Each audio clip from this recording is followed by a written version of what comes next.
I have just realised we have not. We didn't decide who was doing the intro. Well, welcome everybody to the NECC. I'm Cairo, joined by Loss. We are staring at each other, but hey, we're glad to be here. Hey, you know, it's not too bad. You're a good-looking guy, so it's okay. I don't mind looking at you. But hey, we're here at NECC Week 8, the Emergence Yellow. We got NJCU Gothic Knights coming up against the Bryant University Black. Both similar in terms of how we're looking at their score lines right now. NJCU 4-1, Bryant University looking at a 3-3. So similar amounts of wins. I'm excited to see if Bryant might be able to equalize their wins here today. Well, I mean, we'll need to see that. It's good to see some really good kind of mid-table battles that is going on. We're not going to actually get to see the map ban phase, unfortunately. All the rosters are going to get straight into this game because we're running a little bit late. And, you know, I'm not complaining. We're going to get straight into the action here, Loss. Yeah, that sounds good to me. You know, sometimes players can get very lazy once they get into the lobby. They don't feel like starting the game. But now we got a little bit of kick in there behind, so they should be able to jump into it pretty quickly. So since we don't really know what we're going into, what map do you think we're going into? Why not? Just guess. I'm gonna go and guess Ascent. I don't know why I'm guessing Ascent. Maybe the fact it's got the highest pick rate in the map pool for NECC. Oh, actually, we got some maps right now. Ooh. The first one we're jumping into is a bind, but what do you know? Ascent Ooh. is on the block. It's going to be bind, and following that, it will be moved into in. I do like Rocket TV bringing in the Brimstone. I'm a big-time Brimstone fan. The Brimmy with the stimmy, he's an absolute legend of the game. I mean, the good thing is though is the way the kind of stims have been working. Obviously, they help with the movement speed. We've seen Brim come really into the meta, especially on Bind. He's had a high pick rate. I'm liking the Sky picks that are coming through. I mean, even with a Sova included, that's a nice one from Brian. I'm really loving that one. So with that being said, yeah, I don't really mind these pickups so far, especially the chamber. 100%, but when you're looking at the attacking capabilities, Bryant has just a bit more because that movement speed from the stim beacon, because there aren't many space takers. Like, you just have Justin on the side of NJ, because other than that, who really can run into the objective when you want to take it? Sure, this composition is great for the defense, but you really need to put in some work on the defense if you want to have, you know, just any inkling of efficacy on attack. Well, that's it. I mean, on top of that, I just feel as if when we look towards the kind of attackers right now, this is... Well, you could argue that both teams are on their most favoured side, and if we kind of want to go off by that, you've also got the fact that, well, whoever does the best on this half should technically win it out, if we're kind of going by that, if we're just basing it on agent select alone. But we all know this is Valorant. We all know what this can be like, Loss. I mean, people... I don't know how many times I've seen someone throw a lead that they just shouldn't have. I mean, especially in my ranked games, but I mean, we'll not talk about that. That's run about that gold level. Is that the team, or is that kind of like a centered around you, Cairo? No, that's just me talking about myself as always. Come on, Loss. I'm egotistical, man. I may talk about myself at least. Hey, no, I like hearing about it. You're a very interesting guy. You know, this is the first time we ever worked together, so I'm happy to learn more about you as we go on, but we're about to get into it. Yes, we certainly are, and already 2 gunfights getting taken place here. But the thing is, though, is maybe the KG a bigger loss than it is for the attackers. Oh, what a lovely shot that is from the Viper. And it seems as if it's turning into a bloodbath here. Only one player remaining, it is that chamber. It's Stanky Leg, and he's doing a bit of a dance right now. He can't seem to find anything. The way that he's popping, dodging, weaving, he's going to live it out.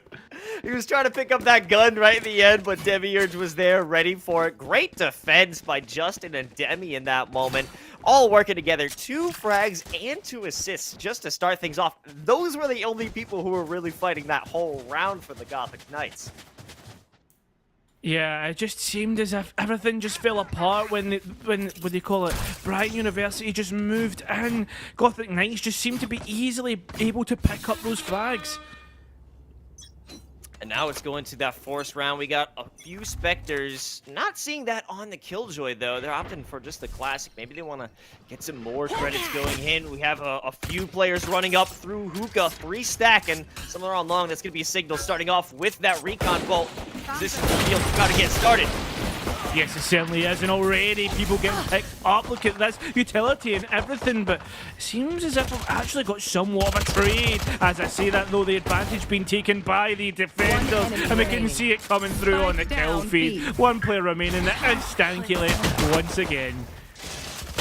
There's not much they could do, right? They had to run through the snake bite. They were vulnerable. Yeah. They were pretty much all but done. That's the same time Stanky Leg was left alone in the end, but it really doesn't matter at this point. It was a gimme round here for the Gothic Knights. Now we got some rifles on the board, but we also have Justin steadily creeping up to that Blade Storm, so even if it doesn't work out for them this time, they'll have that ultimate ready. I'm sure of it. Yeah, and then on top of that, though, I mean, there's actually one. I mean, Aimbot on the other side actually is coming up in that Blade Storm. I mean, the thing is, though, let's think about it from this point of view. Sometimes when you get into that tricky situation, you want to just pull out the knives, just start to go ham. Let's see if these players can go ham in this round, though. It's rifles versus a lower buy. Greedy Vicus. Definitely greedy as they're using the Headhunter right now instead of going for some sort of buy. Oh! Just a little bit of a peek out toward mid, or a short. Starts off with aimbot, now getting control of the U-Haul. That's big. They didn't have that before. They need to maintain site control when they get that execute, if they even want to try and get the plant down.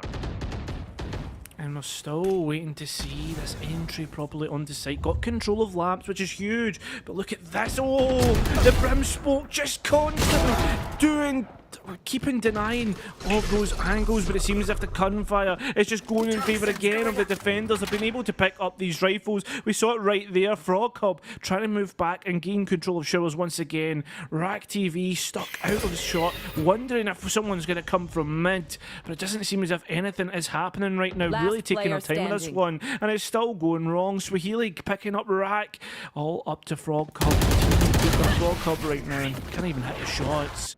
Unfortunate, just painting a silhouette there of Demiurge. It's an unfortunate one, and only one player died on the side of Gothic Knights on their bonus round, and they were easily able to pick up all those rifles. They only need to buy one for the lone death on their squad. This is starting to snowball here for the Gothic Knights, and what are we working with on the side of Bryant University? Not really much. They haven't even worked their way up to the ultimates. I guess there's just not enough time to try and get those orbs while you make your push, but what I'm saying is that they aren't really going together. You know, they have a few players run up the same alleyway or the same lane, but they don't have them going at opposite angles to put some extra pressure over onto the Knights.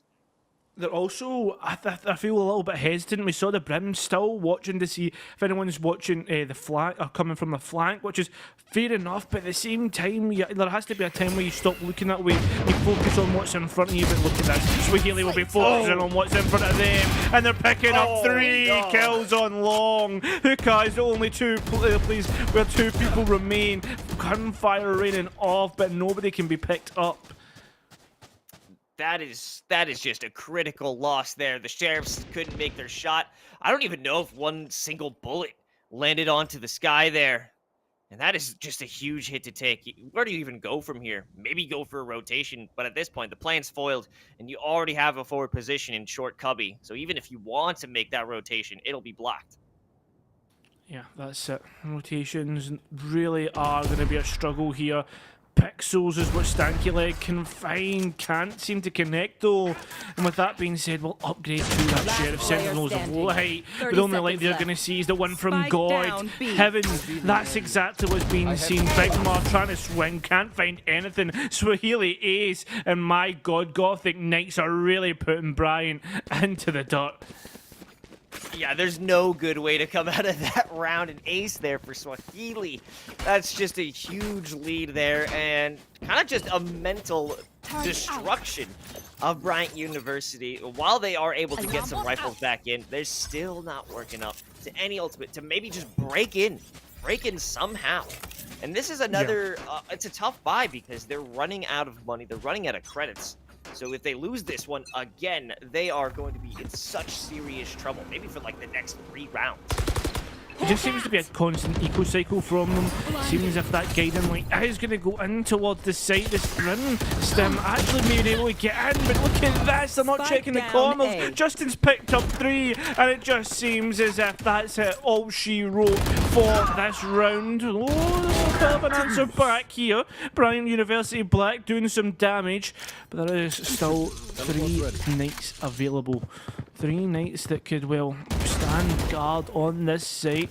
Seems that Trailblaze will gain the information, spiked down and stuck in towards that lamp's position. Stanky Leg able just to get out, but actually had to contest on the flank, and Justin with a 4K, Sasha getting one of her own. This is tough. This is tough for Bryant University, and I think an issue is it comes down to their executes. They get caught up way too early, and they are unable to move through. They just have one little hiccup, as we saw when the 2 players moved through the toxic screen, and Justin was there for an easy 2-piece. That halted their momentum completely. They got stuck in the short, they didn't move out, and it allowed for an easy reposition for Gothic Knights. Now they're on another save round, a couple shares, but we do have Stanky Leg with the tour de force. We do have Stanky Leg with that ultimate. Obviously, the op-like gun can really fire off sometimes. We already had 1 gun drop to the floor. That is Frog Hub. We are in that 5 versus 4, where there is still ultimates as well available for these defenders. Oh, it doesn't miss, or maybe it goes through a wall bangs again. Oh, both of them! Can't make the connection, can't finish it off. So greedy Vicus run it back through that rendezvous. Now they're into hookah. Now they might look for a cheeky rotation or cut off on the flank. It is the spike in market. So if they spot that and just hold it, this will be even worse for Bryant University. But not to mention, Demiurge already on a 3K. Huge, absolutely huge. Evenbot does have those knives up and available. Gonna get ready to swing with them. Needs to hit the mark. Can't do with the first knife, still 4 available. Remember, there is almost stuck here like a trap, like a fly trap. That's what they're doing, buzzing back and forth between shot, but now finally decided on moving towards 30 mid. seconds left. It is Sasha moving down long as well, just to paint the picture for you guys.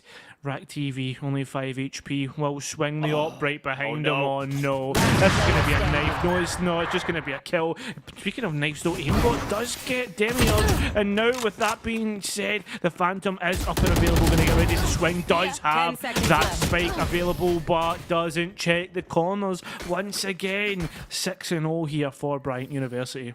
We saw this 2 times in the same round. It was not fully checking a corner, where they would give it a little bit of a glance and continue to move on without doing that full clear. When you do that, it maybe is a mental check mark that you did what you needed to do to move on, but it isn't enough. You have to make that full commitment, check the full corner, because some of these pockets are pretty deep. That's why we saw Stanky Leg get, Greedy Vicus get that kill with the op. And also, as there was a potential for Aimbot to move and get the plant, when you don't fully look around and check your surroundings, it could have turned the tide of that round, maybe even get a plant off. But we're starting off with an orbital strike that doesn't make a connection.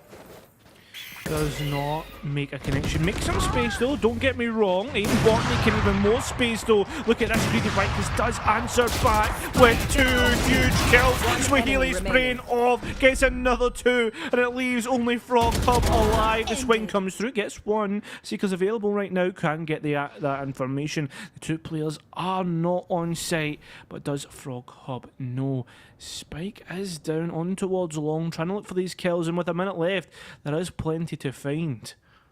Okay, with Demiurge saying that, that all but seals this round, because with the cutoff of the Spike, it's out of the hands of Frog Hub. Maybe they could come through from CT and just clear out the site. But unless they continue to go hunting, I'm not sure what the play is here. Oh, okay, well, this might work against Justin if they do check it. Oh, they can't win it out. Frog Hub unable to clutch it out in such a poor position there. We're looking at 7-0 right now. Bryant University certainly doing their job on the defense. I mean, they really are doing their job here, Loss. I mean, this is it. I feel as if not only am I working with Loss, I'm at a loss for words sometimes on what's happening. There just seems to be key critical, like, basic mistakes being made, like not checking the corners. I'm not trying to harp on here, but I don't think I've actually seen a proper Sova info dart being used. I just feel as if there's just some key, vital, like initial mistakes, and that's just what we're missing. Some information here with that owl drone, but you can kind of already tell that Bryant University or NJCU likes to take control of short, deny any push completely. But look at the placement of Bryant University right now. They're all stuck by market. Maybe this is the move to make. Demi, you're just waiting with the Vandal. Don't have the smokes to their advantage, so they can just go for an easy shot. Orbital does move away, but aimbot will go for the punish. Punish is exactly what we need in this scenario. Look at Justin holding down this long line of sight. Aimbot slowly moving up. Oh no, is this going to be another recipe for disaster? It seems like it. The Viper wall is also there to help out Justin from just denying. No, they do check the corner though this time. Finally, we do see that key mistake being corrected, and it seems as if the site has been cleared. This is a real winning position here for the attackers. The first time I think we'll get this spike planted. 30 seconds left. And they have the advantage Spike right now, planted. but Sasha, she's coming through CT, and we do have the heavy control. With the op out of Greedy, Vikings big. Oh, spotted the Brimstone, but it wasn't quick enough for the shot, and a second one follows up. No longer there. Rock still in a great position. One Gotta enemy watch out for remaining. Lamps, and Stanky Leg has it completely covered. Vikings all alone. Clock is ticking. Seems that there's no way they could win this one unless everyone just throws themselves into their fire. But no, it's 3K for Mainbot. Finally get the first round on the side of Bryant University. We do finally see that first round, and maybe this is the start of a comeback here. Maybe we are going to start to see these attackers move through. I mean, 7-5 scoreline isn't a bad result. We need to see them get at least another 2 rounds, I think, before we can see this a comebackable position, if you think about it from that perspective. Because at the end of the day, I mean, a 10-2 scoreline, especially if the team who's up on the advantage gets the pistol round, they get that extra 2 rounds that are almost guaranteed, 12 and 2, and then you're almost guaranteed to continuously keep going at that map point. It seems that the ultimates are going to be invested this round, and really they are. That's a Hunter's Fury and a Viper's Pit to a trade in kills as well. Here we go, the info arrow is going out, but isn't getting much information. Rat trying to clear this Viper's Pit. Does see Viper. That's a great pick up there, and the advantage now goes towards these attackers. There's only one player left to defend it. It's Justin. And they realize someone's in the pocket, but at this point they have to back off and play their life because of flank. Lycus and Sasha have made their way through market, and this is a bit of a pincer maneuver. However, pressure from the CT side, from the defender spawn, coming in from heaven or the tunnel, is not there. They made their way onto the objective, and they have it pretty locked solid in terms of their flank. Placing sentry. Boys pick got a lovely kill, dashes out. The rendezvous just working out there. The plant coming through, and now we're actually seeing the teams do well. The attacking team, Bryant University Black, have locked down this A site. Seems as if Justin is just going to wait for Greedy Vicus to come through. And it seems as if it's going to have to be a 2 versus 4 retake of this site. With that being said, I mean, the amount of kind of economy that we are seeing being lost in the side of Gothic Knights is that of an almost epidemic. But will they have enough credits in this next round? It seems as if there's going to be enough bodies to close out this one though. 7-2 the scoreline. Bigmar taking out the last remaining player. This is what they've been waiting for. Bryant University finally getting some rounds under their belt. And they're not losing many players along the way, and this is going to spark a timeout for the Gothic Knights, rightfully so. They want to get things slowed down and stop the momentum or any snowballing that could come out from Bryant University, put them on ice, and rethink the strategy. And I think what we saw there is that they got way too greedy and way too confident in terms of that previous round. The double flank only left one player, that being Justin, to defend the site proper. So that was just something they should not have been able to do, should not do. It just gave away too many lives, and it took way too long for the rotation out of Vicus once they got out of that dangerous situation. And it just seems as if now we're actually starting to see a really big comeback coming through, and that this comeback potentially could decide if we actually have a map on our hands and bind. Do you think it's doable? Do you think that potentially even something better than a 9-3, maybe an 8-4 is doable here with the form that we're starting to find on the side of Bryant?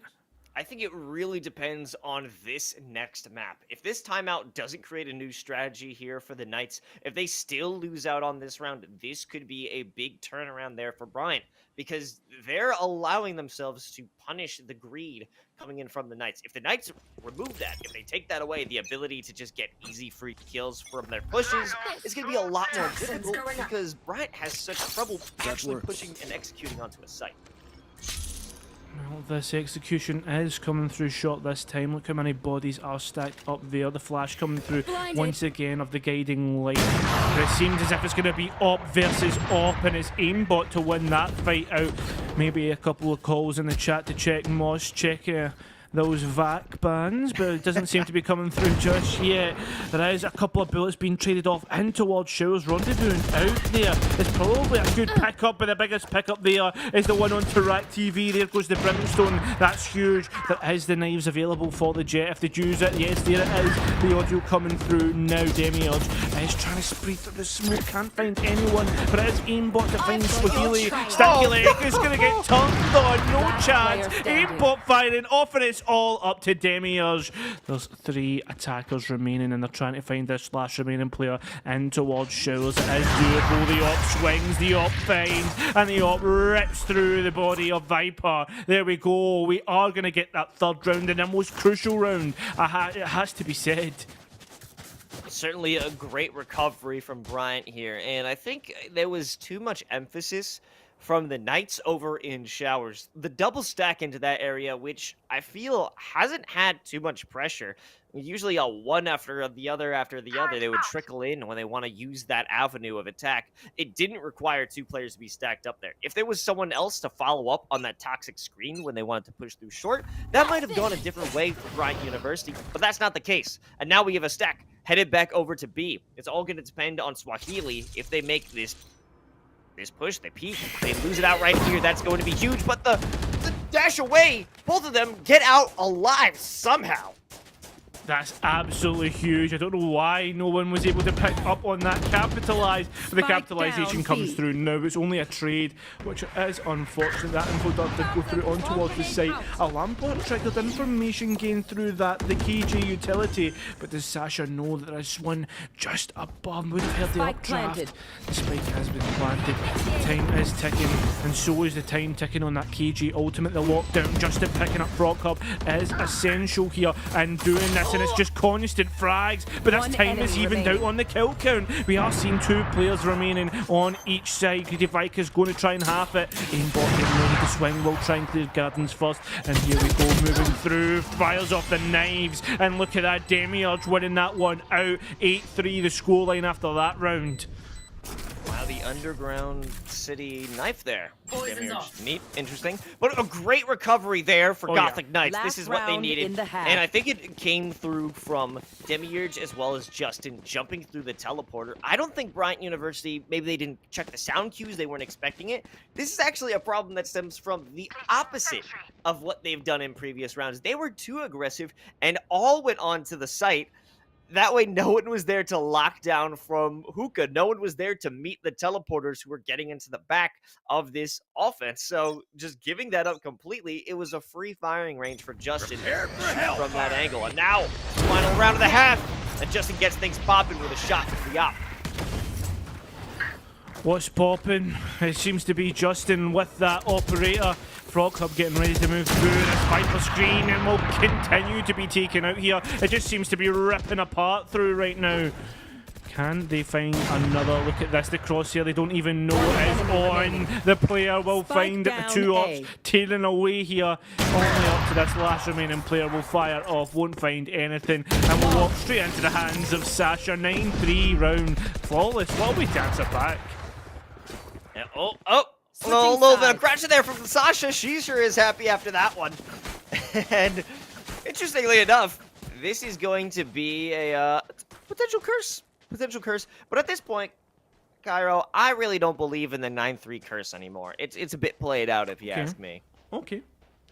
I don't know. I don't know about that. I mean, I believe in the 9-3 curse. I am an avid believer. I'm part of that church. And another thing, though, is something that I believe.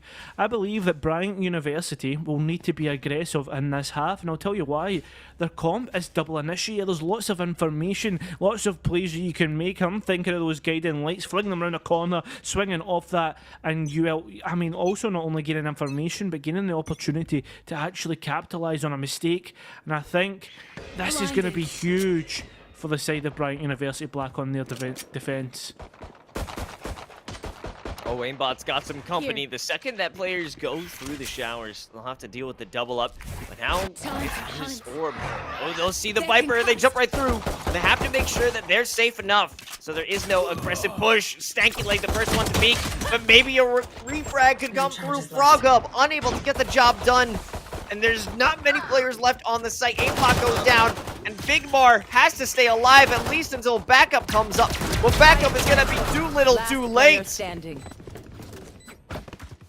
Too little, too late, and I mean that's probably the perfect way to describe that round. Everything was just too little, too late. 10-3 the scoreline.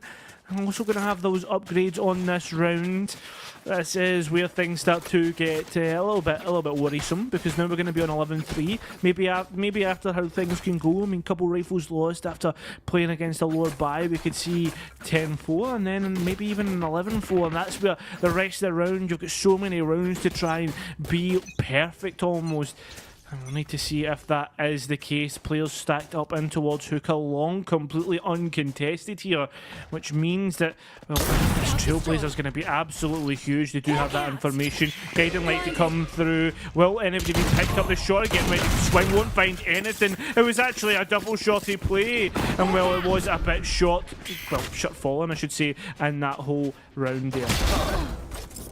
Big Mar, they're in back of the site. Last player standing. Get one, and now it's just up to aimbot. A shorty in a dream. I don't know if they'll be expecting him to walk through from this angle. Might be able to get a surprise kill, but really, what else can you work with? Just converting that into a Spectre and then getting another 3 kills. This is a seemingly impossible round for aimbot to clutch out. Yeah, maybe only one. Yep, there it is. One to be found. Spectre is picked up. Time's ticking down. 50 HP. Really is just all but over. It's almost just picking up the extra credits on those kills, dropping those guns, and well, with that being said, we'll drop out of the site, waiting for that spike to explode so we can get on towards that next round. 11-3 will be that scoreline moving through and towards Bryant University Black's rifle round. You know, honestly, best case scenario for that 1v4. Take 2 away, remove their guns, make it a little bit of a more costly bonus round.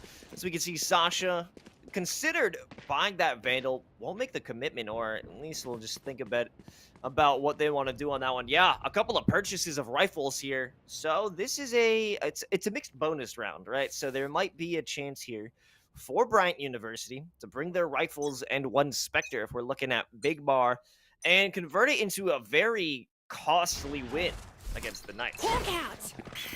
Well, here comes that Trailblazer through to, well, drone out where Frog Cub's position is being. The Sky utility has been absolutely rampant for Gothic Knights, and it's been capitalised on once again by Justin. Aimbot stuck in towards the middle of the site, in behind those boxes. And right now, it has to focus on that Shiller's position. Can't do so, though, and will be dropped just like this spike. A 5 versus 3 retake will have to come through. Oh, and it starts off with... Oh, I would rather say it ends with those 2 big kills, leaving Stanky Leg all alone with the Vandal, and not a single credit to their name after this round ends, unless they can find some kills, but they look at the worst time. As Greedy Vicus plays to that sound cue, goes for the swing. Now it's match point. 12-3 here for the Gothic Knights.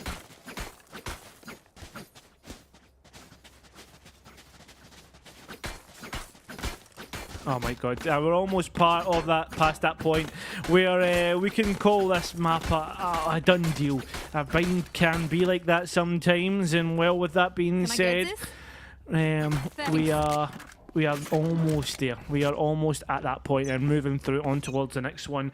It seems as if, again, Brighton University Black on that lower, but I really do not have a chance. I'm not saying they don't know how to play Bind, but it just don't seem to be connecting shots at all. At all. And there we go. There's a perfect example. Greedy Vicus picks up aimbot, and well, it seems as if this A-bomb site is almost but open. Just to the wrong side. Player Bigmar standing. spraying through the smoke, hoping to get one. Now it's all up to Rock with the frenzy in heaven. This could be their first kill of the round. Okay. Well, what else can they do right now? It's just a... Oh, wait a minute. Spike Wait a down minute, Cairo. The plan has been stopped. The plan might be stopped, but so is the Attackers round. win. They're both 13-3, the scoreline. Seems as if it was a pretty quick affair, but oh my god, what a match that was. Just Bind seems to be just seems to be nice map, and I mean, if we go to the map picks here, I just quickly go and just have a look at Bind. That was NGCU's pick, and we can see that just in the way that they played.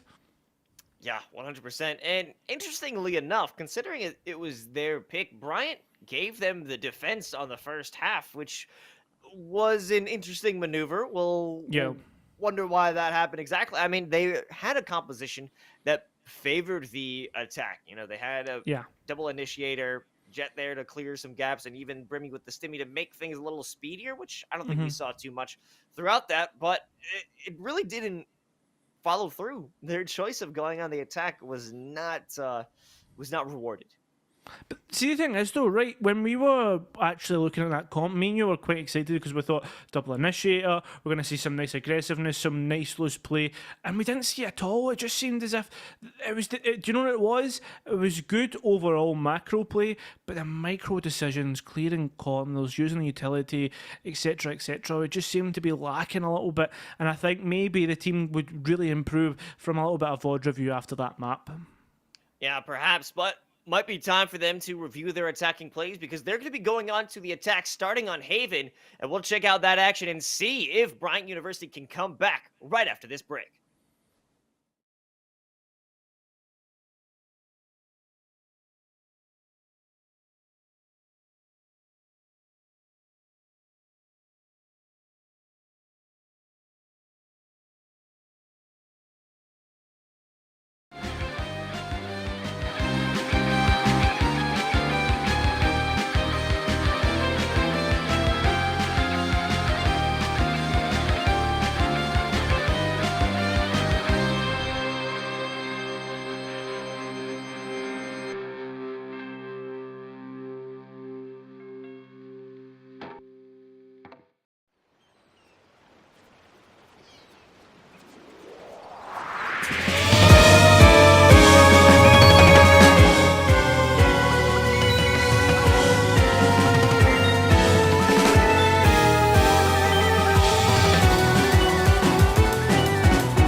And welcome back to NECC Valorant. We are still in the middle of this intense series, and I mean, it's a little bit one-sided so far. NJCU Gothic Knights are currently taking Bryant University Black to town over on Bind.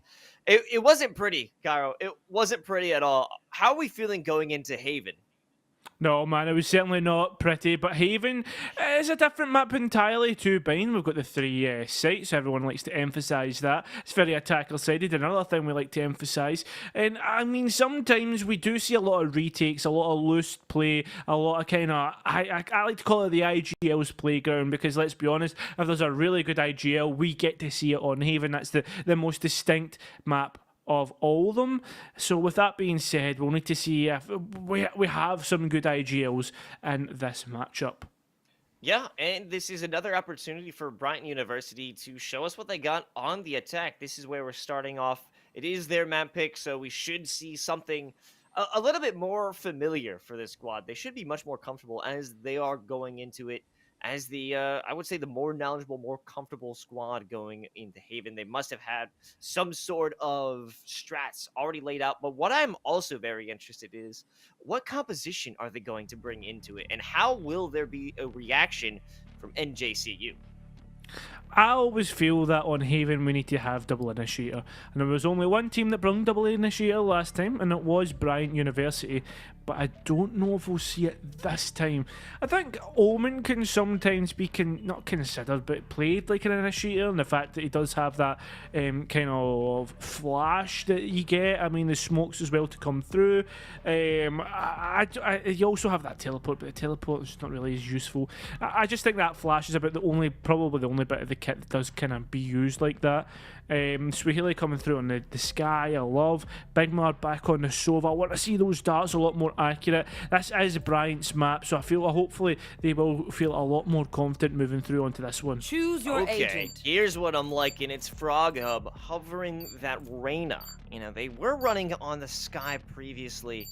However, I'm expecting a big emphasis on them popping off. Now they have multiple duelists. They have players who could really take the space and dive into the defenses that are being set up by NJCU, because we hadn't really seen that back on Bind. They were much more hesitant. Now when you have two players who are ready and in the position, excited to take the fight to the defenders who have the kit to create the space for the rest of your squad, this should be a much more confident Bryant. Should be is the key kind of statement in that sentence. Sometimes this is Valorant, we've already said it, we know how things can easily go wrong in this game, and I mean, this is it already. We are seeing a preference towards B, the way that Reyna's set up, etc., and the way that the players are stopping out here. I think that see on Haven, it's a very aggressive map. You need to, if you as a defender, you need to be taking the space that's given to you. If you see no one's pushing up C long, you need to push down C long. If you see that B's open, you need to try and take that space so that players can get caught off guard. And this is what we'll need to see. There is going to be a signature propped up on that A kind of long position to see if anyone does push out. That's a good bit of information here for these attackers to make sure they don't get jumped on. Yeah, that's a great piece of utility, just to put fear in the minds or the hearts of Gotham. Right? So if they want to make that play, jump into the flank, that'll stop them. All the utility from Sasha, they're gone. She's got no response, but it is Demiurge up in the window looking for a kill, but Frog Hub finds two. Maybe even another one as they round the corner. No, a few shots in. But there's a world of her on the other side is Vicus. Gets a kill in with the shorty. That is absolutely huge there. The spike has got down. The extra eco is available. These three players are dead balling right now. It's all to Rack TV. It's all up to this. Omen doesn't even flick onto the head. And there we go. The plant can be defused. And with that being said there, we also need to consider the fact that, well, that shorty play, what was that? What was the shorty coming out for? That was absolute carnage. We could see a force coming through in this next round, though, after that spike being planted. Gotta say, major range on that shorty as well from Snaky Leg. That was pretty far, but from Vicus. Frog Up was kind of dinged up, but you know, it's still quite a long range. And it's a little bit better that we're seeing from Bryant because they did get the spike down. There were some good kills coming in from the new Reyna adjustment. formerly Sky on Frog Hub. So I'm expecting a little bit more aggression here. I'm liking what we see so far. It is good stuff right now. Oh no, Justin. Oh, Justin, you absolute rodent. He's going to move through. He's going to get key map control. The aggression coming through from the Gothic Knights is something you love to see. Aimbot's trying to, well, try to return the favour, trying to rat out, but can't seem to get anything as well. Look at this. Look at how patient these attackers are. I say attackers. It's more like defenders, but they're attacking in towards the attacker's spawn. Flawless round. That's exactly how you play Haven. That was tough, because there's no way that Bryant would expect a forward play from Justin like that. Getting in so deep on A long is not something you'd expect, right? No one really would have someone run up with the Spectre. Normally you'd peek, see if someone was playing along with a Marshal, maybe something like that. That's a lot more common that you could expect out of someone. But Justin, they don't care. And they don't care. They'll take that Spectre, run it right into your face, and they did so, earning them a 4K. Well, that 4K was absolutely pivotal, and remember, also on top of that, nothing was lost in that last round. This is extremely winnable with the Spectres against Rifles, but do they know about the player moved up on towards Elong? Seems as if Justin is going to drop all the way off there on towards the boxes and just wait for Frog Hub to push up, but is going to dip all the way out. Seems as if Bryan University Black are ready to rotate here. Swahili doesn't get the better of him this time as aimbot opens it up. Bryant University, and now this is going to be a collapse. They only have one player on site. It's Justin. They've done a lot, and they know that Demir just postured for that paranoia. The second that they walk through, it's going to be a signal. Maybe it's in time, but it comes too late. The site is already taken by Bryant. Spike planted. It really is, and there's not been much damage at all. 2 versus 5 now. There is players, well, I guess players low, but no damage in terms of that kill count. I need to see exactly what can be done here. Pings coming through, some sort of information being gained. There is also those shock darts available, and as I say that, pulled out as the player crossed. Aimbot gets a third, maybe even an ace online, but no, it's not. Stankelid shuts that one down. Sasha moving through, can't find anything. A flawless round to answer a flawless round. That's what they needed. They needed to ensure all of those rifles are staying in the hands of the attackers. If they lost out on that, it would be a horrible swing of the pendulum just to go right back into the Gothic Knights, because we saw them convert a bonus round into a free rifle round back on Bind. Denying that possibility is just exactly what they needed to do, but it's still game time. You have to deal with the rifles, and you have to deal with Greedy Vicus on the op. That's going to be perfect for holding down this long position on C. Here we go, the L-drone comes out, and with that information gained, seems like the players are ready to scramble elsewhere. The Reina has moved in towards Garage themselves. Sasha trying to hold this down, does get the pick, absolutely huge. Well played from them. Justin aggressive all the way up a long once again, has a refrag ability there. So does the attackers. It's 2 versus 3, but the damage has been done right now, and they are going to make their way towards A to try and get a spike down. Greedy Vicus going to try and deny with this op, but can they do it? Oh yeah, it's a race against time or a race against smokes. They'll be out of range of that dart, so they won't notice that they've already moved through the smoke into CT cover. Spike And on planted. this peak right here, they're backing off. Must have known. Going way too close. Big Bar going for the swing. Will feel the same fate as Rock as Gothic Knights bring it back, courtesy of Greedy Vicus. And on top of that, we also see that there is a majority of rifles kept on the board here for the side of the Gothic Knights, and that's going to be absolutely huge moving through. Keeping that op online, Justin able to buy. I imagine one player will be able to buy for someone else, and with that being said, it looks like it's going to be full rifles along the board for every single one of these players. The only thing is, though, look at that economy. That is on a knife's edge. That could, well, be bust after this round, depending on how things go. Do have the Empress and the Blade Storm at the ready.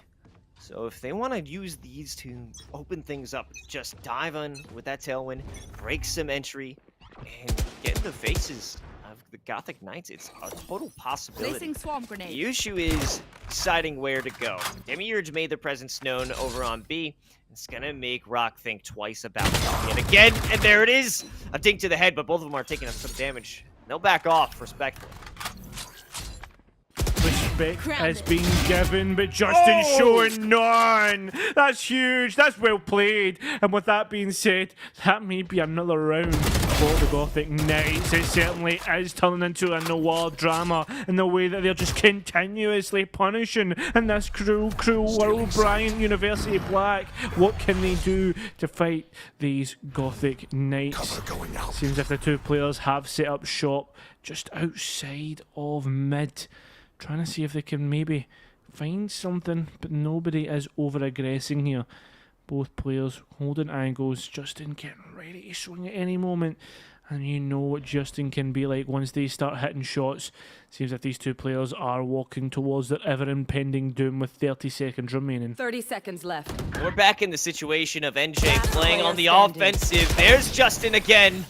And it whittles him down to one more. Demiurge continues to hold down mid without any issues. Gothic Knights are back on the upswing. Bryant University, they did have that round 2 ago. Now they're scrambling. They have no money. They don't really have any strategies at the moment, but they do have a few ultimates. The ultimates are pretty decent when you think about it. I mean, there is for instance, for the side of Bryant University Black, we've got the Bladestorm, we've got the Empress, we've got the Hunter's Fury. Those can be round defining. I mean, one's very puggy. Well, I guess two are very puggy. One can be round defining, and then on the other side here, we do have that tour de force. A trade comes through, and that's perfect for what needed to be done here. Justin denies the Empress. Huge there with a Phantom. Look at this. We tried to see the flash come through. Didn't hit the mark, but I tell you what's hitting the mark. Every single one of Gothic Knight's shots. Last player standing. Stanky Leg is playing a dangerous game. The second that this dark cover dissipates, they're going to be exposed. And immediately after it's done, Justin drops down. It's another 4K for this player. So many multi-kills coming out of this squad. Multi-kill City, maybe, potentially. I don't know. I'm not a city namer. I don't think I ever will be. I'm named after a city though. Cairo with a K. You know, gotta be real here. C-Long is going to be held down once again by Grady Vicus. And it just seems as if I keep thinking, how can Bryant University Black actually kind of break into this one? Do they need to default more? Do they need to be more execute heavy? But it seems as if again it's coming back to those individual errors or the minimal errors in terms of, I mean, that Empress pop that came through after the smoke, it was just easily collected. Oh yeah, that activation was a little bit too late. Well, they should have just waited till it was fully procced and then pushed through the smoke, because there was no way to respond on that one. And speaking of no way to respond, losing that tour de force down C-Lung is going to be a critical hit. And there it is, just another recognize that there's no way defenses of Gothic Knights can be broken, but hold on, getting shot through the wall makes things way easier for Frog Up, and this could be an attempt for them to take on mid, because that's 2 down there for the Knights. Nailed them. Oh, Justin once again. No, seems as if the Jets is doing their work here. There's going to be a 2 versus 1 here for Justin. Gets one. Now has to face an op. This is where things do get tricky. But for which Jet? That's the thing. The op obviously more inclined at the longer range. The Phantom at a shorter range because it has a high fire rate. Spike is going to be picked up, but dashing through on towards A. That other Jet of Justin heard that. And now here we go. It is going to be a battle for this round. 5 on the scoreline. Post plant now started, and it is going to be that 1 versus 1. Okay, a flurry of sound cues that we're seeing out from aimbot. Maybe they were attempting to go up into heaven with that updraft. It wasn't committed though, and now we see him in the cubby on A long. So there's a lot of places that Justin needs to check out before they could go for the defusal, and this will be difficult. I mean, once we hear that Justin's down on the ground, there it is. Aimbot responds with the op shot. It's a 3K for them. Multi-kill city. Population Bryant University. That was a nice one. I really liked that. I appreciate that so much. And with that being said, we are now moving from multi-kill city to ultimate city. You look towards your top left, you see Gothic Knights. They have 4 of those online. We have the Tour de Force, we have the Seekers, we have the Bladestorm, and I believe it's from the Shadows. For the Omen, not too sure. On the other side, we do have the Hunter's Fury and that Omen Ultimate. All ultimates in their own right are, well, pretty nasty. Can Greedy Vikings be nasty? No, aimbot can, and there we go. The ultimates have been popped. We are seeing that Seekers coming through. Greedy Vikings gets 1, and it is still that 3 versus 4 right now. The advantage still towards these tackles. Attacker being hit by the trademark. Greedy Vikings capitalising on it. Aimbot getting ready to trying to contest, but it's not to be. It's not to be advised. What is happening? Gothic Knights are on the attack. This is not a defensive side for them. They are ready to jump in the faces, jump down the throats of Bryant University, and they're having no problem with it. Bryant doesn't have a response. I think the main issue is that they're letting this happen. If you're attacking, it's going to be way more difficult for the Gothic Knights to take forward positions against you, and that's just not what we're getting. We're getting now in this round, round 9. More sheriffs on the side of Bryant. They do have some ultimates to work with. From the Shadows and the Hunter's Fury been chilled for quite some time. Put them into use. Make a play. Get up in there, because if you're allowing Justin to take pot shots like that, you're getting no ground. No ground indeed. And well, with that being said, look at this. The Jet is starting to move through in towards Garage. This could be where things are going to happen. But Greedy Vikings, though, look at that. They're trying to contest in towards this position. It's again the continuous aggression from Gothic Knights. And it seems to be working out constantly. Greedy Vikings on for the ace, trying to contest in towards Spawn. The Jet's coming through from window. Aimbot with those knives rack. The Sheriff can't find Greedy Vikings. And now we know where aimbot is, and just like that, 7-2. You can't allow this to happen. You cannot allow a 2-person strike team to walk all the way up A and get into your spawn. How are they getting into the spawn of Bryant? This can't be allowed. You need to have someone in position to punish them in A lobby. Wait for the play, because they're not really expecting that. They can make it all the way through to the lobby or a mid window without any resistance. Little to no resistance is being presented against the Gothic Knights, so you need to set up somebody to make them think twice about that push. Yeah, it seems as if Gothic Knights are just identifying exactly where they can push out from, and they're just utilising the space given to them. Like I was saying at the beginning, Haven can be really aggressive for these defenders, and we are seeing that continued stuff. Can aimbot actually manage to clear out these corners? We'll try to do so now. Swahili tried to heal, but we'll get that kill. We are now in a 4 versus 3 advantage. Defenders 4 versus 2 now. 4 versus 1. The spike carrier's killed, and it's all up to Stanky Leg to try and bring it all back from the depths of A, where the beast lurks, and that beast is the Gothic Knights. This is just getting worse and worse here for Bryant. Having such little success. I don't even know what it is that they could do to adjust their plays. I think maybe playing for a default, covering all your angles, looking for a pick somewhere, if you can even do that. When the money's so low, it's so tight that you're unable to build up a good amount of an economy here. What options do you have? That's a question we keep asking ourselves. What options do we have? I mean, they seem to be less and less and less. Seems as if any options that are being taken just keep being lost out on. And we can already see that. That Seeker's back online once again. And there's only one player to find. That is aimbot. And they're going to be found right out. One more round and Gothic Knights are in a position to win this within the first 3 rounds of the next half. Before the switch.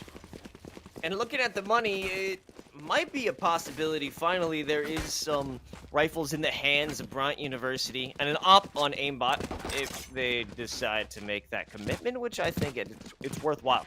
It's worth getting into. It's worth trying to get that shot, because that is how aimbot allowed themselves to earn that 1v3 3 clutch in the end, I believe. And that's what they need. That's what they got to do. Maybe this is going to be their key to victory, but it all begins right now on this initial pick. And oh, no! It's the wall bang! The supposed win condition is stripped away from Bryant in a matter of seconds. Oh my god, Demiurge! We are seeing the Hunter's Fury trying to come out, trying to get something. Can't get anything. The only thing that's going to be getting is Gothic Knights getting that round 10-2 flawless round again, Switching constantly sides. at the throat of their opponents, and we are seeing no answers. Another NECC flawless, which exists. It's a thing. Regardless, it's time for them to see what they've got on the defense. I mean, now if we're looking at the strategy of the Gothic Knights, it's just do the same thing, right? And do the same thing that you've been doing the entire game, taking the fight to your enemy. The pushes are going to be crazy. We will have a 3-man stack over onto A. Majority of them sitting by the short tunnel. Or no, they'll back off on that one. It's a gamble, though. This will be a full-on rush, a 5-man stack here for A. It's all dependent on aimbot's play. Oh, but they're going to be cheeky in the corner, waiting for it. But greedy Vicus will fall. And they're allowed to get away. Aimbot dashes using the tailwind, and they can make it out alive. Blocking sight.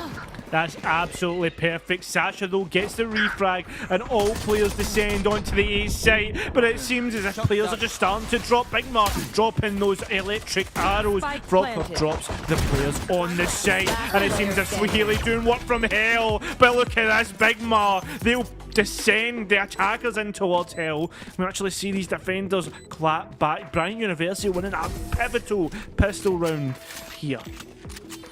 That was absolutely necessary. If that was lost to the Gothic Knights, it would have essentially guaranteed the map and series point.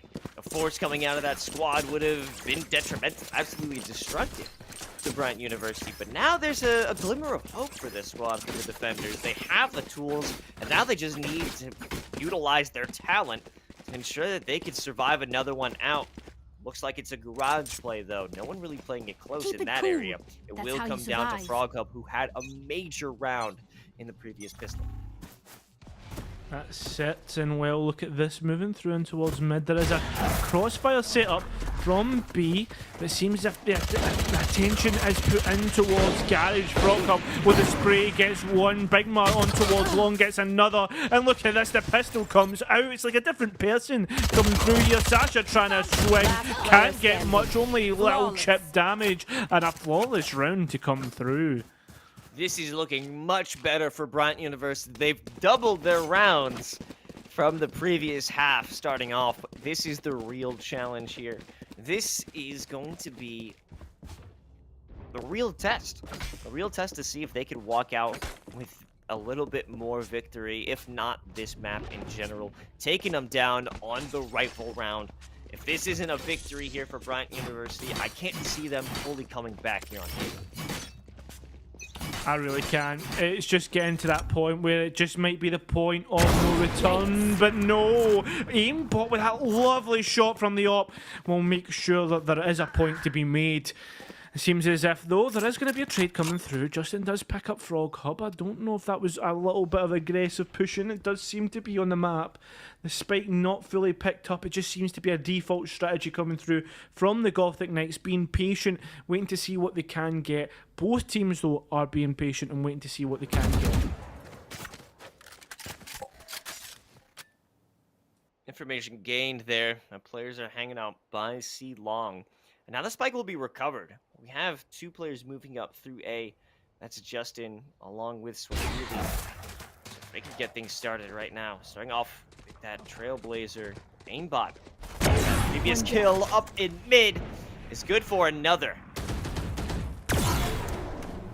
Oh, that second shot not connecting. The chamber gets picked up as well on B. That's where that was a little bit of a luck. But aimbot in this position. Can we pick up another kill? Misses though. That's perfect. That's perfect for these attackers. They can move through on this. Swahili though is still holding down long, waiting to see if a flank comes through. Seems if the KG hasn't made a decision yet, we'll finally move up. Aimbot's ready and picks up that kill. Huge. All up to Swahili now. All up to this lone Sky will swing and can't hit the shots. The comeback potentially on here for Bryant. There's a new mayor in Multi-Kill City, and their name is Aimbot. Aimbot very critical to be able to use that operator throughout these multiple rounds. And that was a pivotal play. Having that aggressive positioning on mid-window, removing, I believe it was Demiurge who lost out on that. You have no smokes. You have no ability to stop that operator from taking the angles that they need. Without the smokes, it is going to be a very difficult way to make your way through onto site. So that's why we could see them going for the timeout, because they are in a bit of a pickle. They have to figure out, what do we need to do to remove that threat of Aimbot? Yeah, and that's it. It just seems as if Aimbot actually has Aimbot for something like it. I don't know what is going wrong for NGCU. It just seems as if we've got a new team, man. It seems as if we've completely swapped things over. And I've said it before, Haven does have a preference towards the attackers. And this is not what we're seeing. This is not the trend on this matchup so far. It's been towards the defenders. The defenders are locking things down. And I mean, Greedy Vikings on the last half, and now we're seeing Aimbot in this half. The operator seems to be a key kind of momentum booster for these defenders. A gift. This is really a jet off if we're thinking about it right now, Cairo. Look at those two jets. They are certainly making ways for their squads to find success. 22 and 16, that being Justin and Aimbot respectively. So this is a much more relaxed setup on the side of Bryant University. They don't want to give any kills in the beginning, but there are a lot of players postured on grass, making their way potentially to mid or garage. And I mean, sometimes those little sneaky plays can work out. Aimbot though is there and well makes their presence known. We can already see it. Couple of bullets does not hit the mark. Players are ready for Aimbot. Swings with the knives. Can only hit a couple. Can't finish things out. Sasha does get stanky leg, and now it's an advantage towards these attackers. There's a few players that are low. Omen is going to get healed up, but that Sky is still low. The layer coming through there just to deny those lines of sight. And it's Sasha again to pick up Big Ma. She seems to be really doing the work here, and now it's all up to Aimbot. The knives come out. Needs to hit things perfectly. And this 50 round, Gothic Knights finally answering back. See, that was a great use of all of their different utility to deny Aimbot any proper positioning. You know, we had that scout player, or that player in the middle window who was ready to take a shot over at Aimbot the second that they updrafted to get onto that mid box, that B box, for that superior angle. The smoke denied the vision from mid, and the scout, or the martial player, oh man, I'm thinking of the wrong game here, Cairo. That mid-window sniper was there to punish any updraft. Oh, the shot won't be taken, but Aimbot dashes right in. That must have been a fat finger, because that should not have happened.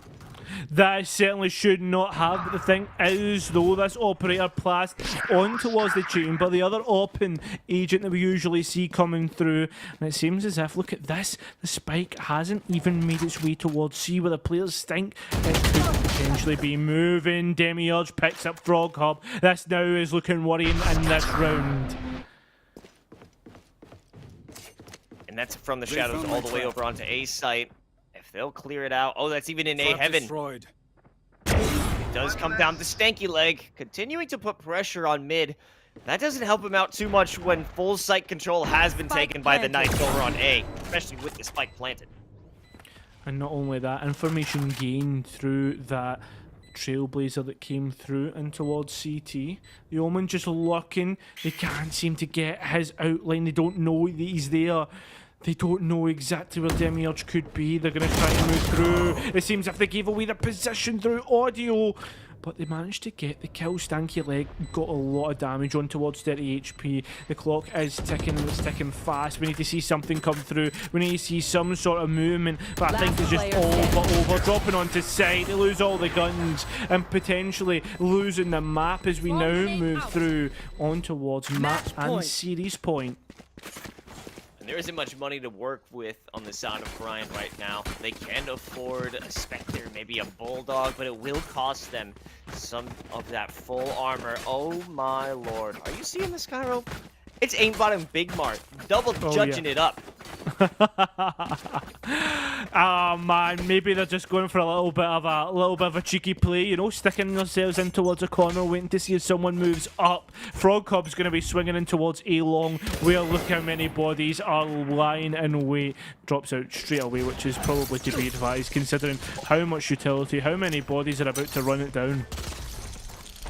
Have the Empress at the ready. At this point, they might as well pop it, but it's the lockdown coming out for the Gothic Knights. This is going to be a difficult one to deal with.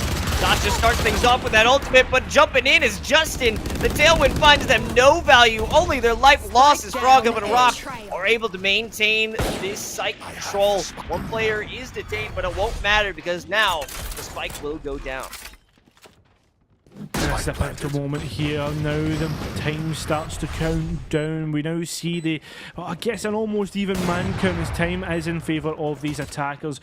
CT though, we need to see Guns be watching players' position and the man count even for the time being. Aimbot taking out Greedy Vikings. Can they see Demiurge pop off here? It's doable. But as I say that, Aimbot does shut down that last remaining player. The defuse will come through 12-6 now. And the operator has been picked up once again by Aimbot, and we know how this one goes. It almost seemed that the Knights were a bit too desperate to get that victory and close out the match. They had more time to work with. They forced out the play very quickly, very hastily, and it allowed some mistakes to be made. Starting off with Justin, tailwinding into the back line. While they knew that Frog Hub was there, I guess they were a bit more overconfident in that play, thought it would work out, and they could get that initial frag. But losing out on Justin is a big deal, especially the double updraft. Aimbot, how'd you fall off? Regardless, they're staying alive. The shot misses, and Aimbot, at least this time, doesn't dash into certain death. That is what we like to see. We don't like to see that operator get picked up too soon. But with that being said, Greedy Vikings, though, look at this swing that may be coming through. Do they know about Stanky Leg all up on high on that top rope, ready to drop down with an RKO or some sort of wrestling move? Could be available. Nothing to happen just yet as the players are going to stay at the bottom of Ceylon. Fair enough. You don't want to be giving away your position too much. Look at the aggression and the map control being taken up, though. If you look towards your top left on that mini-map, we are seeing players in towards the area, taking space. Will lose a lot of health though. Demiurge not to be advised to move that far up, mate. But Justin will get big bar, and there we go. This control being taken. They just missed out on Greedy Vikings. No, Stanky Leg, sorry. As he got Greedy Vikings with that RKO from the Vandal. Aimbot getting ready to swing with that op. Can't find anything just yet. That spike needs to go down soon. And it will indeed. Justin is in such a difficult position to get out of. No tailwind for the ease of escape, but at this point, if they put on some more pressure on the outside angles, may give them some safety. However, Justin using their life in the beginning, and Rock and crew will deal out death to the very end. Swahili, though they managed to find a few frags before they fell, it will go to Bryant University. One more round is all that's needed for the Gothic Knights, but is it one round too far? Sometimes that's the case, and we do move through and towards overtime. That's what Bryant University Black need, to have a lifeline. This lifeline does seem to be doable right now.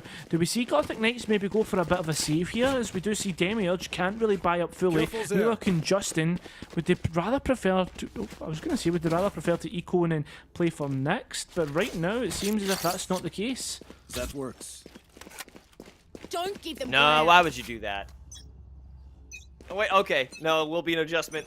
Get out of my way. They'll spend a bit more money getting under that 2,000 credit mark. Aimbot still unable to find success in these initial digs down mid, but they did get a wall bang over onto Demiurge, losing a lot of health. Speaking about losing, already two players losing their life on the side of the Knights. Might not even be worth checking into Garage again because, well, you've got a lot of damage coming through because Stanky Leg is making that tour de force felt. And it is some blow to be felt, but look at this. Swahili so close to Frog Hub, doesn't even know They don't even know who's close by. The jet also on site. The operator. No, not like this. Not like this, aimbot. Look at this. The 2 picks picked up huge stuff right now. And there is an ultimate available for the Omen. And no, here we go. The Hunter's Fury to come through. The flank as well on V. Demiurge isn't even away. Oh, not like that. 12-8 the score. Oh, things looked so bright for the Knights in that round where they had the pick, they had the cutoff smoke, and they had the opportunity to get out of there, but finally Big Mar comes through big with that Hunter's Fury, denying the plant, denying them the ability to get into that post-plant setup. But it was a bit of a save round, and now they do have some money back in their pockets. Now they've got ultimates, now they've got Vandals, and one lone Phantom on Justin. And now it's an opportunity for them to finish it off. But it has been for the previous 5 rounds. Yeah, how many times have we been waiting to see this being completely closed up right now? Nothing, no team able to do it just yet. The Trailblazer does come through once again. Frog Cup shooting it out in the information gained. That's why the sprays come through. But look at the quick flank that's came through from Aimbot on your top left mini-map right now. Aimbot just moving through and actually been able to deny the information of the flank. And look at this, all the kills have happened on site elsewhere. Too busy occupied by this flank. Seems as if this round might be over already. Sasha in a 1v3. If she gets this kill over on to Stanky Leg, that could have been a possibility for that big rotation over to C, but it's denied. And round by round, Bryant University is clawing their way back to equilibrium. They are slowly making their way up. 4 in a row coming in from this squad, and this is looking pretty dangerous if you're the Gothic Knights right now. You might want to consider using a timeout if you got it, because whatever strategies you're employing is not working out. I think the Gothic Knights have already used their timeout, if I'm not mistaken, in that first half. Do you remember? Is it just me? I don't know how many timeouts they get. Ah, right, okay. Maybe they got more than what I'm thinking they do. Thing is, though, they have been able to do a thrifty round before. Will they be able to do it this time? Stanky Leg does get concussed and will have to rendezvous out. But only 2 window can contest again. Will do so. Aimbot getting a kill, but Justin trading it out. Huge stuff right now. And with that being said, that Vandal will be picked up. Seems as if those shock darts doing a little bit of chip damage. But look at this, the spike making its way elsewhere potentially. Maybe on towards B, maybe on towards A. But this is doable right now for the Gothic Knights.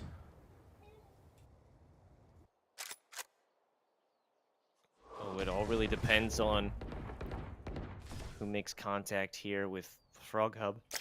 With a paranoia right now, this could be a big win, but it's starting off with some repositioning. They're actually heading over to A. An immediate response is coming from Frog Hub. It's up to this player right out, Demiurge. They don't win it out, but it might be a good time for the refrag. No! Oh, Sasha's there. She saves the day and saves Justin's life.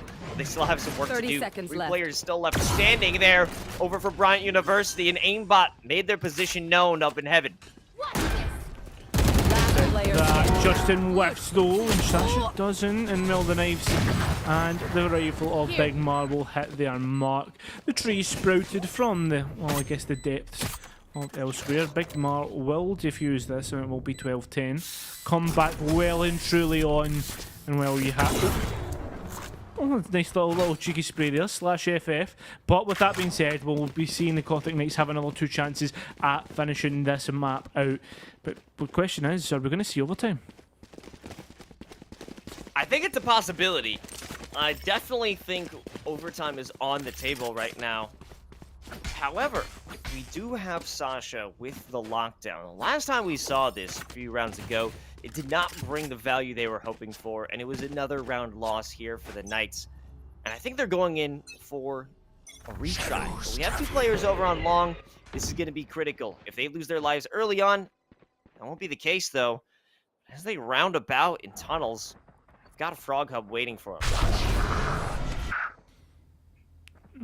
Seems You to should be that run. ultimate from the Omen coming through, trying to give him information on C Long, but look at this. We've actually pulled a rotate through on players and they don't even realise it through this lockdown. This could be huge, the space being given up. It seems as if C Long has been completely gifted here. Justin moving through on towards I've that got B your trail. area, will pick up Big Ma. The Seekers come through for the information, and now look at this. C site completely in control of the attackers. It's exactly what they needed, and Sasha getting another frag over on A is critical as well. If they could pull off another one here, it would be a nail in the coffin, but that won't be the case. Frog Hub does remove that flanker, but now it's still a 3v3. The force plant set up by Gothic Knights right now is going to be hard to break. However, there is the smoke put into the back of the site. Starting off, Frog Hub going for the swing in the back. They're blinded. They don't know what's going on. Aimbot jumps into the smoke. Demiurge leaves it all up to Frog Hub. In the end, if they can clutch it out to 1v3, they could save the day, but they don't. The Gothic Knights win it out 2-0, 13-10 here on Haven.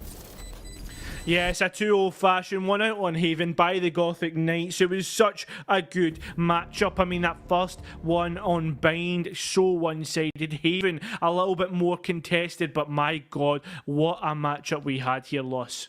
Oh, yeah. It was great to see Bryant come back in this second map because we were not getting any real plays from them over on Bind. It was just a very quick flash of aggression that allowed them to get 3 rounds in the beginning, but otherwise, it was the Gothic Knights all day. This time, they were sweating, and they were having a struggle. We almost went to OT. We almost went into a map 3 because the Gothic Knights were being thrown for a loop there by Bryant.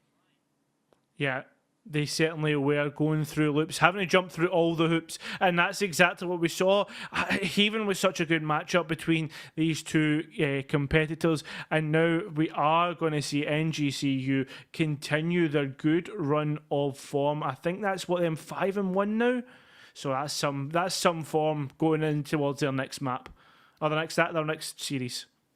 Yeah, 100%. So it will be interesting to see how they continue throughout the NECC, but that's going to be it for this series, and there's still plenty of Valorant action for the rest of the night, so don't go anywhere. The next series here will continue.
Hello, everybody, and welcome back to NECC Valorant Mondays. It's me, Cairo, joined by the wonderful Ashcon. Ashcon, if I could speak, oh my god, how's it going, man? It's going great, Cairo. Pleasure to be casting with you today. Pleasure to be on NECC once again, and as always, I'm excited to cast some collegiate Valorant. Yep, certainly is going to be some good. And well, today we have Marian University playing again against SNHU White, which will be a brilliant matchup. And well, we need to get introduced to these rosters. I believe it is Marian up first here, Ashcon, and well, let's see exactly who is on these teams.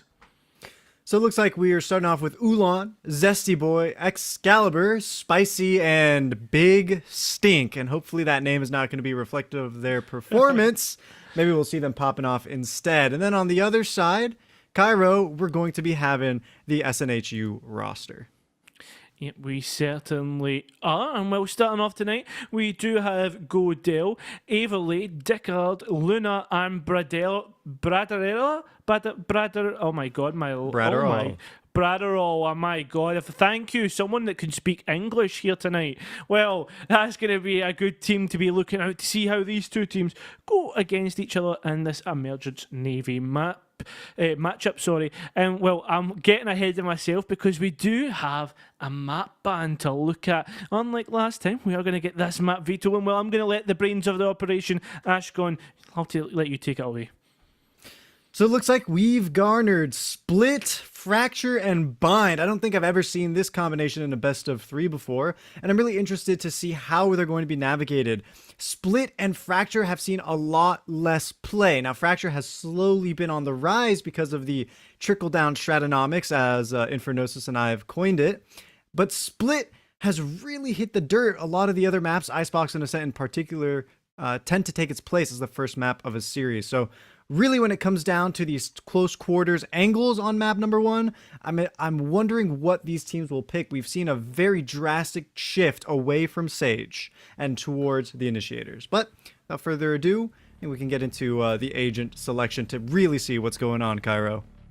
Yeah, exactly, and I'm liking Spicy's pick, and as I say that, of course they're going to pick away from it. I love seeing KO every time I get the chance. Me and my duo Hazza, when we always get a chance to cast a KO, we always shout out the person, but unfortunately, Spicy, you're getting no shout out because you went to Chamber.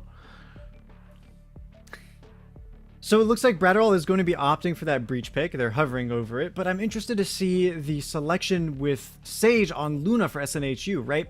What we tend to find is on Split, when you have the reason we've seen a lot less of Sage is because Viper has been able to fill in that role as a Sentinel. We saw it initially on Bind earlier on in this episode and in the last episode. To double up, it seems a little bit strange, but I think I can understand why they would, because recently, of course, the Viper changes have come out, making it so that her gas runs out a lot faster if you put up both pieces of utility. Yeah. Her mollies are a lot weaker, and I think overall she's been tuned down. So I think it is a justifiable choice, but not having the Jet means that we're likely not going to be seeing an operator out of the SNHU side.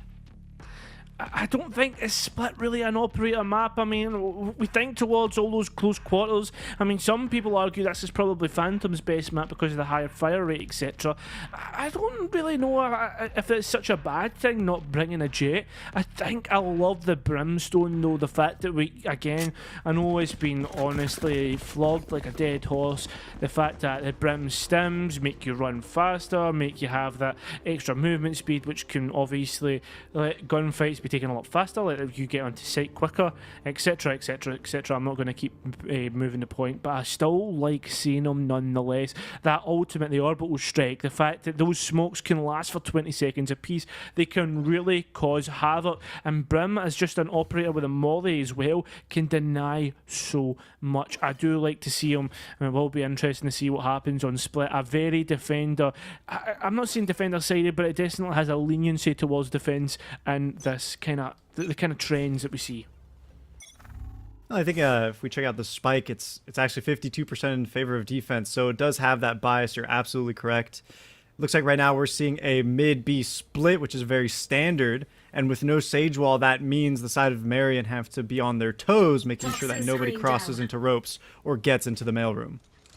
Interesting thing is here though is that Viper will actually allow the Breach to move through, and behind that box, Big Stink having to dip out here. But look at that firing line up above. It seems as if things are just going to work out here, but not so much as well. The initial push is aided by that second push from Heaven, leaving Ulan to go up towards Heaven here to try and retake on towards Godel. Won't even get that pick first round, going towards the attackers. So this is likely to lead to the anti-eco, the force up to the Spectres. And that's going to be a huge advantage in the close quarters, but what's interesting about Split is that more often than not, especially comparatively to the other maps, you're going to find shotgun buys. Now in round 2, there's really not a whole lot of credits in the pocket of Marion University, but as we move forward onto the rounds that they have maybe around 3k credits on average, we may be seeing some of those judge buys or bookie buys.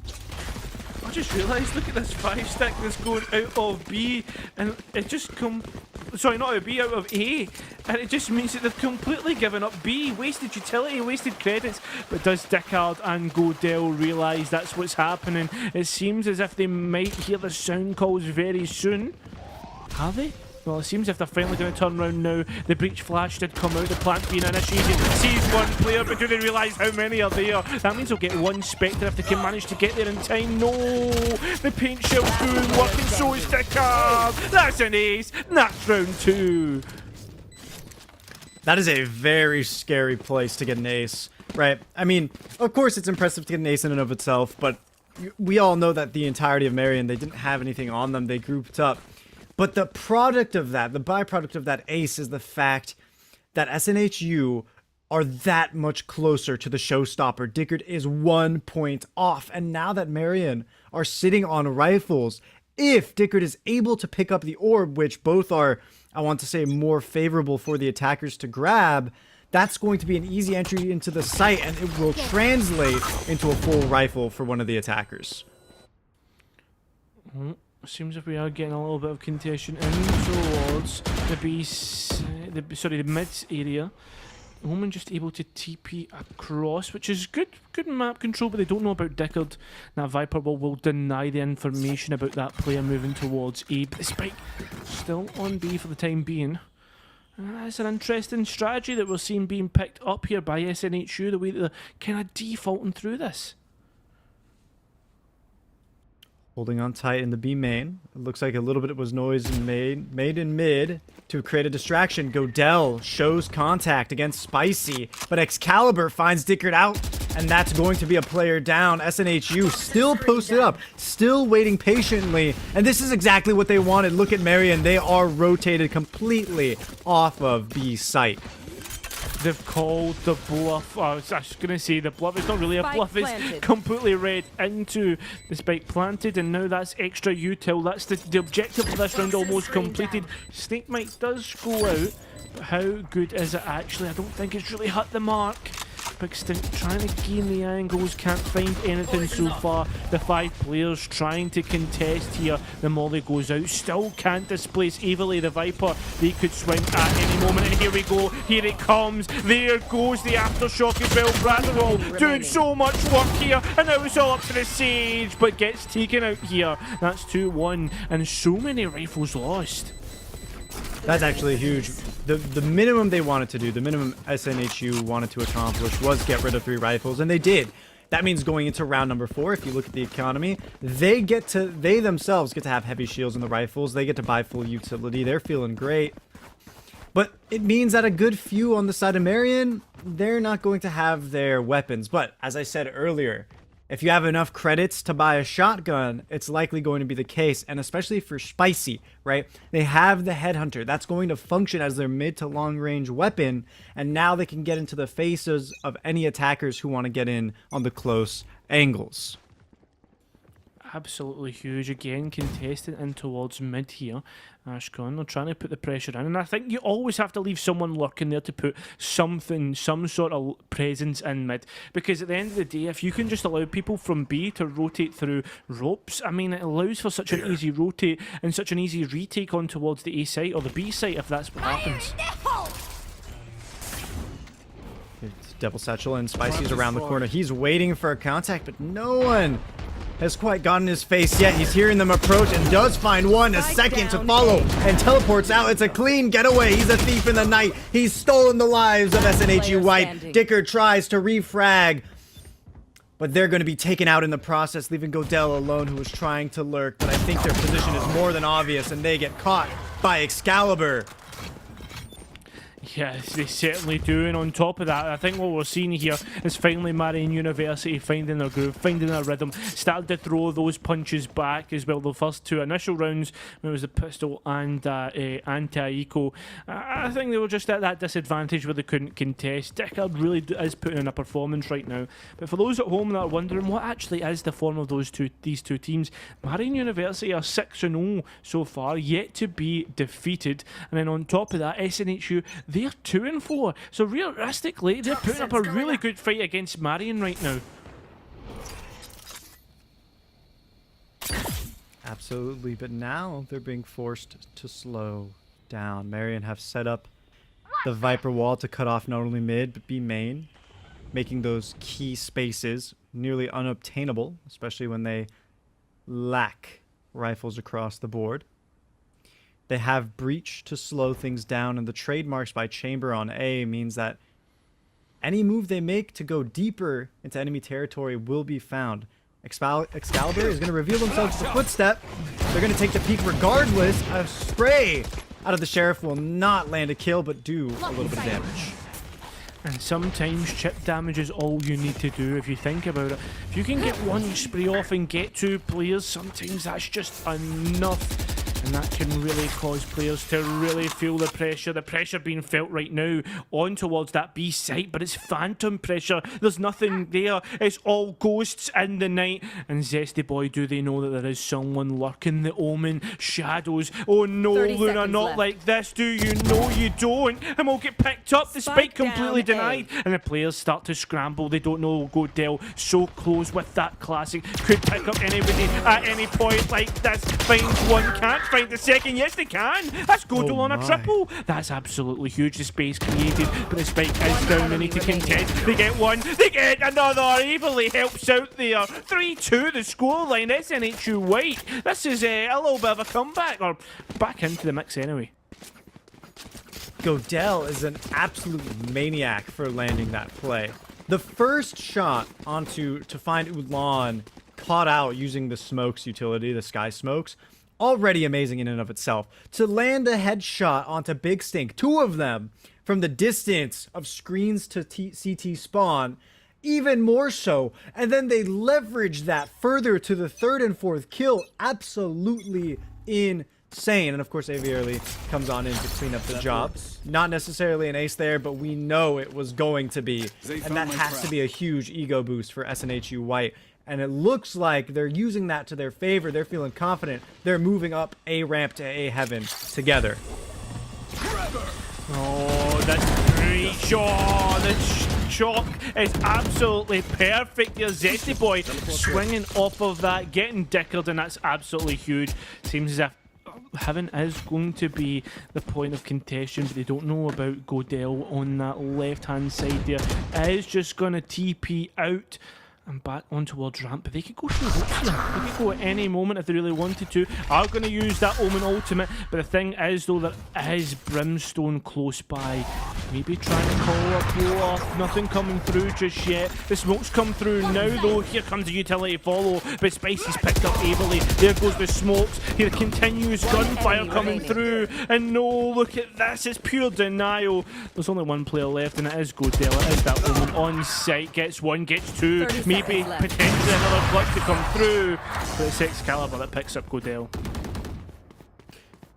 That was a huge rolling thunder to clear out the entirety of Southern New Hampshire. I think it's amazing. I think I have to point out and continue to pay respect to Godell for their consistency. Even losing the entire team, to drop two guns out of the hands of Marian is impressive. Now, it doesn't do any impact in the short term, right? MU, they still have enough to buy to go into this round. They're feeling safe. But it means that they're not coming in with 5k credits reserve. And that's the most important part, is that we've seen SNHU pull through on a save round. If they do it again here, they will once again flip the economy in their favor. And we always need to talk about economy in Valorant. It's such a massive mechanic. It really can decide rounds, decide games. I mean, if you don't get the right eco cycle, it could really fall apart for you. I mean, it's just sometimes the way the cookie crumbles. And well, the cookie is potentially going to crumble in towards mid, as we already see that stack coming through. They are going to use the boom bot to gain the information. And Molly to deny, but no, Ulan isn't ready. Is eventually ready now. It seems as if there's a bit of a trade, but that does favour the attackers a little bit, I was going to say, because they can upgrade, but Big Stink isn't allowing that to happen. The spike's down.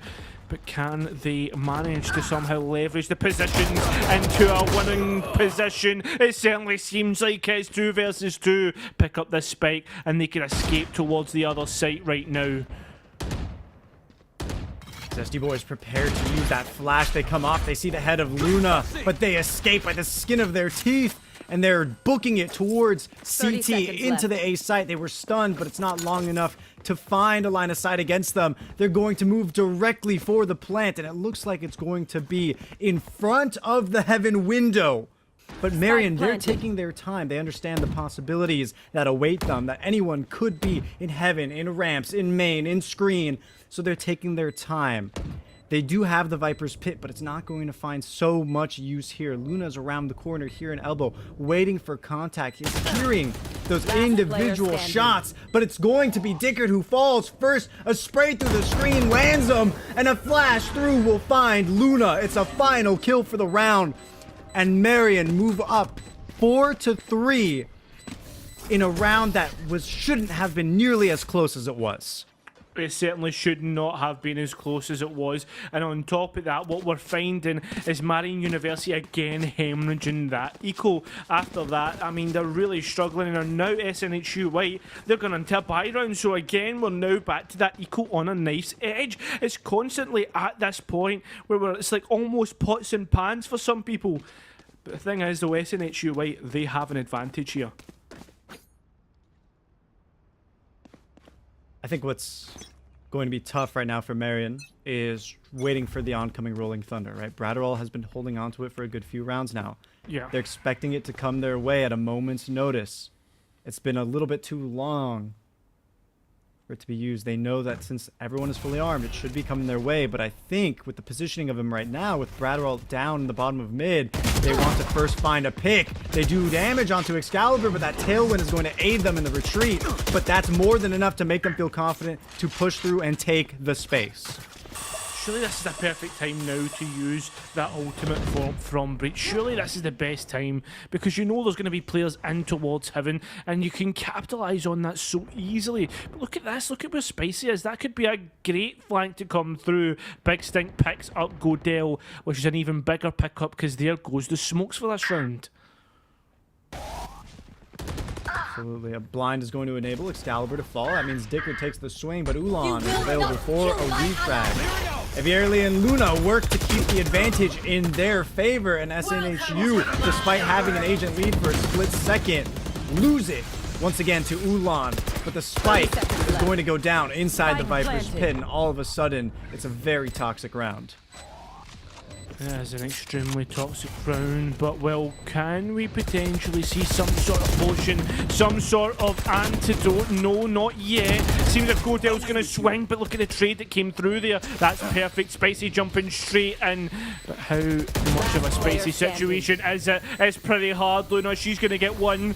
And now Ulan has to go in by themselves. Does spray the right location, but Luna, she's well aware on how to contest that one. And we go back towards an even round count. This does not seem to be letting up.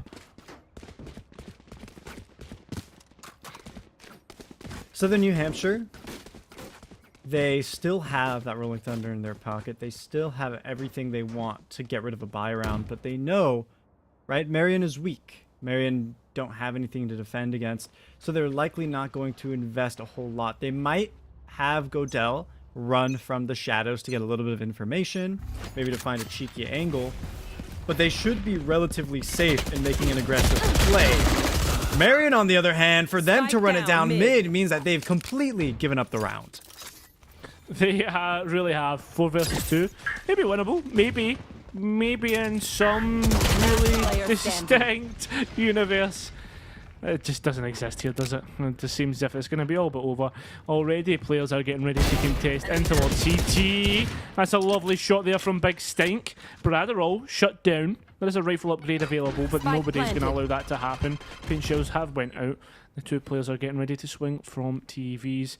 Trying to close out this round as time ticks away. It is all but over. It's just almost trying to see what damage can be done, who can be picked up. Big Stink just waiting patiently. But let's start to think about the next round. We are almost at SNHU, right? 5 and 4.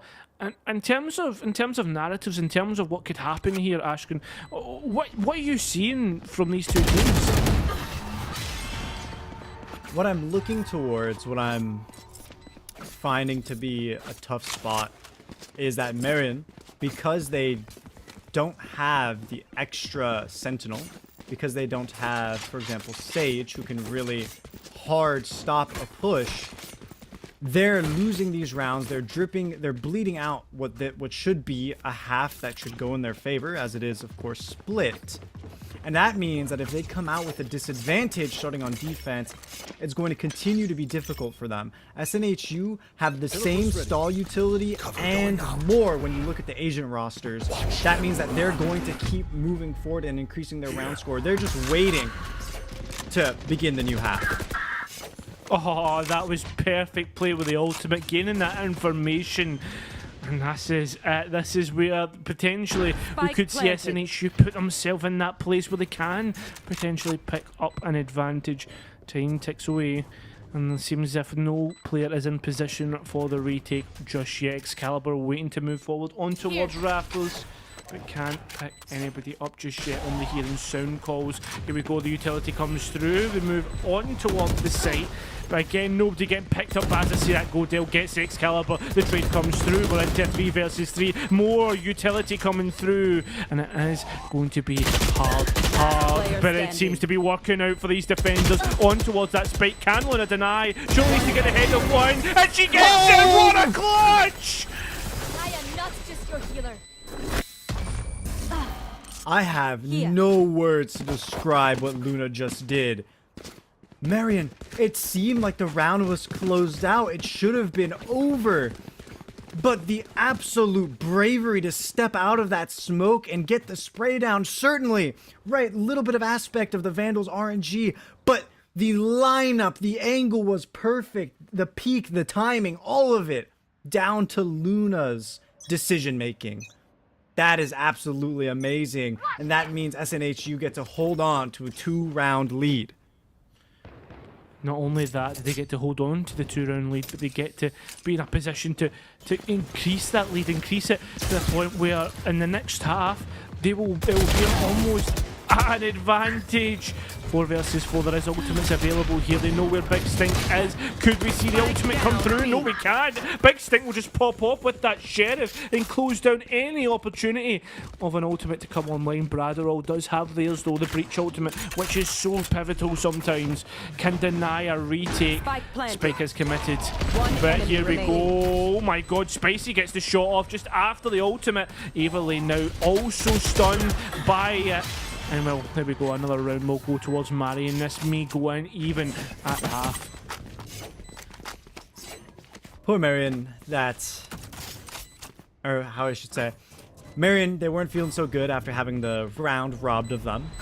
Number 9. So now they come in full force. They get rid of SNHU's chances. And on top of it, the Rolling Thunder being expended means that they get to breathe a little bit more in a relaxed manner. They don't have to worry about that incoming utility, and they can feel fine.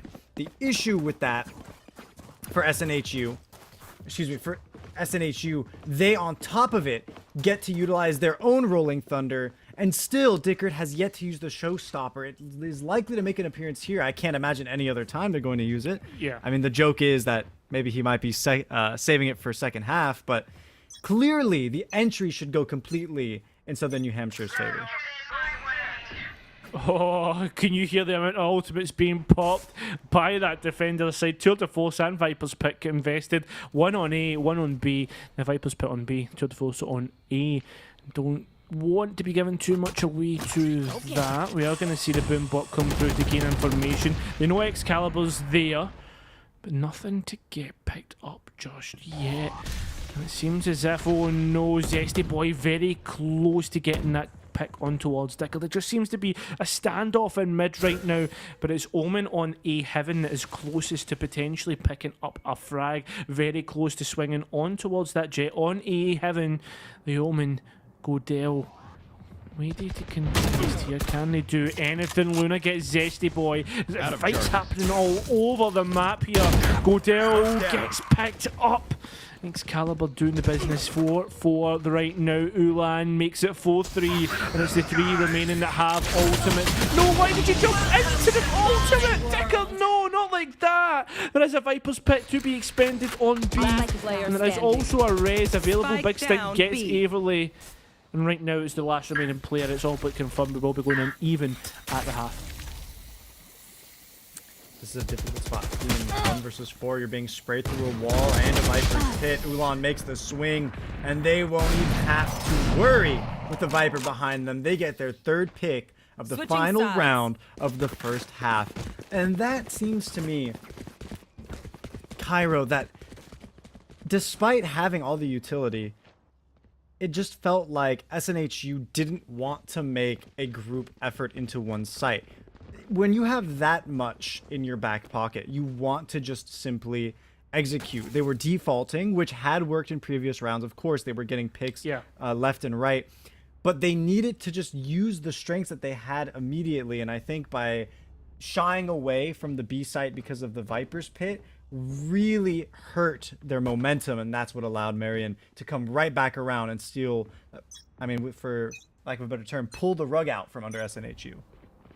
Yeah, totally. But the good thing is, though, is you can argue that SNHU kind of, I was about to say, have an advantage due to the fact that, well, it's not defender sided. The scoreline is dead even. And well, it seems as if it's continuing in towards this kill feed right now, as we're seeing there's an advantage towards the defenders. Can anybody manage to clutch up here? It seems as if that's not going to be the case. The one does get Averley, though. The Sage just dropping off the wall. Godel get a 2-piece. And well, they are going to take the advantage in towards this half. Right now, Godel is the shining star of Southern New Hampshire to consistently be getting these multi-frags, to consistently find these timings against Marion. They are single-handedly leading the rise upwards, but it's a rise by only 1 round. The difference is not massive yet. They do get the Spectres in this round. The chances to increase the gap are high, but we can't cut out Marion just yet. They have that chamber, and the Headhunter is quite lethal in rounds like this. Deceptively lethal. Deceptively lethal is extremely true. Luna spraying out a couple of times. The Breach Flash does come through and makes Luna drop all the way back. Well, I guess giving away so much map control, and oh my god, giving away an upgrade as well. Ulan getting that Spectre, maybe better to drop it off to someone else, but no, decides that they have the advantage with the health, and it's not going to work out. We're seeing it, all the bodies turning into an absolute meat grinder. Who can win this one out? It seems as if the defenders can. 1 remaining, it is Big Stink. What can they do? They do have snake bites they can't deny there. They're not going to use the utility. They're just going to continue to spray. Finally it comes out, but I think it's just too little, too late, and the defenders, they'll defuse that spike out.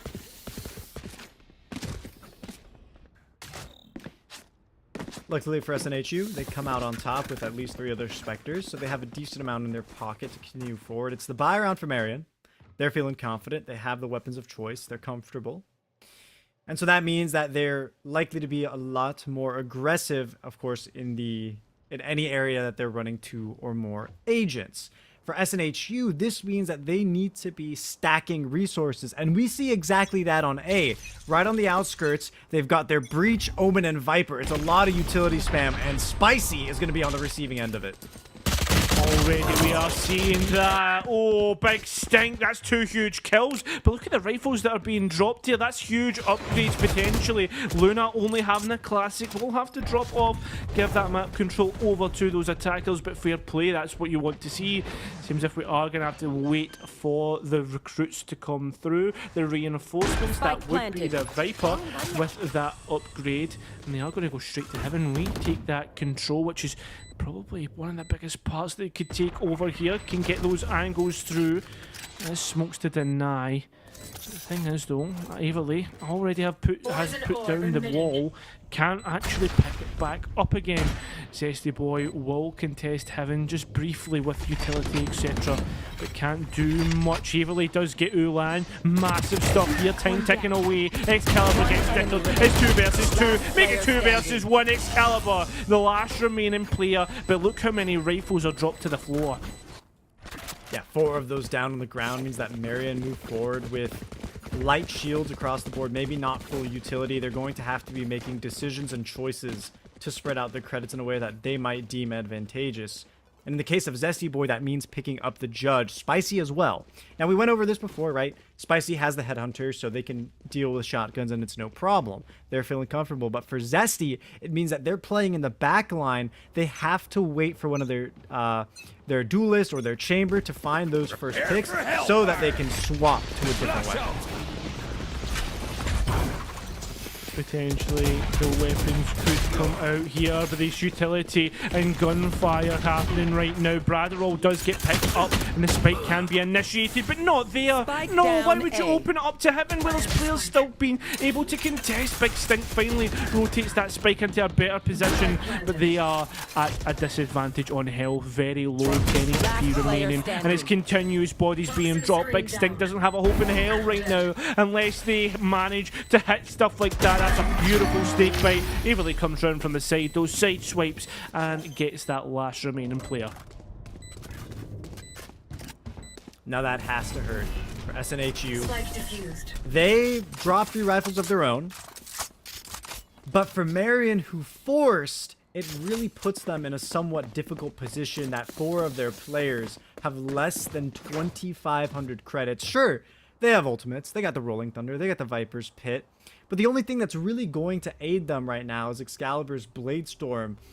And with everyone else unable to even buy heavy shields to pick up any rifles that are dropped by the Blades, it means that it likely shouldn't even see the light of day here. Bladestorm might even be held onto. Of course, that's going to be the individual decision of Excalibur, and right now it looks like Marion are discussing how they want to approach, because they've realized they're being stalled out by paint shells, by snake bites, by slow orbs, by the barrier orb, by breach stun. There is a whole lot coming their way, and they aren't really armed to deal with it.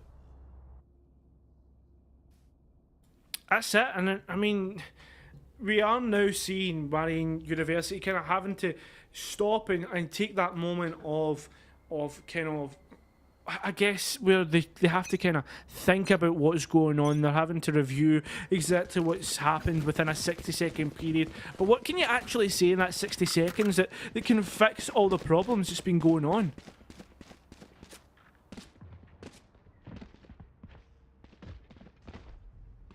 They're relegated to Sheriffs once again, Cairo. That and the pistols. Yeah. The issue for them is, right now, that they need to build up space in the mid. And right now, they haven't really been going there at all. They've been going B main and A main. Now, here on a save round, I understand that they want to get into the close quarters combat, and it works in their favor as Spicy and Excalibur find those frags. But overall, they need to move around the map. But here is another frag right in heaven. Excalibur is waiting. Bulldog in hand. Godell around the corner. It's a game of chicken. Spicy has moved into the spawn for a very daring angle, and they are punished for it. They certainly are. 3 versus 3 now, and there is ultimates available, and there is one of them as the Rolling Thunder. No, Averly almost missing out on that chance, and now there's only 1 player remaining. It's off to Big Stink. Gets 1, gets 2, can't get the third. Averly is able to shut that down, but that's a very costly round when you're playing against a thrifty round. Yeah, I mean, it was a great showing by Big Stink. That Sheriff was a pop-off, but I guess he's just not stinky enough. No, not stinky enough indeed. And look at this, it's now a 3-round lead for SNHU White. That is a huge lead to have, especially on the defensive side of a map like Split. When you've got 2 insane ultimates as well. From the Shadows goes very underappreciated here. It can be used for information consistently, and on top of it, they got the Resurrection. They shouldn't be worried about dwindling numbers. The issue is here, the possessor of the Resurrection, Luna, is on the butt end of a hard push. They've been stunned by the Rolling Thunder, and they're being dashed on, but it's A-okay. They're going to land the headshot to save their own life. That swerve was absolutely pivotal there, keeping themselves alive, and now it's down to a 4 versus 2. Potentially could be winnable for these attackers. It's down to a 2 versus 2. Where does this come from? And well, it's come from the depths of hell, the biggest nightmare you could have after Marine University using up their attack pause. They still lose out. There's not a whole lot left for them. I mean, they could buy rifles, sure, but they're low on resources, light shields on a good majority of their players. The Viper's Pit is there and available to them, great, but their struggle isn't the post plant. Their struggle is getting to the site in the first place that they are consistently being denied. You want to play? Let's play. Oh, what a shot. What a shot from Spicy. Absolute pixels all the way through. Picks up Dickard. And now they have the initial advantage. And when you have that initial advantage, I think your chances go up to like 67%, 70% once you get that initial pick. Because there's so much utility denied. We can already see that. Look at the space and the time that these two players on A have kind of picked up. And no, the spike hasn't even made its way into any of these sites just yet. Right now, SNHU, they're centralized around A at 7 angles. Godel is making a very dangerous decision to move in the center of the map with no one to trade them out and refrag. They should know full well by now that tour de force is out. And it's being waved around with no reservation. Well, there is going to need to be a reservation, but it might be at the Heartbreak Hotel. Which team will be feeling that heartbreak right now? It seems as if it might be Marion University. No, it will be SNHU. Wait, 2 players remaining. There's the 2 players that were coming from A, rotating through, trying to clear that site, see if there is anybody round those corners, any pesky rodents. Seems as if the pest control is out. 2 players are going to have to go for this retake. Bradderall just checking in towards mid to see if anybody was lurking, but no, they are all on site. We can see that from the outlines. They think they're coming from CT, but they drop in from heaven, straight off the top rope. They're not even able to get land a mark. 11 the scoreline, Marine University, the answer back finally. They wipe Southern New Hampshire off of the map with that round, and that's going to eat away at their economy. And that's the kind of round where, when you're in that 2 versus 4 situation, when you know tour de force is out and in the hands of Spicy, you want to just back away. The optimal solution there would have been just to leave, maintain 2 rifles, and maybe be able to buy someone a 3rd to really flip this round in their favor. But unfortunately, that's not going to happen. They got maybe 1 Spectre to work with. Right there. If Dickard is feeling daring, they could use the showstopper, but I find it to be extremely unlikely. Instead, I have to take it back. It immediately ascended to market, but connects with no one. And it looks like SNHU have opted to turn their defense into an offense to try and find guns once more, but Spicy is feeling the heat, and they take down 3 in a single spray. Single spray, sometimes all is needed. Potentially 1 more spray to do it all. 2 players remain, Bradderall and Luna. That could be an ace here. Excalibur wanting in on the front. Gets one of their own, especially getting a 4th. Flawless round, as you can see on the screen. And sometimes when you're in that disadvantage buy situation, kind of doing a full send, trying to get that extra upgrade can maybe take your opponents off guard. And well, it nearly happened there. Well played, and I like the kind of ingenuity coming out from SNHU White. I think the choice, the decision to move outwards on save rounds is something that teams generally reserve for maps like Bind, for Haven, even Icebox. But we don't see it on Split, and I think that really worked out in their favor, or it generally should have. They did get a lot of space, but at the end of the day, of course, Spicy just had the beautiful spray down to counteract it. I think under normal circumstances, it would have been an amazing strategy to implement. Oh, absolute roar of gunfire there. Zesty Boy picks up Dickard, and it seems as if Marion University have done having fun. They are going to free, actually, really trying to take this these gunfights by the scruff of the neck, and well, again, they've got that initial advantage picking up Dickard. Godell, though, is going to get dealt so much damage, down to 60 HP, and things continue with how they are. It seems if we're waiting to see what is going to get picked up. Ropes cleared out by the orbital strike. Nobody clearing out B if that is where the players find themselves. Seems if the kind of attention is going to be on towards A right now, where there is a disadvantage of 2 players for SNHU. White blinded completely. Ulan somehow makes it through all the way on towards site, able to get the spike down. 30 seconds And this left. is going to be a worrying situation for these defenders. Luna biding their time, waiting for the Viper to come right on through. And I like the intuition to look towards ramp and try to search for someone. They know that it's unlikely to be empty. All 5 players are on the board. There's no way all of them sit on the site. And unfortunately for AV even though they take the fight, they're going to lose it. And that's going to be, again, a dwindling in the numbers, leaving Luna alone, the final player. And they can get rid of the sword and the stone, but Zesty Boy is going to add a little bit of flavor at the end to ensure the 10th round is picked up for Marion.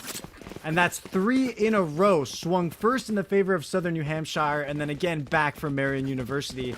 They're looking hot, and to come into the 22nd round with all guns in their favor and nothing for SNHU means that they're likely to even everything up. Cairo. Yes, they certainly are, and just to remind you folks at home, Marion University is the one in form right now, and this is also their map pick, and they could have lost this all a few rounds ago. And look at the investment in this round so far in terms of ultimates, in terms of utility, and in terms of taking this site. They really have just full sent it, and they've even got a pick for it. Well played despite being initiated, not confirmed just yet. Ulan trying to contest in towards heaven.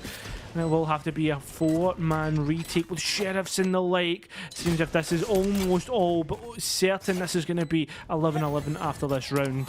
For you. Here comes Luna with a heal to the Rays. Immediately drops down to hell, and Dickard lines up ahead. It's Excalibur who falls to the ground. And Big Stink is going to make an exchange, but you know Godell will always be there for some consistent shots. 2 for themselves and a second for Dickard means that SNHU have brought themselves back from the brink with no guns, being pushed over by the Rolling Thunder, and still making way for the defuse. You see it loud and clear in the big bold letters, Thrifty, and we've made it to match point. Kisses Curse coming through, but this time I've actually seen an operator being brought by Excalibur, and I mean Split isn't the most operator favoured site, most operator favoured map all in all. I mean, I'm thinking towards, the likes of Haven, I'm thinking towards Bind. There's big long areas. I think the the longest angle you can hold is from TVs in towards just below ramp. Oh, as I say that though, Excalibur makes it work and picks up Dickard once again being punished.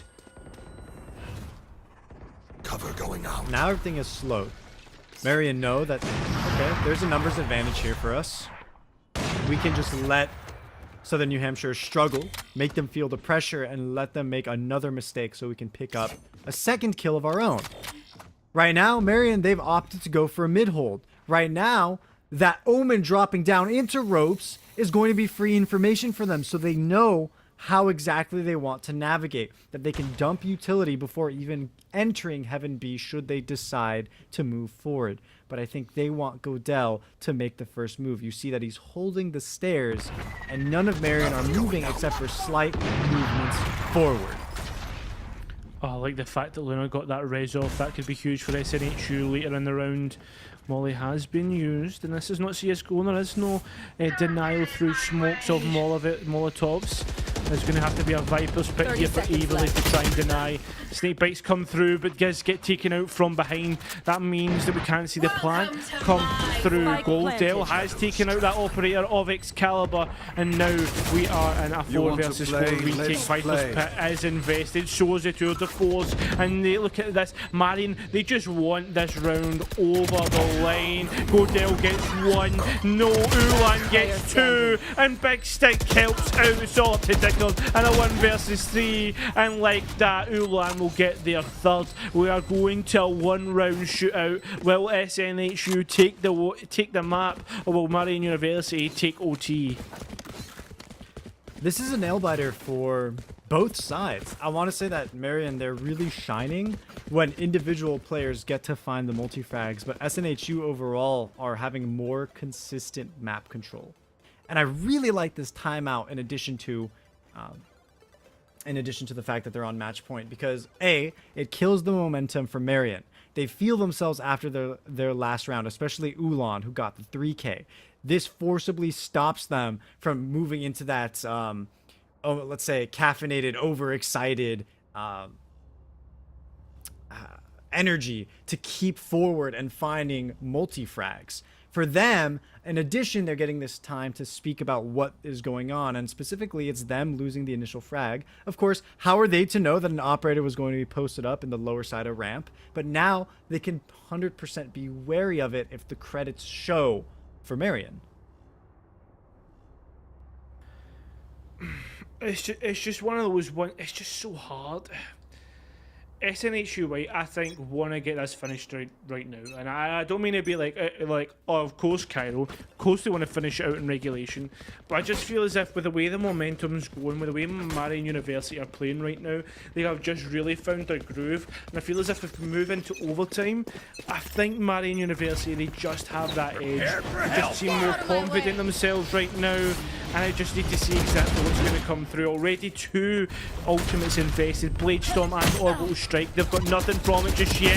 The shotgun version of the Bladestorm doesn't work out. Excalibur though does do the damage, and now with that being said, there is the Rolling Thunder available for SNHU White if they choose to use it for the retake, but it seems as if it's not going to be available after that pick that came through. Ilivili has answered back. Big Stink though gets the trade, and we're into a 4 versus 2 overtime.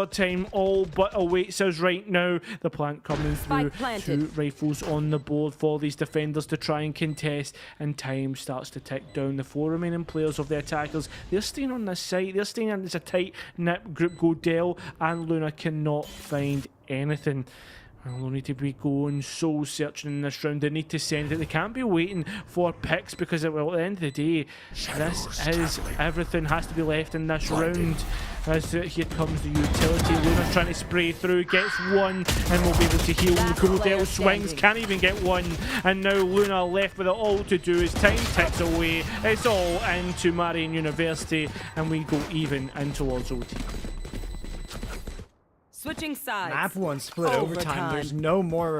There's no other map more intense than this one to get an overtime. You're right in the face of your opponent. Everything is so close quarters.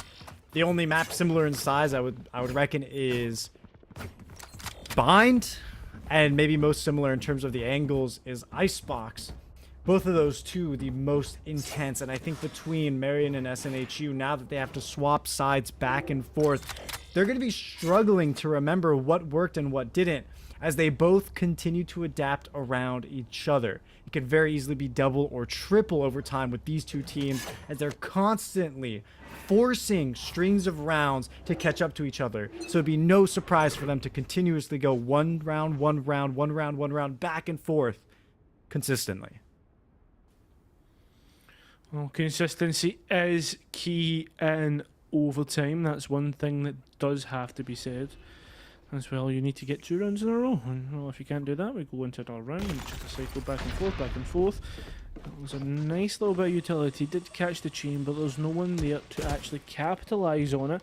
Obviously, they were aiming to try and get a player that was potentially on those heaven stairs. Oh no, Ulan dropping there is not good. And like this, they're going to move through. Like SEAL Team 6 clearing out those corners. Dicker picks up Spicy. Ulan could potentially get picked up from the aftershock, and no, actually gets cleaned up by Paint Shell. Zesty Boy got Bradderall, their opposite number. And here comes Excalibur getting another pick. Luna gets the trade, and we're into a 3 versus 2. Averly not wanting to move through in towards site, as they know there is potentially a player there. Yep, that would be that Viper. They're going to move towards A where the spike is going, and this is going to be another A retake.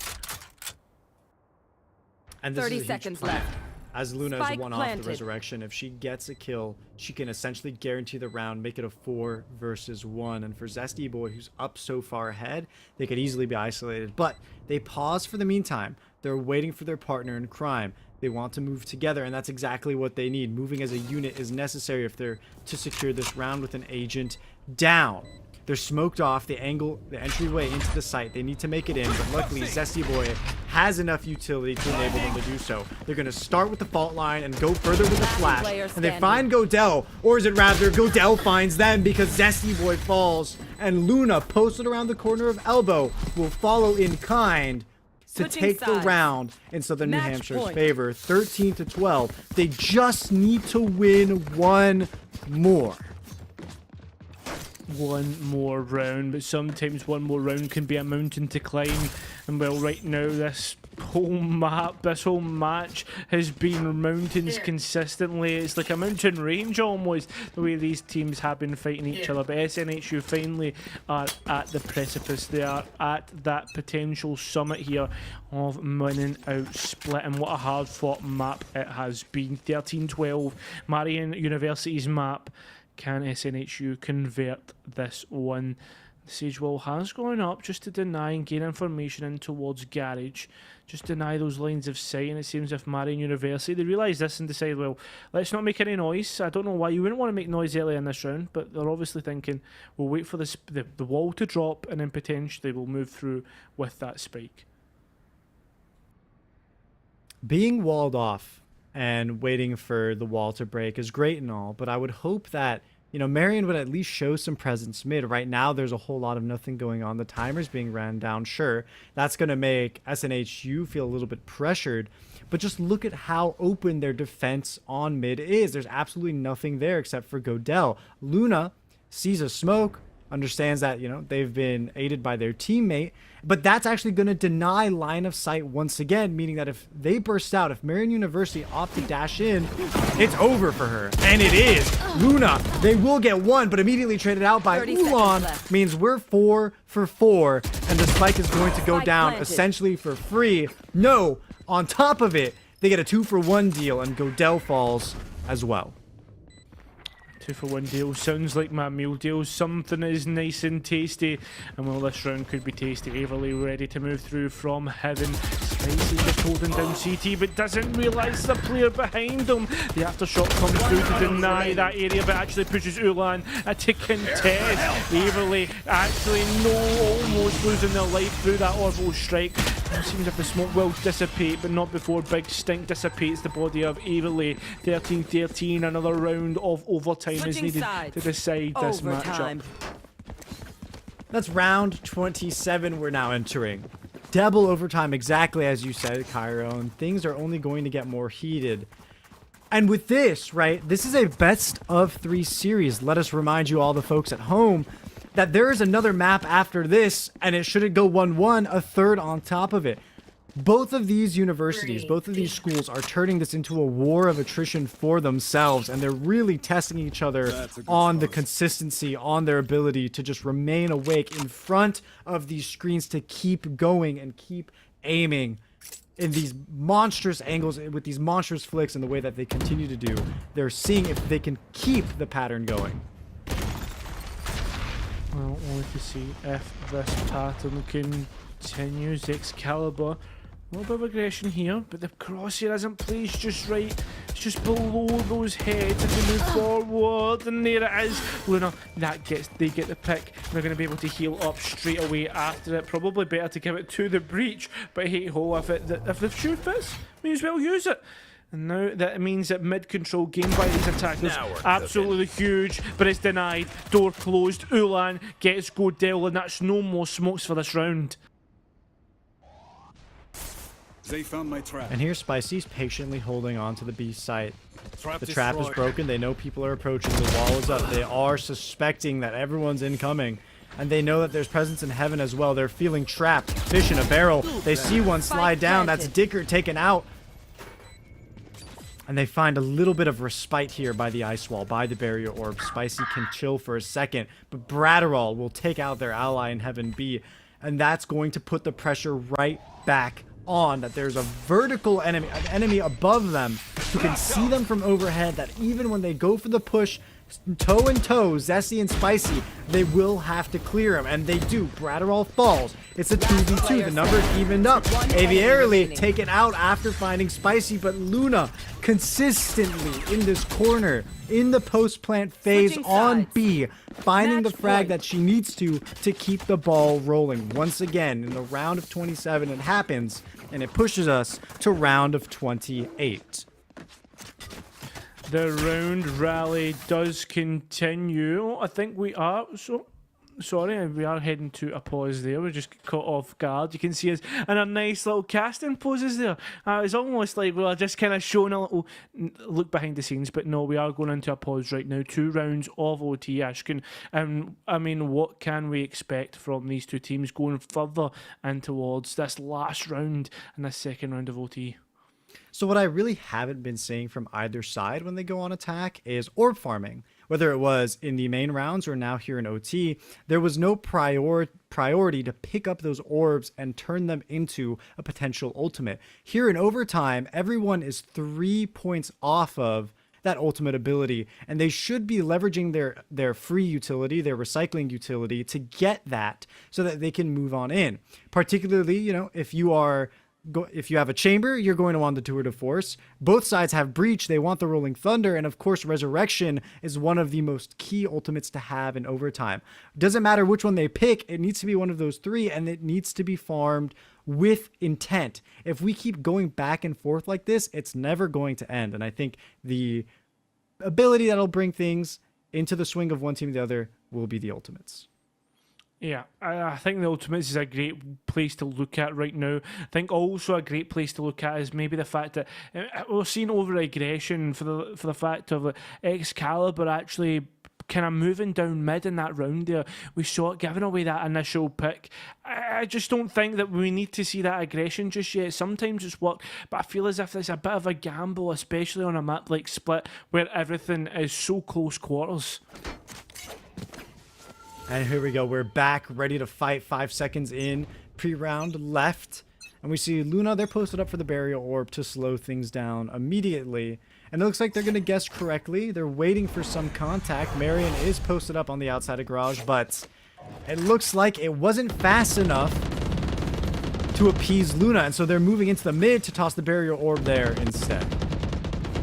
Nice little bit of ingenuity, a little bit of adaptation there. And that just allows a little bit more denial. Obviously, the barrier will get denied, but it's just wasting more ammo as well. Let's be honest, you don't get unlimited ammo when it comes to Valorant. Just taking our time, just denying more and more delay as we wait to see Big Stink and the Spike move through in towards... Oh my god, what a shot B! And it seems as if it just opened right up. It's like a hot knife through butter, and Luna's bullets there like that as well. They managed to deny 2 moving into the site. And well, it's down to a 3 versus 3. No ultimates online. You were talking about it when we got our chance here, Ashkin, but it's not going to come through in this retake right now. Have you really taken the time? They spot the head of Spicy and take it right off. Separated from the shoulders, and Caliber would do the same thing to Godell. It's Big Stink versus Aviarily, and in the Viper battle, Big Stink comes on top. Bratterall is trying to defuse the Spike against 2, but they can't even find 1. And where Big Stink picks up 3 in second round of overtime to move us to OT number 3. We are going to hit 30 rounds in map number 1. We certainly are, but not only this, look at Ashton, look at how all these players are fragging out. Every single one on double digits, every single one putting in the effort. Marion, every single player nearly dropping a 20 bomb. That's nearly 100 kills between them. That shows the efforts that we're seeing, how close these rounds are becoming. And Marion University, this time round, they need to make it work. The denial comes through. Oh no, Big Stink gets caught out by the Breach utility. Can do big work here. First kill is huge. Second kill is even bigger. They spray through the box. Gets Godell. No more smokes. No more Breach. And 3 more attackers remain. Can they somehow fight back? Do have some utility of their own. Averly just having to retreat more. And I've just realised, for the first time ever, SNHU White are actually running double controller. Italy has moved in towards mid and gives Spike up the down, spike. mid. Dicker does get the trade. We're into a 4 versus 2 scenario. Everything is slowed down now for both sides. SNHU White, they want to go to the A site. They realize that there's a lot less presence there. They just did a quick head count and realized what's to their advantage. But the trademarks are going to provide free information. It's going to be an instant rotation for Marion University. And that's going to be the plant going down. Dickard will be one off the showstopper. They need one frag, but they're going to be reduced to 70 HP. They've been spotted on the site, and their companion Luna is stuck in hell. Now, they are able to find two. But this still leaves Dickard as a disadvantage, and they try to go for the spray, but they're still walking as they're clicking, and that means nothing connects. It is a defuse for Marion. And I want to make a point on the Sage pick right now for Southern New Hampshire really quickly. Luna on the defense consistently has been an absolute menace, a thorn in the side of Marion. But on the attack, that barrier orb to move in is creating a funnel.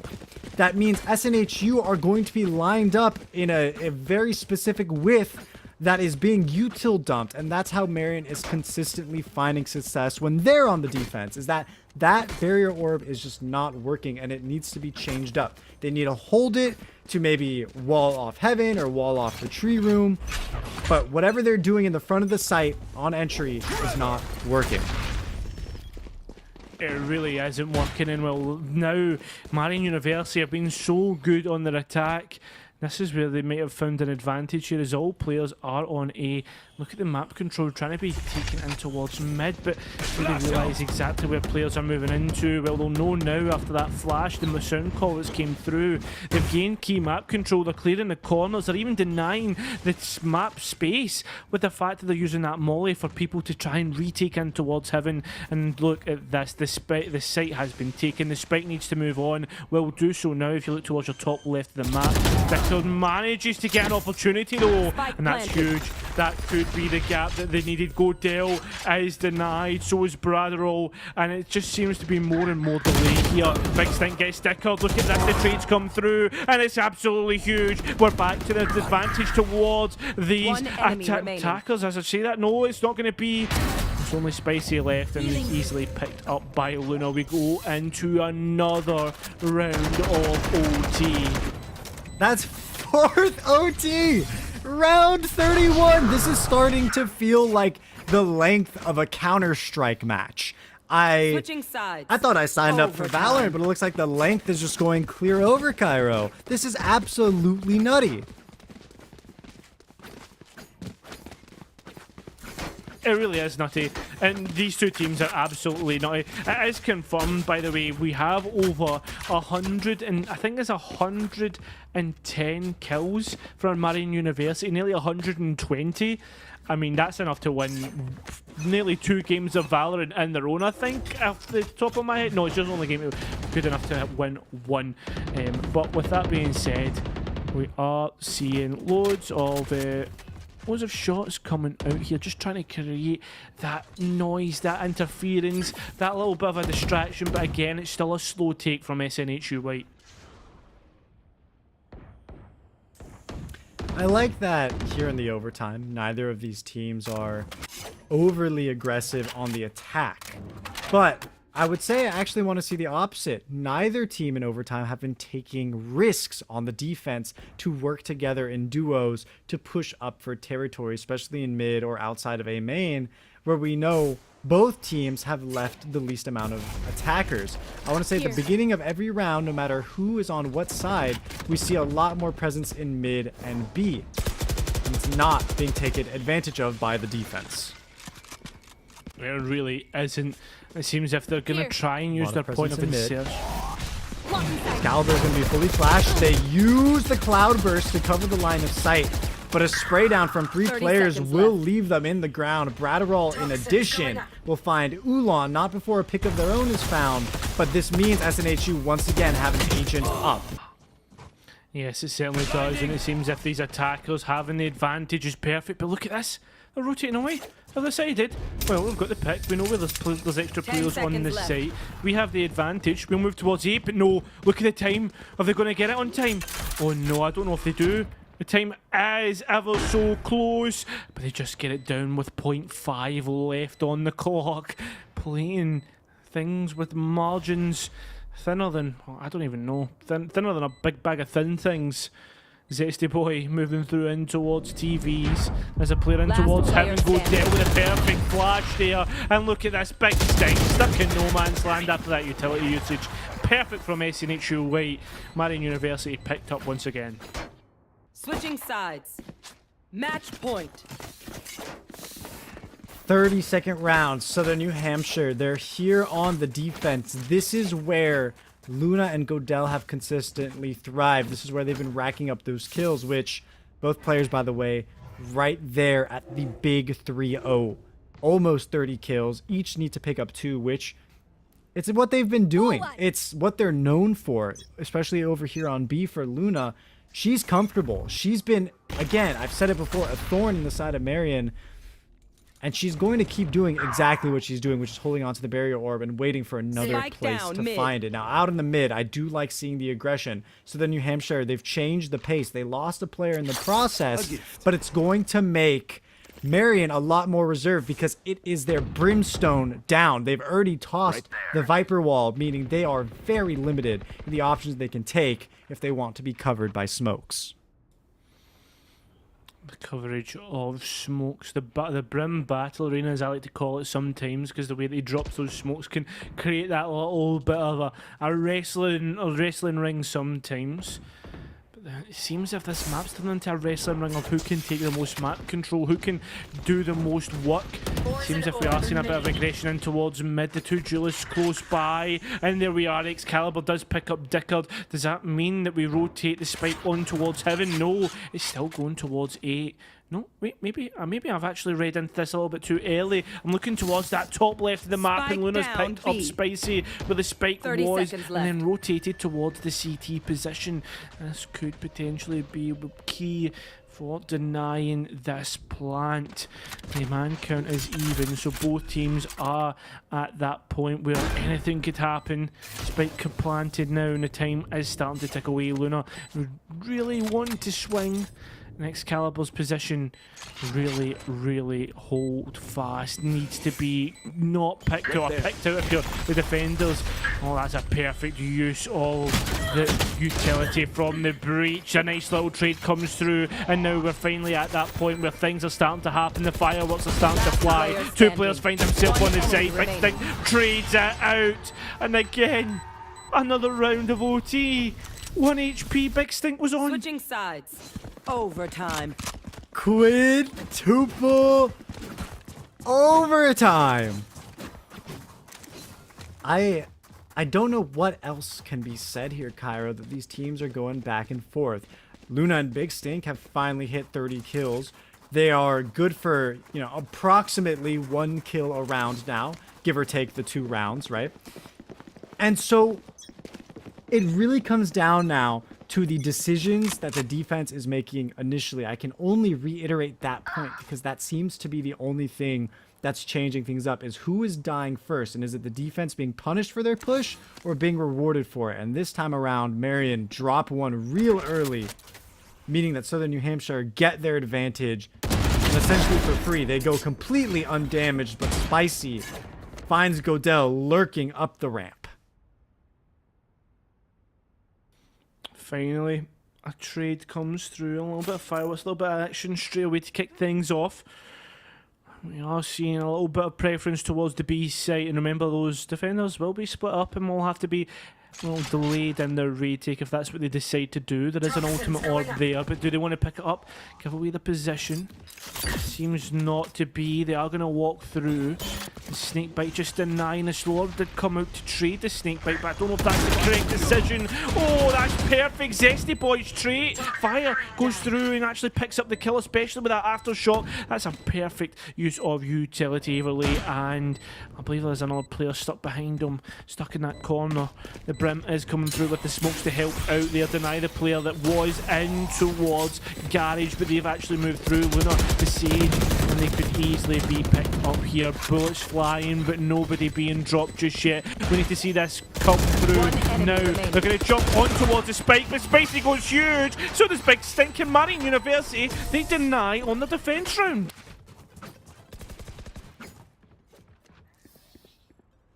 Switching sides. I'm Match scared, point. Cairo. I fear both of these teams because right now, we might go to a total 40 rounds. It seems that Southern New Hampshire, alright, they've dropped the ball there, but we know that their signature here is defense. We know that they will not shy away. Every single round, Luna has been conserving that barrier orb, adapting it to wherever she sees fit, and then through some course of events, stops Marion as they initially go to A, forced to go to B, and Luna, she's right there waiting to stop them in their tracks. Well, to see if they can be stuck in their tracks. Look at the utility used in towards mid, and yet nobody capitalises on it. It's only delay. That's all it really comes to. And with that being said, it is players going to have to drop off of mid. They're going to actually forgive that map control. As the ultimate orb going to be picked up by Spicy. They're going to move towards that tour de force. And right now, it seems as if... That works. seems as if nobody's They going found to my trap. actually move through. The trademark got destroyed straight away, interestingly enough. So that's some information for Marion. But can they capitalise? No, it doesn't seem as if they can. Bradwell gets Excalibur. There seems to be a total trade. We're into a 3 versus 3. Luna and CT gets picked up. The spike needs to be planted. Look how low that brim is. That could easily be one spray for 2. And with that being said, the spike is going to be planted. Time is starting to tick down now. Marion University need to convert this if they want to win out their map pick of split pushed so far. Off your feet! The 2 players move through. Oh no, One the enemy ultimate's remaining. perfect. And like that, Marion University, they put themselves on position Attackers to win win. out split. What was that? 36 total rounds? 34 total rounds? Oh god, it's something like that. Something like that. I tell you something, I'm ready for my bed already, and that's only map 1 of this second best of 3. Yeah. 18-16, ladies and gentlemen. It's going to be Marion taking the cake, and we're going to go ahead, come back to you after a short break so we can pick up where we left off on map 2.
everybody, welcome back to NECC Mondays, where we are casting some Valorant. I'm Cairo, joined by the wonderful Ashcan. Sorry, I've got to get that right on my left. So, with that being said, Ashcan, it's been an amazing first map on Split. 18-16, quintuple overtime. Marion takes the cake, and we move into Fracture, which is now Southern New Hampshire's territory. It's their pick. They're happy to be here, and they're ready to show off their stuff. They might even send us to map 3, because when you go quintuple overtime on the enemy team's map choice, you're setting yourself up to look strong on home turf. Oh, without a doubt, and we're all getting excited for a little bit of a chance at map 3. Already we are seeing another double controller. Ashkin, what actually is the benefit of a double controller lineup? So with Fracture, there's of course multiple lines of approach, and so you generally want to have the ability to move around and cancel your pushes to rotate to hit the other site. For Viper, she's a great asset to have because you can default her utility to one site on the attack, Choose your and then use agent. Brimstone to move to the other side if you need to. On top of it, your post plant with both agents are going to be reinforced with their ultimates, the Orbital Strike and the Viper's Pit respectively. On top of that, if you're a Viper, you get to act as the Sentinel. Once again, just like on Bind, just like on Split, so too is Fracture. You can do so much with the Toxic Screen and the Poison Orb. Well, we are now moving forward and towards this, and it seems as if, yep, both teams have went for that double controller setup, and it seems to be potentially, I think, if I'm reading this right, yep, it's a completely mirrored agent select. I'm glad both of these teams have adopted breaches as well. It's been very interesting to see the rise and fall of the other initiators. Of course, Sova will continue to be one of these stronger choices, but Fracture has proven to be one of his weaker maps, so you don't see him as much. Sky and KO were initially very popular, but everyone has been settling on Breach, not only here on Fracture, but have been transferring him to other maps. We saw it previously on Split, and even on the stranger picks such as Haven, he's made headway. And it's great to see him as an alternative to KJ. On Fracture's initial release, people were using Lockdown to try and get onto B site, but they realized, look, Breach counters the Lockdown with his C, and then on top of it, he can do exactly the same with Rolling Thunder. But anyways, here and now, in the present, round 1, it looks like SNHU are just storming their way onto B from Arcade. Seems to be the case. The paint shells are being sent out to Spike try and planted. contest on towards Dickard, but nobody is going to be able to do so. The spike planted, and now we're in this post-plant situation where we have to see a retake. A little bit of a trade coming through there. Lovely stuff there. And there we are. Advantage towards these defenders. Things coming through. Fault line on towards that tower position, but nobody able to capitalise. The only people capitalising is these defenders. The two remaining players is Luna and Averly. Luna playing in towards that flank position, but the defuse is coming through. It's more than half, it's more than 3/4. It's denied though, and because it's been halved, time is just going to tick by, and that defuse is just going to come through, passing over that ultimate point towards Mr. Breach, and that is first point towards Marion University. Things were looking a little bit sticky there for Marion. That SNHU, they were able to walk freely into Heaven B. They got out into Arcade, and I think they ended up just they got a little bit caught in the choke point out of Heaven B onto the site, and that really led to their downfall. And it is a huge retake as well by the Headhunter from Spicy to just continuously find those frags. Together. One for himself, and then doing assist damage for somebody else. And what's scary, if you're SNHU, is that Marion's Breach is 4 points out of 7 for the Rolling Thunder. Yes, it really is. Big Stink, though, is going to Spike gain down more A. ultimate points for their own. The Viper's Pit doing some work. Dickard gets one onto Zesty Boy, but is it going to be much more? The spam comes through the box. Big Stink isn't going to get any damage, though. Player standing. Godell gets picked up as well. One remaining attacker is that Dickard. 4 points in that round from Big Stink, and that's going to be a Viper's Pit almost on lane after that. And that's really dangerous. It is. It's not often considered the first 2 rounds and the butterfly effect they have on the others. Everyone kind of understands, okay, you win the first round, you get to force. In the 3rd round, you get to go for your force buy if you lost the first 2. It gets a little awkward if things go 1-1 and you move into round 3. But who you drop the kills to can alter the flow of the entire half. And for the case of Marion, it means that they will have a round soon where they can freely ult a site with the Viper's Pit and retake with Rolling Thunder on a separate round as well. That is 2 free rounds in their pocket, assuming they play it right. That is a big assumption to make. The flash did come through there. Be able to pick up into the aftershock as well. Waverly gets one, and oh my god, the trade comes through from Zesty Boy. Spicy doing their own work. Gets Godell. There goes that chamber. There's a 4 versus 3 now, right now. The spike's still in the hands of these attackers, and are slowly trudging their way towards B. But they can't really make their mind up. Whatever side they attack, they are going to be a 1-man advantage due to the split. Maybe even a 2-man advantage after the way that things are going. Here we go. The utility does come through. Trademark just denied in time. Bradwell, though, actually put their back towards where Ulan was. The Molotov not hitting the mark. And it seems if bullets are just going to be fired off. Dickard does get spicy. And we're back to 3 versus 3. Make it 3 versus 2, though. Ulan picks up Luna, and things start to slow down as players are in towards these corners, in towards positions that can't be contested just yet. They're going to go through on towards the main site though, and that's where Bradderall is. Fault line comes out, can't get one. No, Bradderall won't be able to get one. It's onto Excalibur. They're actually trying to defuse, but the judge does the work, and now the defenders will win round number 3. And there it is. Implementation of the Rolling Thunder down and out. Marion University string together a 3rd round. What does that mean? It means Southern New Hampshire University, they're broke. They got nothing on to use. They got maybe some pistols, maybe some shields, and that's it. Dickard can change the flow of the round, has the showstopper, but cannot expect the rest of the squad to roll on in with them. He has that mobility, and he's going to need to use every ounce of it. Squeeze every ounce of value from those blast packs if he's going to land a showstopper enough, one strong enough to change the course of the round. That means they're going to have to sacrifice their life in the process. For now, it doesn't look like they're going for it. Instead, it's going to be a full stampede into B.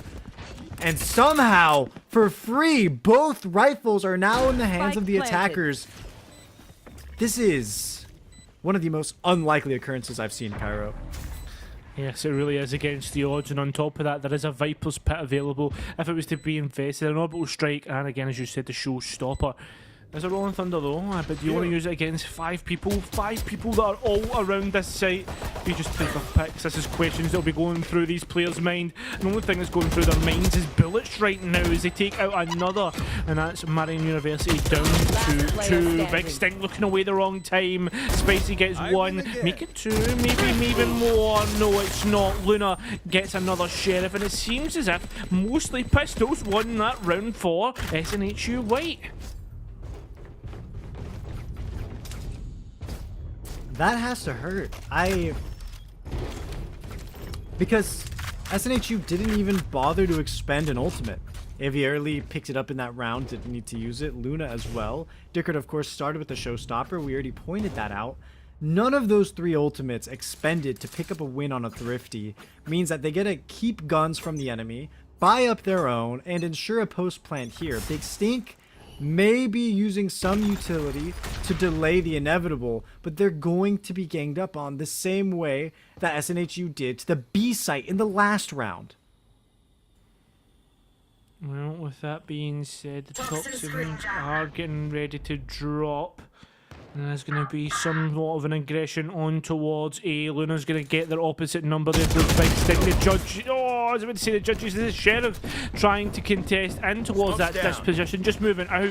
And well, they will get picked up. The spike's going to get planted. And we are moving through into this 2 versus 5 scenario. And well, with that being said, it doesn't seem as if there's going to be much to be able to be picked up from the Marian University side.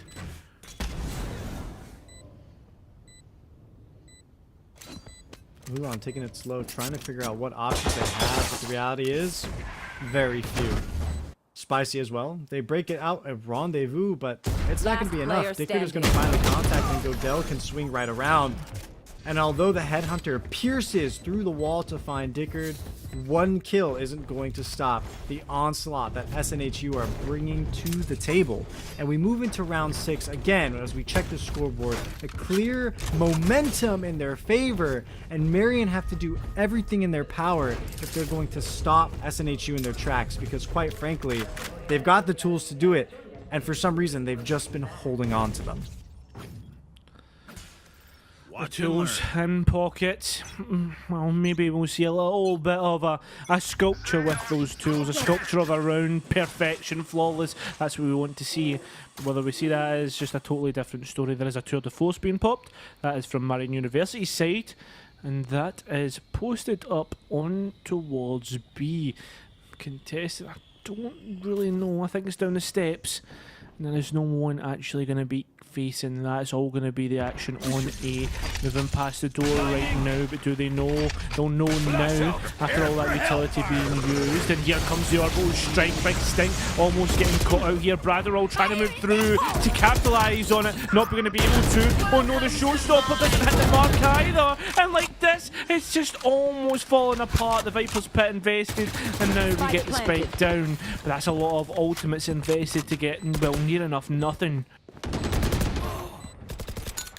This really hurts for Spicy. They have tour de force out and about. All 5 bullets still chambered and ready to go. But unfortunately for them, none of them are going to be used. The Viper's Pit forces close combat. And in that kind of situation, they're just going to fall. Excalibur is able to find 1, and Luna is low, 7 HP. A stray bullet can kill them, but their positioning is just ahead of the game. And between them and Aviarily, Excalibur is going to be put right back into the stone, laid to rest.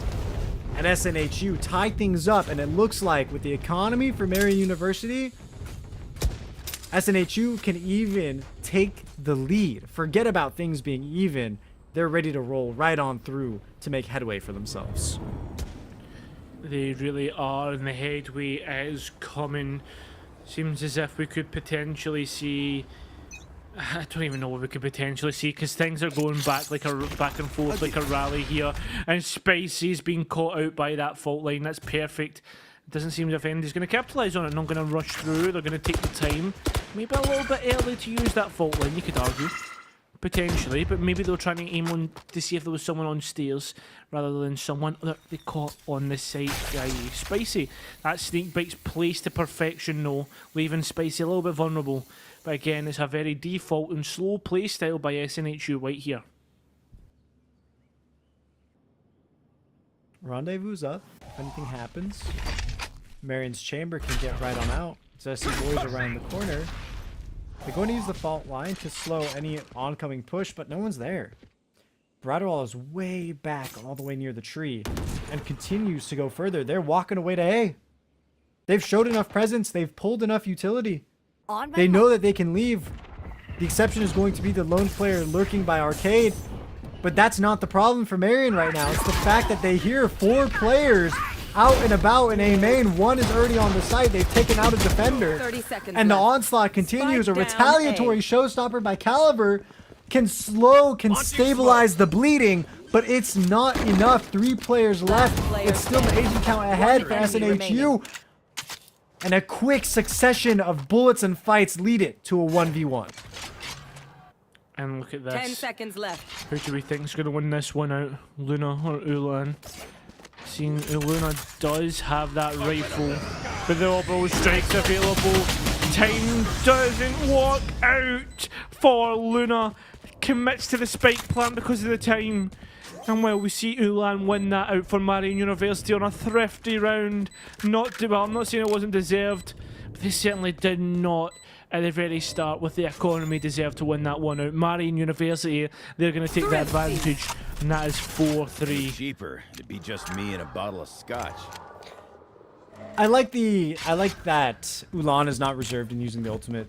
In the collegiate, a lot of players would opt to take a swing or fight in that position instead of playing the safer option, which is the orbital strike. And I mean, if we bring it into chess terms, it's a mate in one essentially. There are no options there for Luna to take in that position. You pointed it out precisely. There was no time left. She needed to commit to it, and any other option would have allowed Ulan to be vulnerable. A swing would have meant that Luna could react and shoot back. Orbital strike leaves things in the hands of Marian, and on top of winning that round, they proceed into number 8 with a pick with the operator. And look at the preference now, like of SNHU White. They were more towards the A side where the spike is. But already we are seeing aggression coming through here from Marian as they move forward. Spicy with that operator trying to see if they can find anything.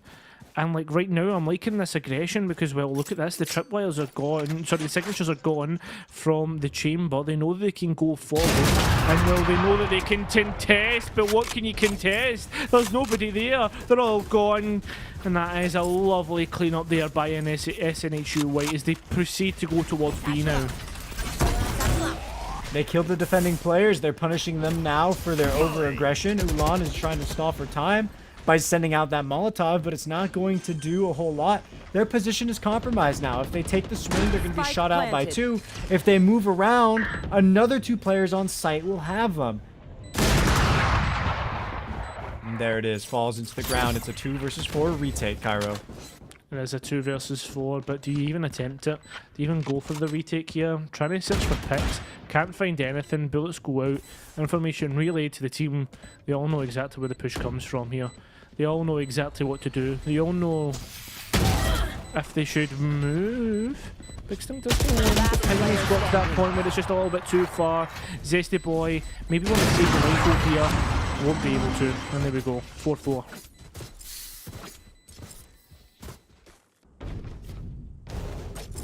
This is quite the back and forth, and I guess we really shouldn't be surprised, right? On Split, we knew it was Marian's pick, and even despite that, we went into an 18-16 quintuple overtime. So here, SNHU are still, of course, going to have to fight tooth and nail to pick up rounds, and I mean, if you look at the timeline, it's in parallel. 3 in the favor of Marian, 3 back in the favor of SNHU. Marian can get a defusal, but then Southern New Hampshire want to win their own. Neither team is falling into the pacing of the others completely, and I think both are adapting live as we continue to go through these rounds, and it's impressive. Impressive is one of the words I would use. Clinical is another, as Bradderall has found another 2, and that's the push out from A. Moving towards B now, where 2 players are actually lying in wait. They actually decide to move the spike towards A, meaning that, well, look at this, there's going to be nobody there to contest. I'm going to pick up that ultimate, or for good measure, the spike coming through. Now SNHU White, they are now going to move through into post plant. Trademark gets shut out, and it's kind of at a point now where it's almost over because, well, let's be honest, they're moving through into a situation where... Oh, I was about to say they're moving through into a situation where it's almost unwinnable. Godale does get taken out by Spicy twice over. And now we're at a situation where this is winnable. The operator does get picked up, and I think this is going to get saved. Ulan realises what he has in his hands, realises the potential that he has, and that's fair enough. You don't want to waste that. Meanwhile, though, Spicy wants all of the smoke, but none of it is going to last long before it disperses because he's going to get it put right on down in A main. Buried 6 feet under. 2 rifles for SNHU White. They get to continue outwards. But Marian, the operator in their hands on the defense, having that little extra tool, 4,700 credits less that they have to spend. And it's, for Spicy, it's going to be their hopes and dreams. They've been getting picks every once in a while. But I think they have to swap up the angle. We're not seeing any, as the as people say in streams, flotations of the operator. The angle isn't being changed. No shuffling around is occurring. Meaning, it's very predictable the angle that Spicy is going to peak. Well, predictability is a huge factor, especially in Valorant. I mean, being able to check corners that you know potential people might be pulled in angles that you know potential people might pull out from. Averly does get and Spicy, getting a bit of chip there. The thing is, though, might be cornered a little bit, might be feeling the heat very, very soon after that orbital strike, as they're the only one there on that tower position. Anybody could pick them up. This could easily be a winnable one for these attackers. It's 4 versus 4. Dickard trades it out on the Spicy. That op has been dropped, but Zesty Boy goes huge. And now we are in towards a 3 versus 2 here. A Spike, though, going towards A. And do they know about the luck from the Viper?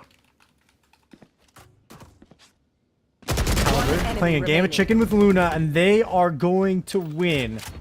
That's going to mean the Snake is down, deceased, but Aviarily flying through the air out of the drop down to get their spike planted, narrowly being missed by the fault line, but punished for the re-peek, and Zesty Boy gets a defuse.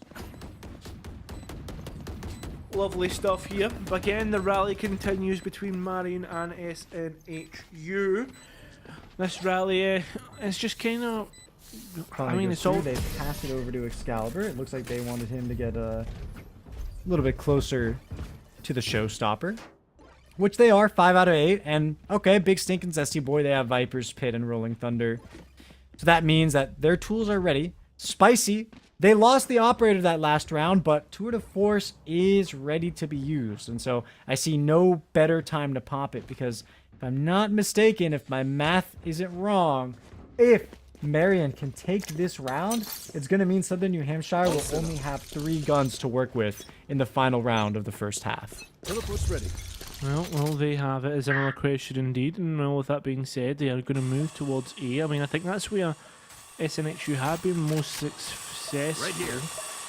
And it does seem to be the case. The Boombot has done the clearing and gaining of information, moving on towards A.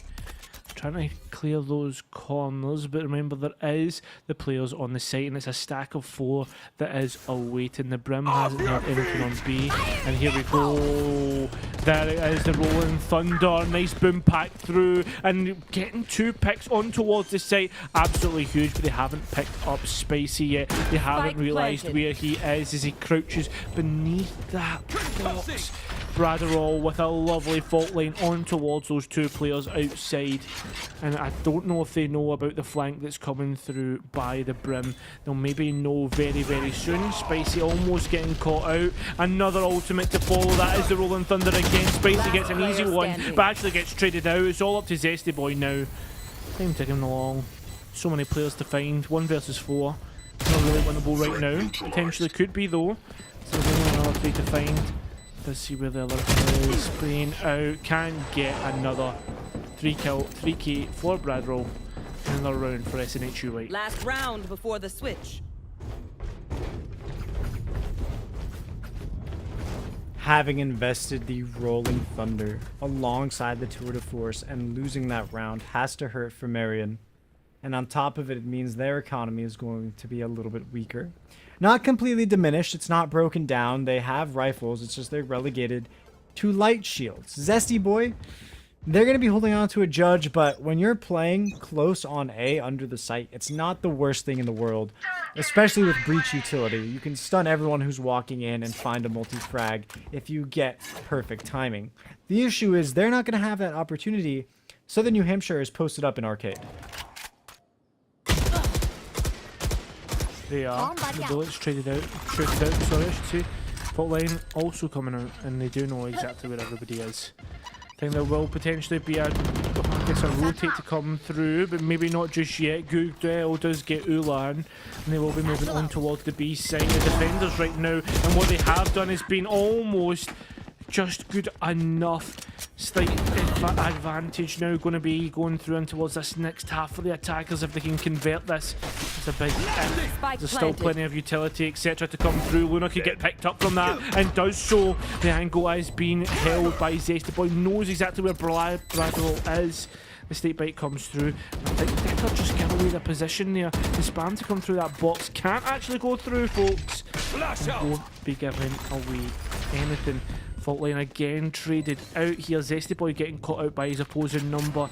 I think they might actually jump onto this spike to try and half it. The flash being traded. Big Stink getting caught out, I should say. Again caught out. But look at this. Zesty Boy has to be able to contest, be able to win this out. A lovely round. And actually able to go into the half even.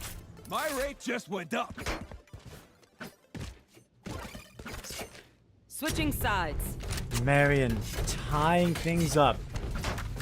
If they entered this half 7-5 and SNHU took the lead on pistol, which was, I want to say, not an unlikely occurrence, they would have been robbed of the first two, making it 9-5. But when we're here 6-6, there is nothing for Marion to stress about now. And on top of it, if they're performing how they've been, if they can keep up those multi-frags, specifically between Zesty and Spicy, they should be able to pull a lead enough to farm orbs and then leverage all of these effective ultimates to keep retaining rounds on attack. Between Brimstone, between Breach and Viper and Raze, they should never have an issue getting into the site and holding a site for post-plant. Should the key work in that sentence? Here we go. The Stim Beacon already getting flung straight on towards site. The thing is though, there's Luna, gets picked up. Spiking now being initiated to plant. Well played so far. Things are looking good. Spike has been planted for Marion and now they need to defend it. They now become the defenders rather than the attackers. Spicy though is attacking in towards this retake. Averly gets the trade, but it's Caliber trading once again. Zesty Boy finishes it out. And that's a lovely round from Marion University. Nice and fast. Now here it is with the anti-eco. Of course, 4 spies to Spectres, or a judge if you're Zesty Boy, though I'm curious as to what angle he's going to approach from. Maybe perhaps pushing into sand on A or holding heaven B. But what I would like to see that SNHU never did on attack is methodical pushes to gather the orbs. Fracture is the only map with 4 ultimate orbs spread around it. And for the attackers, that means opportunity to get one of your agents to halfway into ultimate every single round. Launching smoke. Do we see the push onto A, Cairo? Yeah, we do see the push in towards A. Luna Spike picks down up A. Ulan. The Zesty Boy getting the trade. It's Caliber trading now. remaining. 2 massive kills. And look at this. Bratherall will get picked up. Spicy taking out Godell. Another round towards Marion University. So going as expected, nothing unusual about that. Except for the fact that there are 3 judges in the hands of Marion, but hey, if it works, it works. They look like they're going to opt for a similar strategy. That works. But unfortunately for them, Spicy is the only one increasingly close, Who will I spot getting increasingly first? close to their ultimate. Tour de Force is not the first one you want out when you're on the attack, but it's going to be there regardless. So they better be having their fingers crossed, hoping Zesty can pick up some extra frags here and now. We will need to see if those frags can be picked up. Godell does get one. It seems if things are winnable here. Seems to potentially if you keep flogging a dead horse, things will be known. Ulan does launch those smokes. Have you heard the voice line? The Brimulus Stimulus goes down, and so does all the bodies. Spike down Spicy gets a A. couple though. Last Makes it a player nice standing. little spicy round. Big Stink though could easily get picked up here. The spam coming through, and here comes Godell. Oh, sorry, it's not Godell, it's Dickard. There we go. And we see another SNHU round. Standard buy round going in the favor of the Riflers. SNHU are happy to even things up, but they're not celebrating. They're not dancing in place. They're not popping off. They understood that things kind of just went as they should have. For Marion, that means that they're going to retaliate with rifles of their own, but unfortunately, since Ulan decided to force in the last round, they're going to be relegated to the Stinger. But it's not the worst thing in the world, because remember that, as you said, Brimulus Stimulus increases the firing rate on the Stinger, which is already one of the fastest shooting guns in the game, meaning he can pour out a mag and secure a kill. Doesn't matter what the range is, because they're going to be sending out bullets faster than the eye can see. Waiting for that Viper wall to come down. Has gone. Well, obviously it has gone down. We can see it on the map. Don't need to tell you guys that. You can hear. You can see. With that being said, though, there's a little strike team moving on towards A to cause some damage, cause some distractions. Big Stink is going to have to watch this flank as Godell tried to move up, but has got the information that maybe 2 players might be on A and has to have dropped off. Players are starting to split up now. The Brim of the defenders, the SNHU white players, is trying to move out in towards the spawn, and Excalibur has somehow managed to find that kill. There we are. We can now move on towards the site. You see in the top left hand corner, you see all these players, and oh no, Ulan gets caught off guard, not checking the corners. Dicker gets another. Braderol, look at this, it's a complete shut of the door. And it's a 4 versus 2. Safety boy, Spicy, left just outside. Not even getting a chance to step inside. We are seeing the lines of sight as to where Spicy's holding.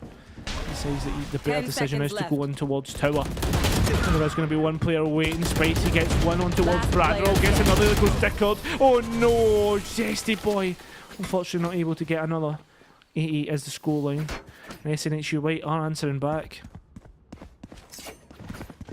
I'm surprised, frankly, by how long Bradderall was able to stay in the safe corner of B site, despite the fact that Marion has a Raze, a Brimstone, and a Breach. On top of it all, of course, the Viper's Molly as well. All of those spots should have been... all of that utility spread amongst those 4 agents should have been able to easily clear that spot, and yet for Southern New Hampshire to be able to maintain an agent on site like that is indicative of the fact that Marion aren't aware of where to throw their utility as they execute. Well, that Boombot has gone out to gain information. Nothing coming out of arcade right now, apart from Zesty Boy firing off a couple of shots. I don't know why you do that. Just let it go. I mean, it's not going to see you, man. And now with that smoke being dropped, means that he'll be able to just not get any lines of sight. Big Stink and Ulon moving through on towards the A site. Well, there's only 1 player. That is that Viper. And that Viper doesn't even know, watching on towards the door. Must have got a sound call there because he flipped across here very quickly. Ulan, though, trying to get the kill, does so with the frenzy, and now can get that spike down, shut it down. But do SNHU have the response that they need to get this down? The Viper wall is up, and it seems as if the snake bites is more important than getting that spike down for the time being. Ulan has picked up the rifle. Bradderall dropping Excalibur. There is an orbital strike available to deny time. But can they deny time with their guns instead? Nope, here we go. The old brutal strike does come through, displaces players, lets Ulan pick up another 2, and now it's all up to the 2 remaining. Dickard and the Brim moving through, putting a bad place. Ulan gets shut down, paint shells to come out, Spicy does their own work, and now it's all up to Evilly, all up to this last remaining player, and a thrifty round comes through for Marion University.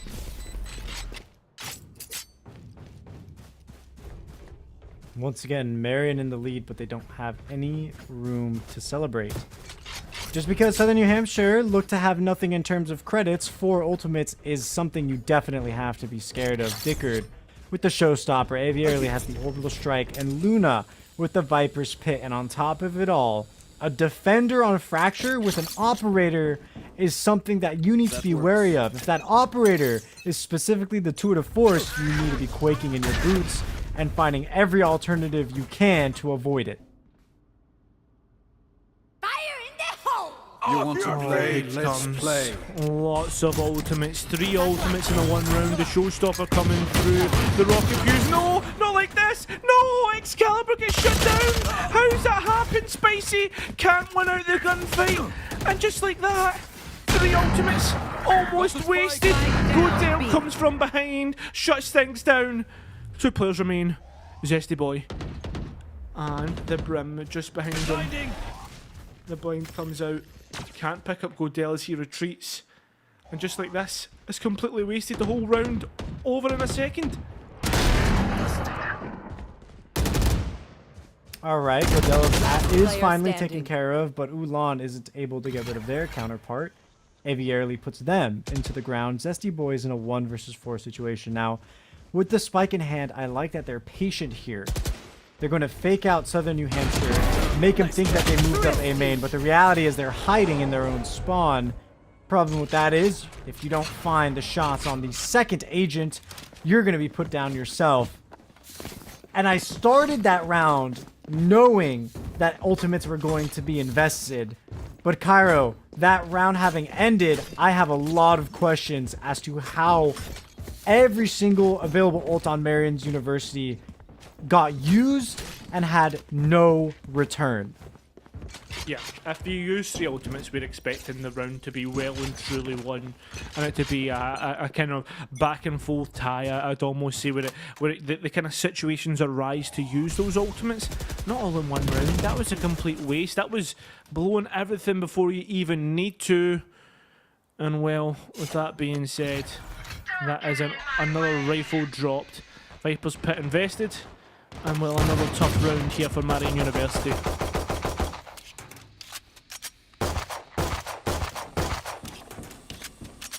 Time ticking away. Marion are an agent down. They see the Viper's Pit right in front of them. They should have figured out the presence of at least 2 of the agents that SNHU have spent towards the A site. Now, the decision for Marion has to be to rotate. They don't really have the resources to fight it out here, especially in such disadvantageous terrain. They need to move over, and not only silently, but swiftly. And instead, they run right into Bratterall and Sand, meaning that they're leaving alone their Raze and their Viper. And Excalibur jumps right on in, while Big Stink is finally able to get rid of that breach. It looks like things have turned on their head. Possession of the counter-terrorist spawn goes into the hands of Marion University. And instead of rotating around the map, they're going to take a direct line through. I found my trap. Sometimes 10 the best seconds way left. is just to go right through in towards the path. That is, well, obviously the easiest. Oh no! Oh, Big Stink, that was close, man. That was far too close. And while the Viper's Pit is invested, there is obviously a chance to get the snake bites down. Kicks Caliber, loses the gunfight, and SNHU wait. They're able to win this one out. That is an unfortunate micro error on the side of Marion University. I repeat it in a lot of collegiate best of threes, and I'll say it again here. In that kind of a situation, if you're in a clutch 2 versus X scenario, one of your players is a Viper with Viper's Pit, that Viper should not be the one to plant. You need to have your other agent stick the plant, and your Viper can go ahead and utilize the full extent of their ultimate, because their gun will be out, the enemies will be highlighted, and they get to get the Viper's Pit out that much sooner, because you can do both of the spike plant and the ult usage simultaneously. But we're in the here and the now, we're in the round of 20, and it looks like Marion have opted to go for A main, but they've been slowed off once again by a Viper. They have been, and look at this, look at the talent that's being used, the space at this beat, and the map to control the Narian, and it's all leading down to a flawless round. And we've been here before, 11-9 to SNHU White, and Marion University had a tough task to do last time, an even tougher task this time. This is a patience, a lack of patience that is eating at Marion.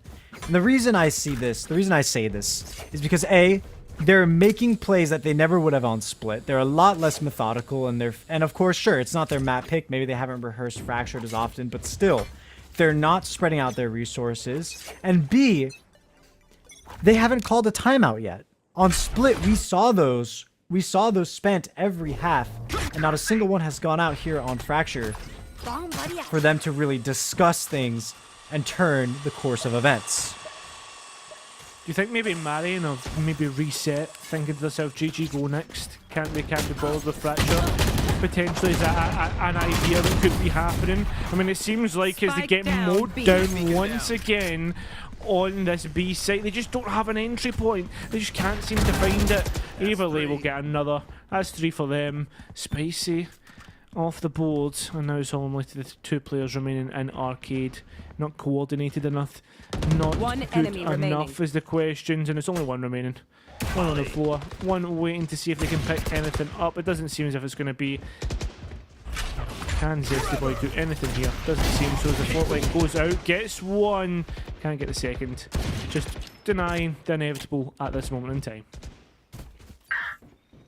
Does drop down. It looks like they want to go for this rifle that's been dropped. They have the utility to pull people off 30 of the seconds angle. left.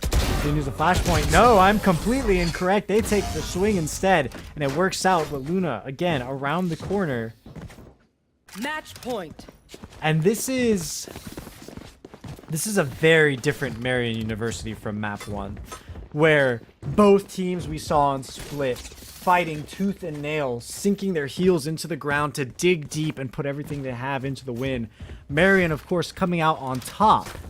But here it feels like they're just letting the rounds slip away in these very uncoordinated executes, that they are losing an initial player, and so many of the rest of the squad are so far back, unable to trade, that they realize, oh no, now we have no other way to re-entry into these sites. Off your feet! Well, wanting to see what can happen here. Zesty Boy has went below and used the Rolling Thunder, but almost feels like a waste because, well, I mean, nobody's followed through on it. Nobody's even capitalised on any potential mistakes there, which means the 2 players on A won't move. They know that they don't need to. With that being said, they also have a Rolling Thunder in pocket. Bradderall gets down 1. A. Can they maybe get 2? That's potential. The spike has been denied. This has been a trade of controllers, but still 1 remains on the side of SNHU Spike White. planted. He is about to come through for the retake.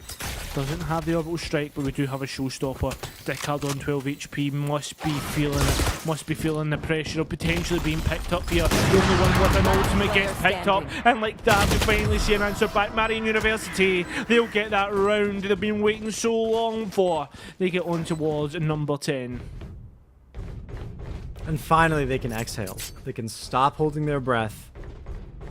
And they can see that, okay, we've broken the curse. We've gone on through. We didn't have to lose every single agent to win a round. We just dropped Ulan, and that's A-okay because they're building up to their ultimate to go for a post-plant anyways. We can break through the defenses, but what needs to happen is the initial attack has to be coordinated. This time around, it was. But can they maintain that consistency? The previous 4 rounds say no, but that last round really showed off exactly what Marion had. Unfortunately, what they're not going to have is Spicy on the chamber as he gets taken out immediately, punished for the lurk. Well, the luck has been punished, and that's another point where SNHU White could really start to invest the ultimates and invest into a point where they could win out, make sure that they can confirm things. They do have that Rolling Thunder. Do they have the information? No, on where players are and towards that 8 kind of tunnel position. Luna having to be displaced after that aftershock, though goes into a better position to contest. Ulan does get that trade though, and it seems as if he's going to continue to trade out. Places that places the spike up above for his ultimate to contest. 26 HP is all he is on, and nobody will be able to contest him from this position. Here comes the Rolling Thunder. The smokes go down, but here we go. Finally, the orbital strike comes through, but not at the point you wanted to be at. Ulan, oh no, Excalibur actually denies. That's all up to Ulan. 19 HP, that's all he had, and he gets picked up, and there we have it. Map number 3 is confirmed. Southern New Hampshire. After Defenders losing win. 18 to 16, Last map player 1 on standing. Split, they gave it their all. Here, they don't allow Marion the opportunity to swing back at all. It is 13 to 10 in their favor, 1-1 in the map series, and in this best of 3, that means we go on to the 3rd map And Cairo, that means you and I will be back after a short break to see everything close out.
Welcome back, I can't do a Scottish accent. I'm sorry.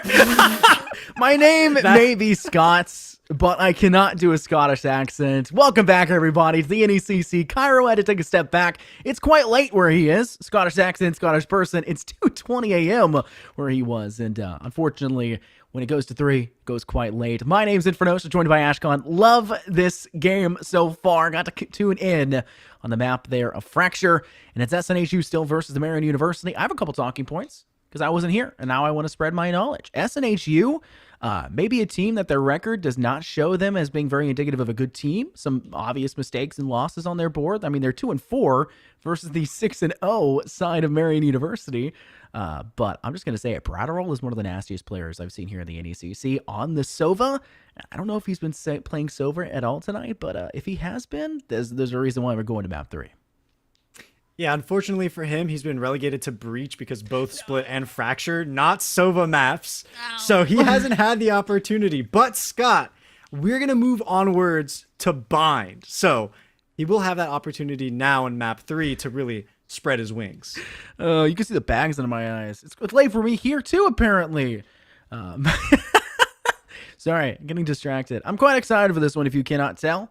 And I actually love the map of Bind, even though it is the kind of everyone plays it now because it's just the amateur scene and the collegiate scene as well. Just everyone does nothing but Bind, Ascent, Icebox. Bind, Ascent, Icebox. I love how it cuts out of our cameras as I'm staring at the camera, trying to do a bit. Appreciate that. Agent selection, though, underway. We shouldn't see anything too shocking. Jet is kind of a shocking choice when it comes to this map, but it's not too shocking to be a comfort pick for a lot of teams. Now, looking over the opposing side, Bratterall is not playing the Sova. Sky? Yeah, pretty You were hyping him up, Scott, and he betrayed you. Last semester, I cast an SNHU, and Bratterall he picked up 18 kills in... Actually, no. He picked up 13 kills in 8 rounds and every assist possible. Literally. Every assist possible. And now the second half wasn't as good for him, but the sheer fact of the matter was at the end of the game he had like 27 assists. It was the most disgusting display of camaraderie I've ever witnessed in the NECC, and it was all off the back of Bratterall. So that's why I remember the name really well. Godell's also really good, so look forward to what SNHU can bring to the map of Bind. This should be a pretty standard map for both teams, all things considered. Like we said, it is the go-to map for the amateur and collegiate scene, so I'm looking forward to it. Ashcon, I know you may be tired after casting it, but I am ready and raring to go. No, I'm happy to be here, Scott. I'm with you. We can go ahead and pop off. We're going to be back and forth. We'll use the power of friendship to give everyone the show of the century. And I'm looking forward especially to the double controller comp, the signature out of SNHU White that we see traditionally on Bind. And I'm wondering how Marion are going to respond with double duelists, only a Sova behind them for that information support. Well, I think the bigger question right now is what's the strategy going to be for the first round? Some teams do like to go for that really swift assault onto the site. Some people like to go for the slow and methodical siege. Whatever the anticipated route is for them, Ashcon, I think one of the big things to keep in mind will be whoever takes that first pistol round, almost guaranteed to take the second. That'll give them a huge advantage early with that significant first round lead. Having them have that disparity will definitely separate the distance considering how close these last 2 maps have been. Okay, Godell goes for the instant information play, uses the rendezvous to get right out of dodge, and that's going to be enough to pull 2 agents off of the A site. Southern New Hampshire University are already making quick work with everything that they've garnered from 1 teleport. That's a lot of intel. Godell's now trapped in the back side, trying to work from 2. Caliber swiftness is key. With the force for charging horse, step onto sight, top of tube, find the kill. That's going to set things up poorly for SNHU. Going to try to work around Aelbo. It's Averly trying to find it first and foremost, but unfortunately seems to not really gain the upper hand or lose it just yet. Averly's quite low. They're going to bait them out first on the double swing, but it does not work at all. Ulat finding the first make of the second, and Zesty Boy off screen finds another with the Headhunter. At least just Dicker left standing in the 1-on-4, and Spicy will ensure that it's not for long. 1-0 the start, and the attacking team at Marion University hold on quite strong. And it's exactly like you said, Scott. They're going to go ahead and get an instantaneous advantage. It's going to be Spectres and Judges, and look, I don't know what's been going on in this series between SNHU and Marion, but every single anti-eco round that I've seen on every map so far has had a judge in it, which has been completely out of the ordinary. Usually we're used to finding specters across the board, maybe a marshal and a bulldog, which we are seeing those as well, but a judge, it's consistently finding its way here. And also consistently finding payoff. Zesty in particular has been making quick work, and I think he's about to do it again. Oh, what a cheeky spot. We call that the ratty angle of the century, and I don't know how Big Stink managed to come up on top there either. Forcing with an AR, not a shocker when you have a Reyna. This one being the Bulldog, though, obviously with its changes, it's a little bit more strong of an option for an attacking team to bring to the table for that little bit of long-distance assistance. Now only with 5 people on 3, SNHU on the lower hand, and it'll be a flawless round for Marion University. More and more cheeky, more and more decisive, and they are starting to very early dismantle SNHU, but now they'll have to face the full rifle buy. But the real question is, do they have enough to full rifle buy? All utility, all full armor, and all rifle. Looks like they're close, but Dickard has no full armor, and I bet you some of them may be missing key util. Looking at this lineup, the Bulldog on Big Stink is likely going to aid them the most. And if Zesty can find a key pick in Hookah, that judge might pay off, but I think any case aside from that one means the 1850 shotgun is not going to be useful whatsoever. Specters in hands.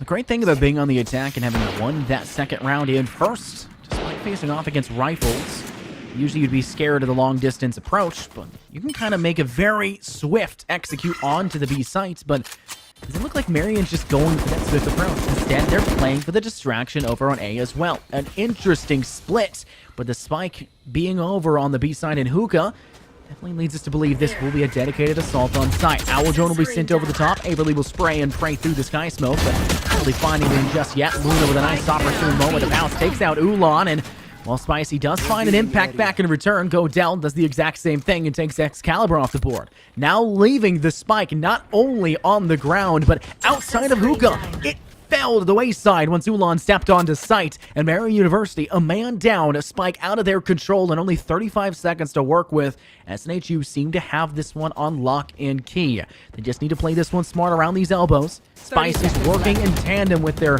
chamber to try and get anything together, but they're going to have to be more than just a zesty boy. They're going to have to be a successful one.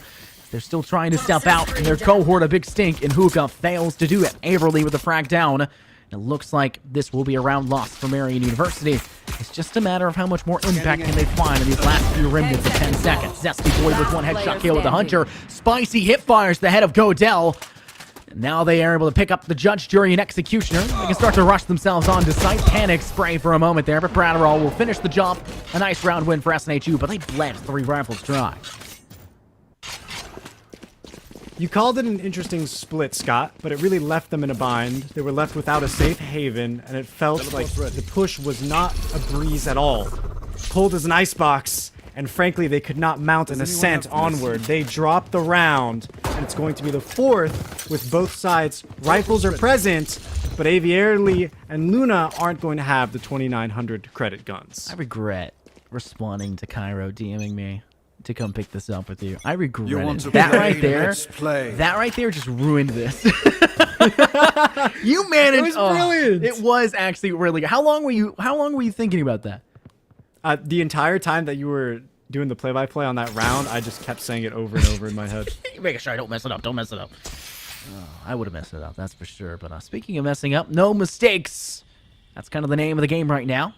From noticing what I saw on Fracture, it really did come down to capitalizing on the small mistakes and the small misgivings that the opposing team were giving you. And for Marion University right now, when they're able to rebuy out and actually have that full rifle to contend against SNHU, it's about capitalizing on the few shortcomings of SNHU. And with the fact they lost 3 rifles in the last round, there should be quite a few shortcomings.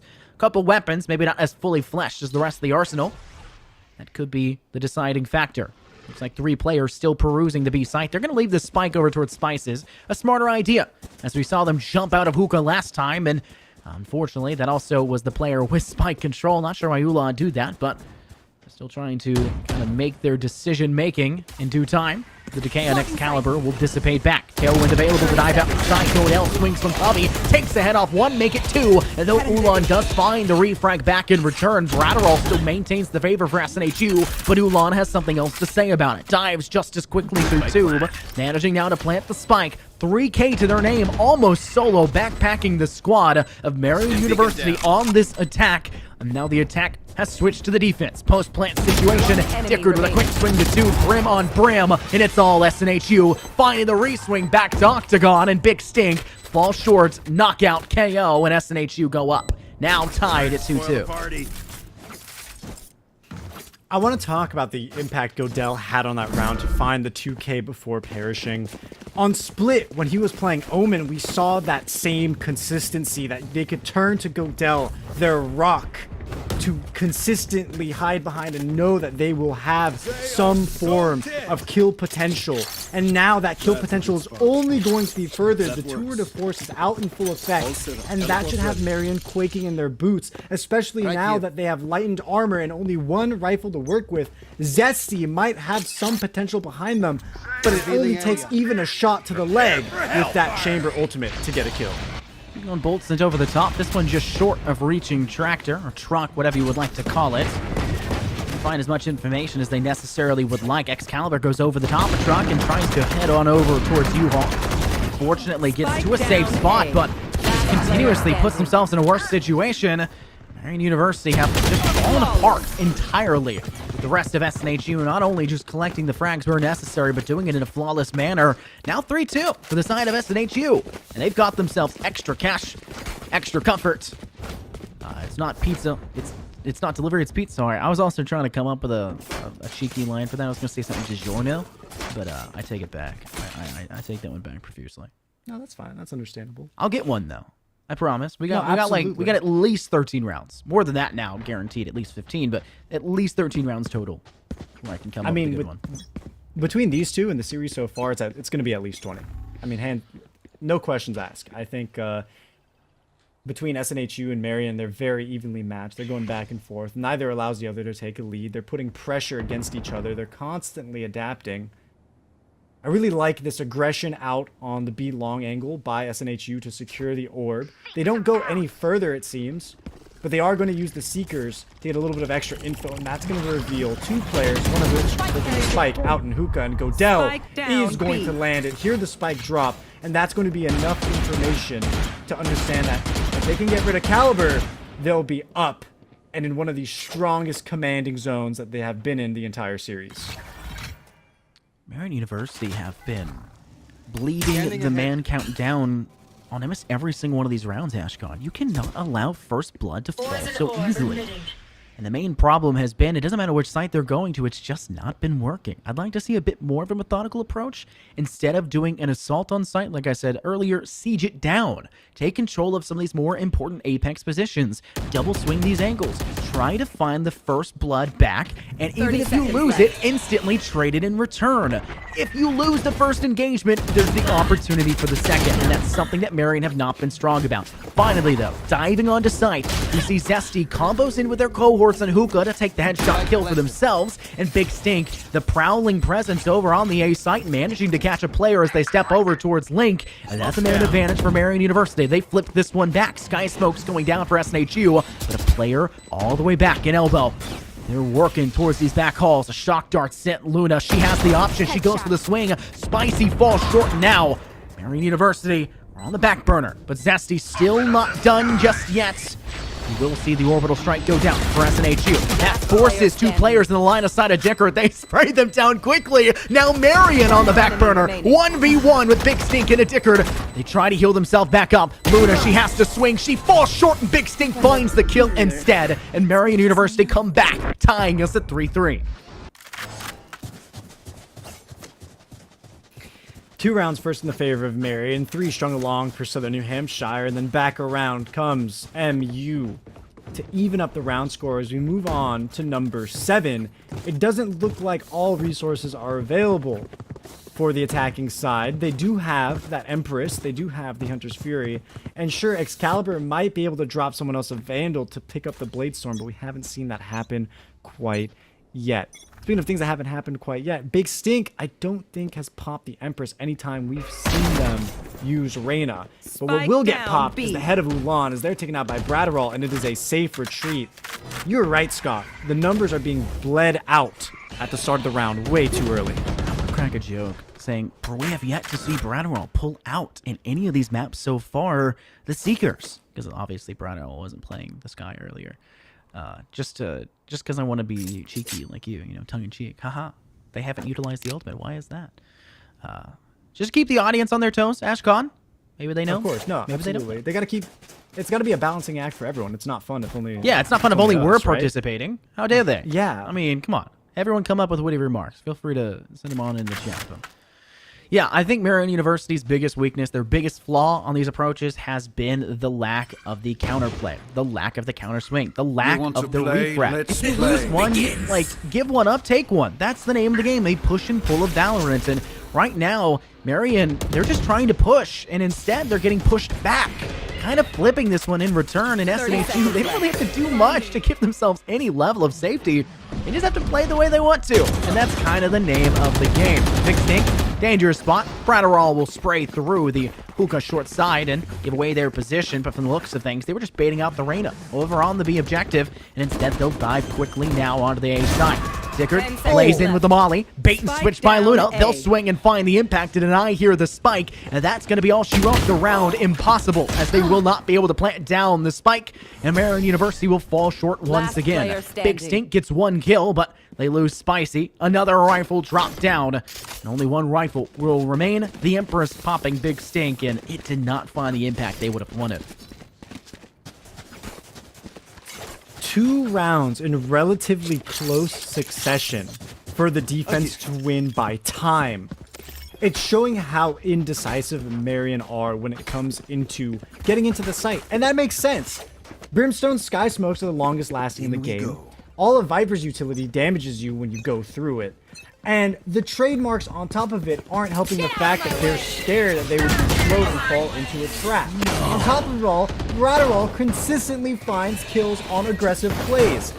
They aren't able to make any moves without being threatened from all angles, and that's exactly why they're reluctant to move in. I think the worst part about it, Ashcon, the absolute worst part about it is SNHU's agent selection rewards aggressive plays with no refrag back.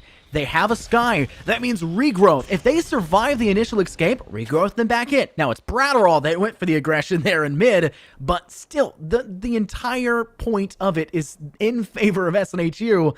Marion University don't have that. Maybe you go for the Reyna overheal, try to bring yourself back up into Valor, but come on. If they lose their life first, which has kind of been the case for Marion a couple times now, what is there to do? They've lost the intel gathering Silva. They've lost the frag potential Reyna. Now left with just their Jet, Chamber, and Brimstone. Maybe the Brimmy with the Stimmy is the right call, but the Blade Storm out, that's going to be their forefront idea. Tailwind is available. No Cloudburst, though, which means there's no great ability to cut the sightlines down. And the sightlines for them are being cut short first. They'll step into the Viper's pits, the Toxic Cloud being placed in front of it. And Aviarly is just playing this one close to the chest. There's no way to not just see the body walking past. Bratterall cut down by the Blade Storm. And Averly now needs to ply and wait within their own Viper's pits. The objective has been turned back around. Marion have control. Luna from back of Halls. Averly will swing out, and Dickard will finish the last two. Wow, SNHU 5-3 already. They're looking hot. I mean, I'm surprised that Marion were even able to sneak past so far to get Bratterall off the board. Granted, he was already hurt, but still the positioning should have completely favored SNHU white, and they just had some missed timings, and I felt like they got off one too many angles. Even though the Viper's Pit is advantageous in the sense that your enemies are going to be dwindling down slowly in terms of the health pool, doesn't mean you can let angles go open. In the case of Marion, if they had spotted Averly first, if they had just taken a little bit more time to see that they were holding under hookah, they could have completely flipped around. But I think having so much space taken away from them and being in the center of the site meant that the round was guaranteed to go towards a loss. Once again, we see a quick getaway by SNHU's Chamber to get out of any danger. And now there's just chip damage going out back and forth. Scott, I think we're finally seeing an A. I'm glad to see it, but once again, it just kind of falls short. Why only are you sending one person towards showers. If you're gonna hit A, the whole advantage of hitting the A site is the ability to sprint down short. Not only are you not sprinting down short, but you're not watching U-Haul. Luna, she steps up big, finds their doppelganger Jet on the Marion University side, and they do lose one teammate. They've done a good job of keeping it at least even so far. But Ulan will wait for their opportunity to pounce. They'll swing back onto Luna and shut her down. Hunter's Fury being popped by Spicy. That's gonna make it kind of hard to sit on site. But Go Adele cuts down one before being felled themselves. Kind of making that even trade, putting the side of Marion despite an opportune chance to go ahead. Back on the back burner. Nice blind by the guiding light. Wombo combo between the two of them, and those shock darts will be sent over the top. Averly seemingly avoiding the fractal damage. And though we see Spicy with the chance, great shot to Bradderall. Quick transfer to Averly, but 15 HP, and they'll survive. SNHU find their 6th. Southern New Hampshire is just unyielding. And when it comes to Marion, maybe not this round, but on the next rifle buy, I want the Spicy's perspective. I need the perspective of Marion Sova because it just feels like the drone isn't getting effective information, because that's all they need. That's all Marion needs, is what is lying inside the smoke and right past it. They have 2 duelists. It should be a very easy Reyna blind into Jet Dash combo with a refrag from Big Stink, and it's just not happening. And I think it boils down to the fact that they're hesitant because of a lack of information. Just gone. Nearing the point of no return, as there's only 3 rounds left in this half. Notice how intel is gathered by Marion. Something they've kind of struggled to do in the early stages of these rounds, and yet no effectiveness garnered from him. Bradderall was spotted for 20 plus seconds and was not killed off. Zesty, though, finishes the job. Just the tiniest tidbit of information going to their favor, and they'll manage to pounce effectively. Big Stink with a nice Guardian kill to Averly, but Luna from back of Hall also able to find one of her own. And though we see SNHU on the back burner, 1 player down, they have the Blade Storm, and with the kill by Dicker there, they now have the Orbital Strike. Zesty finding impact their own way, another wallbang for them, and Godell's the player at the opposing end.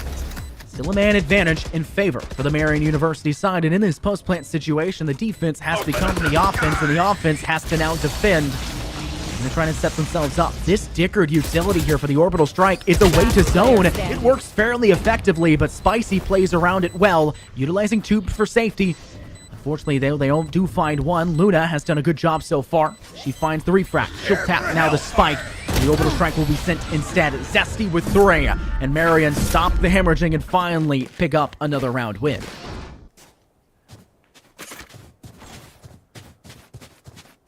They pull it through with plenty of resources, but that's going to mean that they are going to be gone for the rest of this half. You can't expect, unless Ulan picks up an ace, you can't really expect that Orbital Strike to come down once more. Now, that's okay.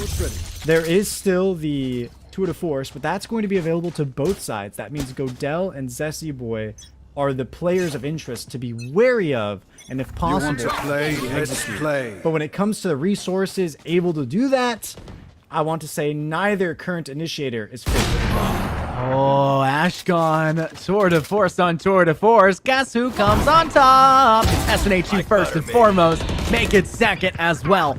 Dickard cuts down Excalibur, who got a little bit too greedy, too big for their britches, so to say. They dashed onto site and paid the price. Dickard finding another option. Duelist down. That's the Reyna of Big Stink from Marion University, and yeah, the 2 players left standing. Only a judge in the hands of Spicy, though a sheriff is also in the pocket. And Ulan may have a rifle in their hand, but being cut short now by the Blade Storm. And there it is, Luna pounces effectively. Flawless round potentially available for them as the shots ring out, and Luna will ensure that it's hers to gain as they go for the defuse. That is, what, 3rd SNHU flawless round in this one? At the very least, 2nd. Ashgon, they have looked really strong. I'm looking at this timeline to see the icons, and it is always, I mean, with the exception of 2 rounds, it is win by time or win by defuse. Southern New Hampshire are being extremely efficient with all the utility available to them, and I think Marion University, they just need to have a little bit more bravery behind their pushes. Sure, they were able to get that round in number 10, but here in round 12, now that they have reduced resources because of a lack of credits, They really just need to send it full force and trust in the trades. None of that has been happening so far. And if this is going to be their last round, they might as well go out with a bang and risk it for a win to set it 7-5. It feels a little bit like a paranoia has been guided over the eyes of Marion University. It's short-sighted, so to say. That's what I'm trying to get at here, Ashkan. Yeah. In case They need a guiding light, maybe, perhaps? Maybe. They could use some guidance, but unfortunately for them, it's almost like there's this fog over their eyes. Maybe a giant wall between them and the competition. Maybe it's a cosmic divine. I don't know. I'm just trying to name abilities with this name. I'm impressive. I'm a caster. I know words. But it does feel like Marion University, everything they've kind of pieced together, it struggles to make the impact that's necessary to facilitate an attacking round win.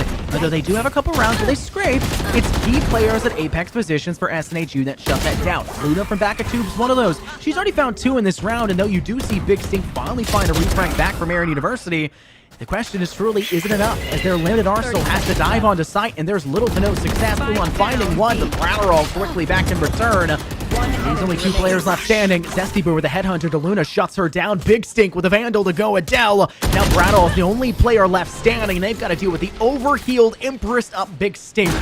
And they'll complete for the 3K. Put that spike down. It's extra credits here, Ashkan. But they don't carry to the second half. Now do that. Now everything reset to 800 across the board. We're going to see Ghosts bought along with it, and the Classics are followed by Light Shields. I'm actually surprised to see a even split down 50-50 when we look at the pro leagues. We tend to see everyone talking about how strong the Classic is, and the only reason you'd ever buy something else is because you're buying a Sheriff. So that means on the attacking side, Luna, Dickard, and Bratterall, they are risking a lot to push in without armor. They can be posted up on by the defenders, who of course will likely have the crossfires. Now, with things having swapped up, let's talk about the agent interactions on the defense versus the offense. It's going to be a lot of angles isolated by Southern New Hampshire. The smokes are going to help them just as much on the attack as they were on the defense, but they're not even going to need them on the initial peaks. Marion University, on the other hand, are going to be completely relying on their soul brimstone to get anything done, and it looks like Ulan is actually going to be pressured almost to the brink of death. It's crazy to think that despite how dominantly SNHU looked, they're only 2 rounds ahead at the point of halftime. From the looks of things, they're starting off to try to make it 3. They've already found 3 kills on top of that. Ulan, the only player to find a refrag, but they die pretty much instantly afterwards. And leaves only Zesty in their cohort to actually assist. Big Stink does their best, but Zesty seems to find the first impact between the 2 of them. Big Stink will try to transition themselves around truck, looks towards showers, but Luna comes out on top instead. But at the same moment, Zesty Boy is continuing to make waves. They take out Bratterall off the opposing side. Still have to deal with 2 more. Luna, still back of showers, lying in wait for her opportunity to find another, and she will. It's the Ghost in hand. 3 kills to her name, and the 8th round under SNHU's book. I want to pay my respects to Luna specifically because of how many roles she swapped to in the entirety of this series. On Split, she occupied Sage. On Fracture, she picked up Viper. And here on Bind, she completely swapped from support to primary duelist on the Jet. 16 and 8, leading the pack. That's a jack of all trades. And quite frankly, I think it's exactly what Southern New Hampshire is needed to pull ahead. Because if you see, she's doing all of that work to enable the rest of the supports to fall right on into sight. Well, unfortunately for Marion University, the phrase Jack of all trades, master of none does not seem to be the case. Master of Jet right now, the master of SNHU. She is leading them basically by the chain as she guides them onto sight and guides them to success. Already the first kill picked up by her. She'll Spectre swing through U-Haul, finding already the first blow. And now Marion University, with basically just Classics in hand, Headhunter for Zesty, will try to make their own level of weight. And unfortunately, the Tsunami has not yet reached its broiling point, heavily with a Spectre, but Zesty does find the necessary impact, but Big Stink gets maybe a little distracted, BMing the body on the ground maybe, but it gives the intel to Bratterall to dive quickly onto site and find the next kill as Go Adele waits just a little bit longer, takes the head off Excalibur. Alright, we made it to round 3 of the second half. Now it's the rifles from Marion. They're feeling a little bit more comfortable. And Zesty has built up enough kills in the first 2 rounds, well, and deaths, I guess, to have the tour de force. And that means they can save up some extra credits. On top of it, pose a real threat now to the entirety of Southern New Hampshire.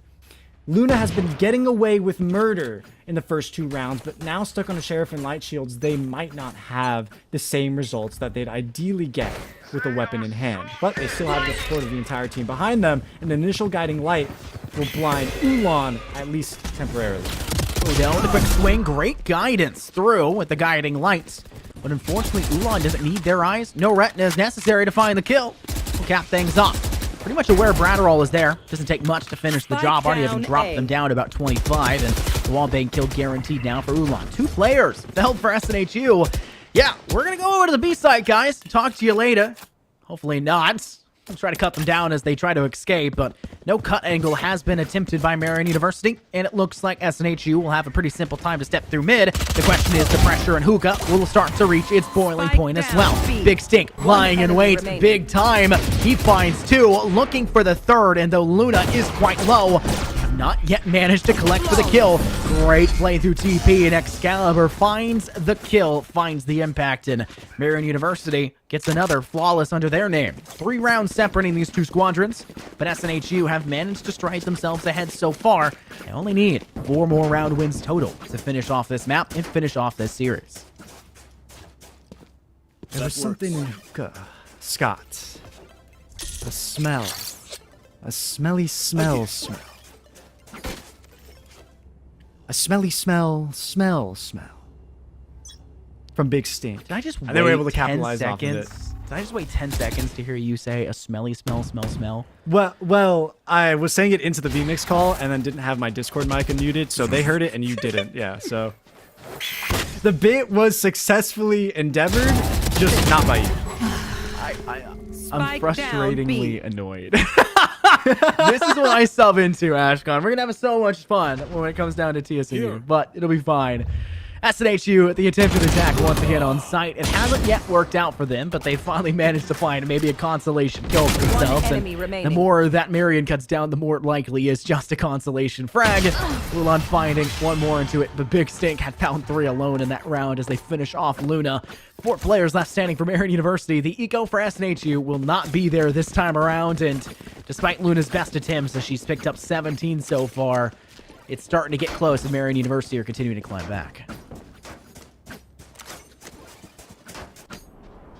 Smelly smell. Any silence. It really... That's what I get hired for, you know, my huge brain and immortal tier analysis. That's it. Yeah. And then I spew out word vomit on the level of number 2. Get out of my way!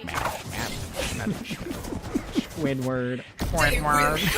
You like Krabby Patties, don't you? They're putting me on Squidward. That's just the case. Dickard. This is an eco round, obviously, for SNHU, but they've already committed a lot toward Blade Storm.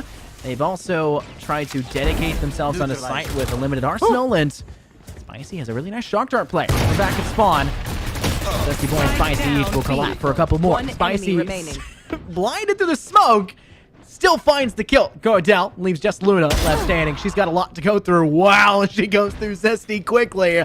That's now 1 step closer, but it will have to be an ace from Luna herself to carry SNHU through the round. Spike is, under control from Marion University, Ashcon, and Luna has to play this one as slow as she can, and there's not many glimpses given. It's going to have to be a push-out elbow. Well, with 45 seconds left on the clock, she can certainly take her time. There'll be no issue with that. And she is able to find the first angle on Excalibur, but the knives are dwindling. You missed the first 2. It's 3 left. You only got 5 to work with. And sure, they'll refresh, but only off of the grab. The Sheriff is there, and it can do a little bit of initial damage. But that's not going to matter if she's consistently spotted and she's giving away free info. 56 HP left. It's just chip damage back and forth until finally Spicy lands a shot in the head and is going to turn Luna into a phantom. She's been buried down deep, and we move forward into the 18th round. Southern New Hampshire still ahead, but Marion University have strung along 3 rounds in a row since getting rifles in round 3 of the second half. And that is one of the things you have to keep in mind is momentum. At this point in time, I'd not be shocked to see SNHU go for a timeout. It's use it or lose it, right? Take the time out, talk things through. At the very least, even if you don't talk to it, even if you just pull up your phone, watch some TikToks, get around a Clash of Clans going. I don't know what you're trying to do in that break, but At the very least, it breaks the momentum of Marion University, which is a necessity at this point. Look what SNHU started to do in the first half. They lost a couple, but they had a spree of rounds, something that Marion University was incapable of denying. And SNHU, they know how momentum can carry and control. And for Marion University, they're needing to do just the same to lead us to a closer game and tie us at 9-9. Looks like the Tasmanian Tiger will be set towards elbow. Zesty has a chance to survive this. Maybe not catching up fast enough. Spicy off screen, saying it's Luna, each finding a frag. Spicy being refragged back in. The defense of Zesty Boy, despite the Tasmanian Tiger tagging, down on top. Excalibur finding one more of their own. It's just Luna left standing. She's already found 3, but Ulan will deny the capability of finding more. No 4K, no ace. And once again, 3 will be all she gets, just like the last round. And we'll see it be tied 9-9 as Marion University gets that defuse through. Let them rot. You know, Scott, seeing these gunfights break out and hearing the recent news that Fortnite has dropped building, do you think we can start seeing both of these teams play it out on the in the battle royale as well, with how intense it's getting? I believe first and foremost, they need to get through this and determine who ultimately gets the Vicroy, because there's no way they're going to have the time to jump on Fortnite right now, sign into another launcher on another system, and like be able to finish this game out. There's something to do. For right now, everything is on the line for Marion University. They're 6-0. They're flawless. So there's no Tomato Town? No Tomato Nothing Town. going on right now? Nothing going on. Darn. Nothing going on there, unfortunately. There are not... Oh, well, I mean, there's 10 kills on the board right now for a couple players, but not everyone. It's making a break it for Marion University. They have no losses. And now one of their wins is a forfeit win, but it's against a team that hasn't necessarily had the best results so far. They got 2-0'd by SNHU, and that's only one of the 2 wins for SNHU, so half their wins. You can kind of guess the result for how that one would have gone down. SNHU, this one is important. They're kind of near relegation right now, as there's only 2 more weeks left in the NECC. If they want to make it to the playoffs, have any chance to keep going forward? I don't know how many teams are necessarily in this, so maybe the top ones go through. It's hard to tell. I don't have that up with me right now. I apologize profusely, but if they lose this, there's a pretty close chance that they could be struggling and could get relegated.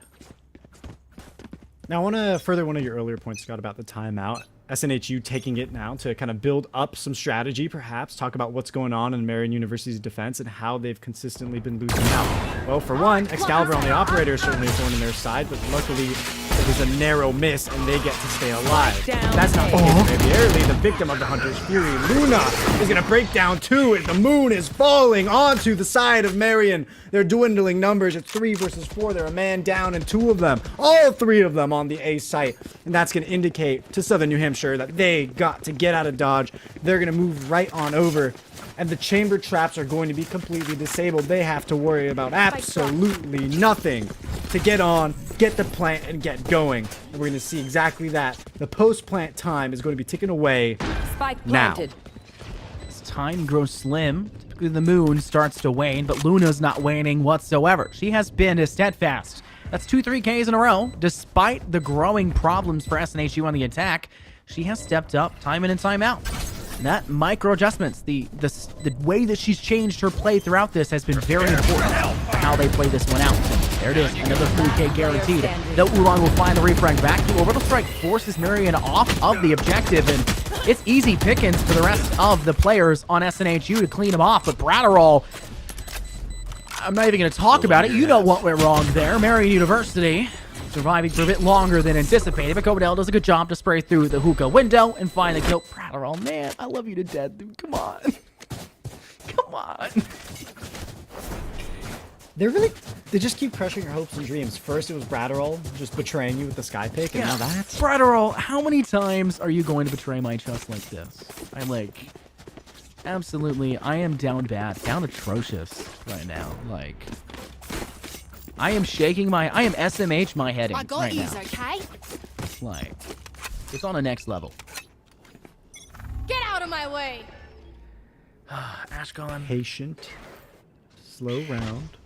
What is it, Scott? What do you got for me now? I wanted to point out that SNHU have 3 ultimates on the board, and Marion only have the 1, and it's a Blade Storm, and they're a little bit too close to pop right now. Oh! Excalibur into the face of Godell and then pushing past. A little bit of a daring move, to be sure, but That's going to reduce the number of attackers. Then they're going to go for not just a second, but a third kill. The onslaught continues. Wait a minute. What happened? We're looking at a possible ace. The potential is there, but Luna has made it into U-Haul. Against all odds, they've snuck in. They get rid of Spicy. It's 24 HP. Just hand it over. Give Caliber the ace. They're right there and waiting, but there's no bravery. There's no ego.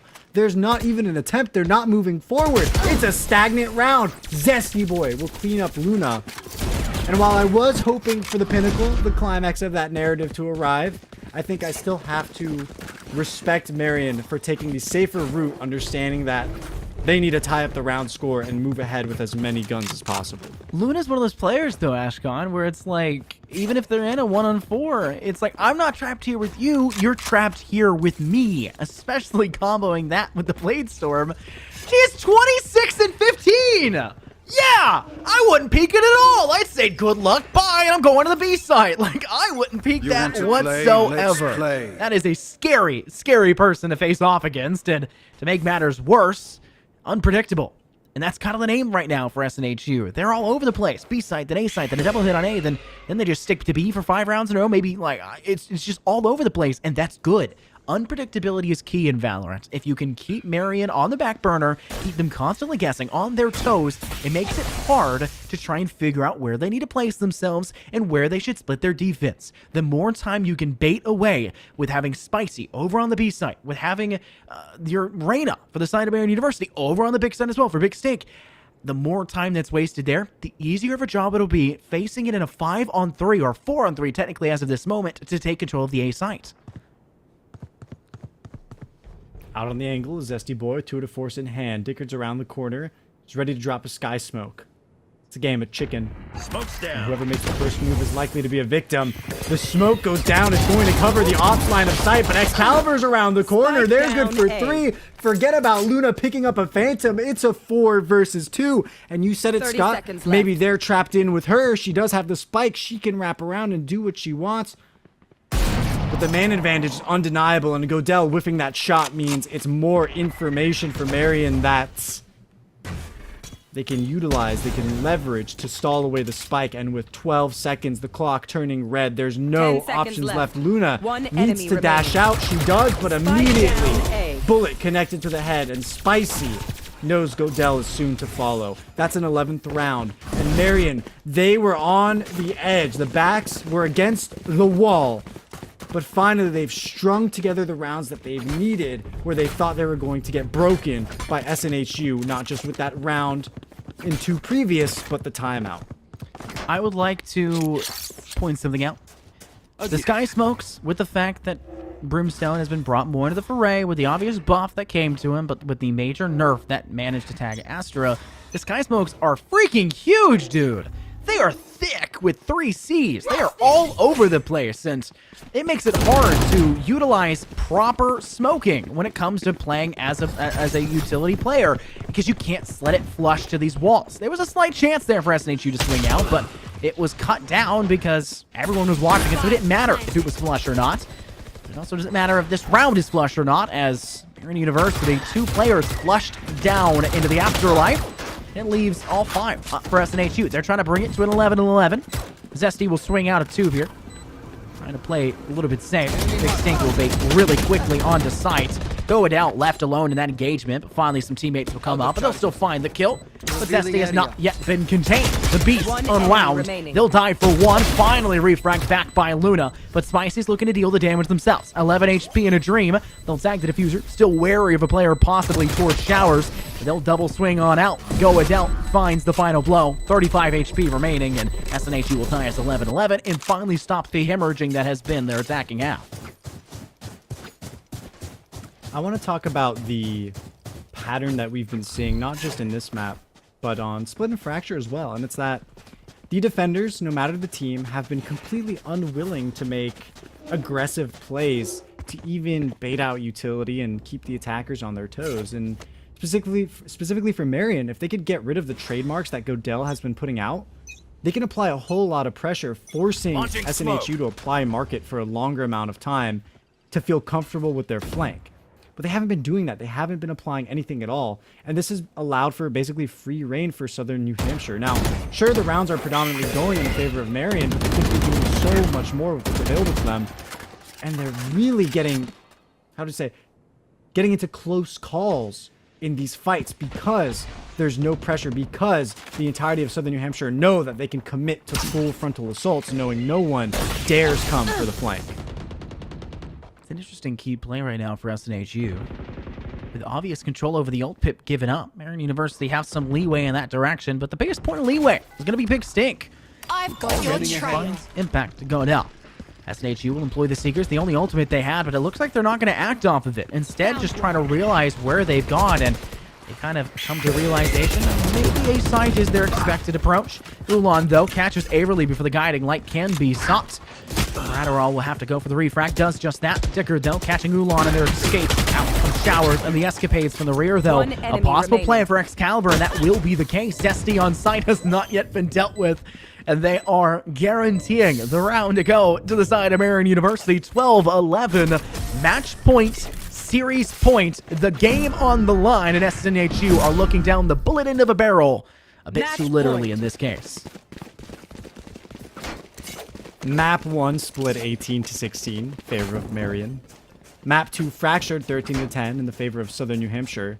We are 11-12. We could very easily make it overtime. We could very easily have it close out 13-11. But Scott, doesn't matter what result we see in this round, it feels like we're watching the finals of a playoffs bracket, the way these two teams are going back and forth. It's a battle of the bracket right now. And I think it almost feels like SNHU have been playing as if they realize that they're at the edge of relegation. They have to be alive, and they know that. So they're playing their hearts out. Everything being dropped on the line, but Marion University have given themselves the edge, and it's now in their side of the court. Though SNHU are playing with their life on the line, Marion University is the team that if they make the mistakes, it will be remembered as their loss. Now the other direction around. Boy on site gets damage on the Bradero. Note, your Sky takes the damage. Regrowth does not work back in their own way.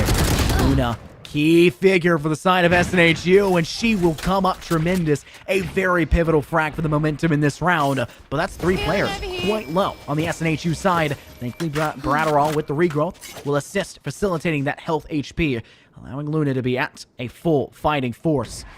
I see nearing a sightline. Ashcon, this is close. I'm loving the positioning right now of SNHU White. Now, it's unfortunate that they've revealed their position, Dickard being exposed to Sova on site, but they left their spike with their Viper all the way in the back near showers. The wall is finally going out, having split their presence. Southern New Hampshire are going right on in, and they're doing a great job. They've entered, but unfortunately for them, Spicy has brought out the heat once again to mow down 2 and even the numbers. And unfortunately for Aviarily, it's very unsafe to play it right now, and it's getting even tighter with the time ticking away. Big Stink is going to take off the head of Luna, and in a 1v3 situation, there were no options for the last remaining player of Southern New Hampshire, making it a 13-11 victory for Marion. There was no options. And there were no survivors. Marion University finishing us off in a very decisive round. Though the first frag drops for Luna, she alone really trying to bring SNHU back into the foray. And despite all odds, SNHU bring us to the point, but cannot find the last. We'll see Marion University finding another win. They continue to be flawless throughout this one, but I think this one may be their closest series yet here in the NECC. Absolutely, Scott, and I think it's the closest series I've seen personally. The very first time I've witnessed a quintuple overtime, and I'm impressed nonetheless by both of these teams to continuously keep playing out these rounds. I was afraid that the war of attrition would have drained all the players of their energy, and yet they continued to survive. Both teams no less than double digits each map. It was a great series. It was great casting with you, Scott. And for the rest of you guys, stay tuned because we're going to move on to the next set of games after a break.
Welcome back, everybody, to the NECC. My name's Infernosis, joined here by cool guy Mick.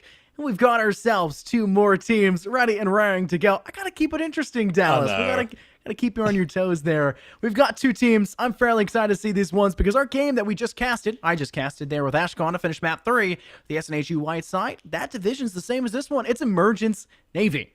And it is the teams of Rogers State University versus Central Methodist Eagles. Yeah, and even then, I mean, discussing these 2 teams, we're in the Emergence Division. I mean, we can't sit there and give them all the praise in the world, but nonetheless, this is one of these divisions where we get to see a lot of potential. This is one of the more exciting divisions, I would say, overall, because obviously in the upper echelon, you have these teams, all Immortal, Radiant, yeah, we just know how to land our shots. We know how to get these compositions down. We're copying pros, you know, word for word, bar for bar. And this kind of division here, towards the middle and towards the lower spectrums, we have teams that are actually seeing. We are physically seeing their struggles. We are seeing what they're developing. We're seeing what they're working on. And we see their development over the course of the season. And both these squads, they haven't had themselves the best standing overall, but nonetheless, they've still had their struggles enough for us to see really what they have worked on. And knowing that we're now in the later stages of the season, we get to see where they flourish, where they can excel in, and where they can really go ahead and get themselves somewhat of a stance and I'd say a refined argument when it comes to the playoffs. Yeah, we'll have to see where their strengths are, but let's see those individual strengths first and foremost. Let's take a look at the players, the stars of the show here for the NECC of these 2 rosters. Let's first and foremost head on over to Rogers State University to take a look at who they're bringing to the table today. Maybe then I can go ahead and touch on that one as we already see the likes of Salty, Clarky, Danny, Papa Brown, and Jethro. So I don't know if that's more of a jet throw kind of scenario or a Jethro, but we're hoping their jet isn't throwing here tonight because obviously you're fighting for another dub here on the board and you're looking to close things out. You're looking to get yourself a very, very strong end of the season overall. And I mean, I feel like RSU, if anybody's able to do it, it could definitely be them. Yep, definitely the case. I want to point out they're 5-1. Yep. They're definitely up in the upper echelons of the Emergence Division. A huge possibility for them to continue that one, but not far behind the Central Methodist Eagles. We'll take a look at them next. They're 4-2 coming into this one. So unfortunately, one of these teams will either be staying at 2 or hitting 2. So it's a game of 2s at this point in time. Gans Season, Andy, Skeptic, NyQuil, and X140 are on the side of the CMU Eagles, and I love their logo. They have changed it, I think, from 2 semesters ago when I first ever casted them. It's always nice to see adaptation for universities growing their esport programs, too. Yeah, even then to go ahead and get a little bit more invested in terms of the esports program. It also sits there and shows just overall when it comes around to player levels, when it comes around to the teams, you sit there and know you're investing a lot more. You're getting those practice hours in. You're getting the resources to back it up. You're getting these coaches in. You're getting these players more excited to go ahead and just play the games. They get themselves into a weekly series so they can just go ahead and show their improvements on a camera. So, I mean, already speaking on both these squads, looking very, very impressive thus far, looking to go ahead and close things out and get themselves a very, very good end to the season. But even then, I mean, overall, as we sit there and mention, both these squads are looking pretty good thus far. It all comes down to whether or not who can really be that much stronger as we go ahead and come to a closure here in the regular season era, I would say. So as we do go ahead and discuss these teams, and we've already done that and got it done and dusted, we got to discuss the maps because that's even more important. As we know exactly what these teams can do and we know their records and all, we got to know what the records are in relativity to maps, how relevant that could be, and even then, what exactly they could do in each one of these environments. I want to point out, neither of these teams have faced the now 7-0 Marian University. There's 2 weeks left in play. 2 weeks left in play, meaning that both of these teams, if I am correct about this, have to face Marian University in those 2 weeks. So this could be a bracket breaker of sorts for either Marian or these 2 teams. We'll have to see. Obviously, values are not as important when it comes down to this, but we'll talk about it. RSU, they ran out Icebox. We see the same thing here for CMU to take out Fracture. Bind and Ascent are go-to for the first ones, and I know you don't like that here, Dallas. I know you're a big stickler for saying, why do we always go to the same maps? But Ascent is fun, and if we do happen to see the third map, I know you'll be happy. It's Breeze. It most definitely will be. And even then, I mean, all things considered, Bind, I feel like, is a little more of a static map, and I feel like that's why so many teams kind of gratify towards it. They enjoy just the simplicity of the map, how easy it is to get themselves just really establish where they are. They say, okay, well, defense is very narrow. We sit there, nowhere to go.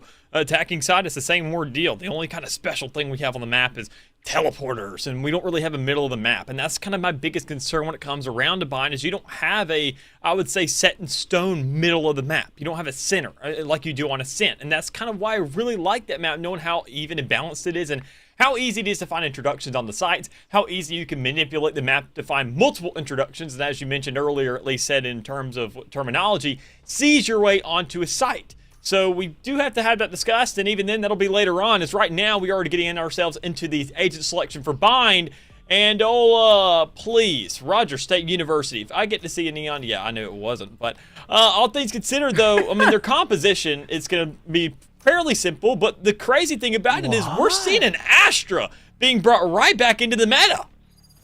Earth the Papa Brown, that was nerfed.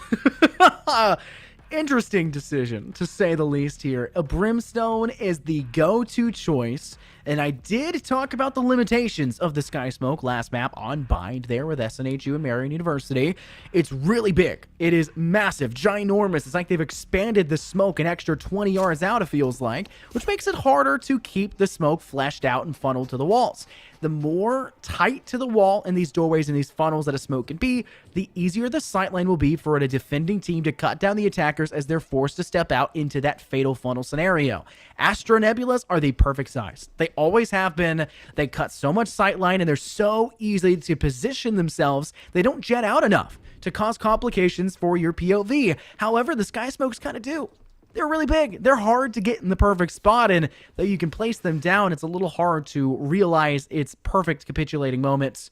Hopefully, the Nebulas will still be successful, but a huge limitation with the limitation set by the amount of constellations she can keep in her pocket. Yeah, only 4 feels a little underwhelming. I think Riot kind of did some overkill in that department. I think 5 would have been kind of a nice little even ground. But even then, talking about even ground, there's not an even fight already going ahead and occurring right there towards A short. You can see Salty taking a little bit of damage there, being a little bit concerned and having to step back, saying that was not the move right there. I got a little bit too hit up. So you sit there and either run back to your Sky and say, Mommy, I need some healing. I need a little kiss on the wound. Or you go ahead and sit there and rendezvous. Say, let's go ahead, set ourselves right back up on site and find ourselves some more damage to back things up. But already that wall can start queuing the likes of Central to say maybe B could be a much better option here, considering the spike is right there towards the middle of the map, making its way to the left side of the map, and we can see ourselves a plank going down here soon.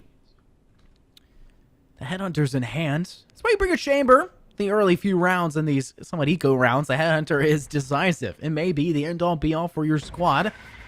I think at the end-all be-all maybe whether or not these smokes can actually kind of separate the sight lines for these players. CMU looking to dedicate themselves on the site. Clarky gets blinded, but somehow still surviving for just a moment longer, though. Skeptic will eventually finish the job and find the necessary impact to find the first kill in this round and map as a whole. That's the first frac, dropping for CMU, and they have the man advantage, and the spike is down, guaranteeing the post-plant and guaranteeing that they can try to hold on to this lead for as long as possible. And notice, Rogers State University are not taking advantage of any and all of the open map, instead really funneling from all of the same POV. But it's all Danny Bang and Salty just here. The elbow being their expected avenue to escape from, and they'll try to do just that. But Salty falls short. You still see the player of Danny try to do their best, but now having lost every single teammate, it comes down to the 1v3, and they'll manage to find one. Hunting for the second, but the Sheriff in the hands of God finds the impact instead, and CMU will hold on site for their first round win. I remember you mentioned it on this last map, that even then it's kind of just more definitive at this stage. When you get that first round, you guarantee yourself, most of the time, I'd say around 90% of the occasions, you find that second round as well to back up. When you know you had the force, when you had these Spectres in hand, unless we see some just a monstrosity of picks from the side of these chambers with that Headhunter to go ahead and create a precedent here for the round, it makes it a very easy situation for the side of Central Methodist to make their way onto a site, get themselves pretty nice and comfy and accelerate in these close quarter combats, especially when they know they had these angles to set up a round, especially when all considered going towards the A site. You have yourself U-Haul, you have showers, you have these nice, easy spots to really be holding down. Even then, X140 is able to take some damage there, but not enough to die just yet. Still enough to stay alive. Go ahead and flush a player out from U-Haul, get that Sky Heal off, and then stay alive and well as you see them just making more aggression, making it into 5v1 almost instantaneously. Making waves through the defense of Rogers State University. They're fumbling, but it is only the go round for them. This is the guarantor round, usually for CMU, though we have seen a lot of collegiate teams in recent time between us, Dallas, that have kind of struggled in that second round to hold on to the advantage, but considering it's Spectres and SMGs all across the board, the quick sprint onto site is the go-to strat, and CMU use it quite effectively. They'll take the second in a row. One of the biggest weakness factors for Rogers State University, though it is maybe a moot point as they obviously didn't have the weapons to contend, was maybe their positioning a little bit too into the fray. Knowing you have the weaker arsenal, knowing you're put in a disadvantageous spot, why still play that up close and personal? Maybe play for the post plant and try to catch some of those weapons and drop them out of their hands. Yeah, and surprise, surprise, we see the retaliation round coming through for the side of Rogers State University, whipping out all these rifles, but the one player who can't really afford all of them is going to be, well, that Astra, because these constellations are just so darn expensive with all this inflation going on. She can't afford armor as well to back it up. So with everything considered, you sit there and know that the rest of your team can really back up. You're playing that controller role. You're trying to stay alive anyways towards the back, trying to play a little more passive in these fights until you do get all your smokes and all your other respective utility out and to have an influence in that fight. But I mean, every single time we see a wall coming out there towards showers from Rogers State, making sure to slow down the game, looking to make ssure that you can go ahead and isolate these targets, say, well, we know they're pushing showers, that they want to shoot it, and they really want to push it out, or just create that option there to alleviate the attention. Well, we're talking about attention. Let's bring it on to the A short. You see a trade come through, you see Salty able to grab one, but NyQuil also grabbing a kill with that Spectre. A huge start there, and you want to make sure to pick that up if you're the side of Central Methodist, because that's going to be a big determining factor if you can get yourself onto B. Oh no, X14O did not make it through the window of Hookah. Now it's unfortunately been biting that slowed field effect to the chamber. They'll also try to send out the Tasmanian Tiger to make waves, and CMU have struggled. It's kind of a time factor at this point. Father Time ticks in the favor of Rogers State University, and despite the fact that we've seen a bullet dropped down into one player's lap and Rogers State are down a man, they found two to even out that impact. With two players still on the A side, arguably the advantage for Central Methodist.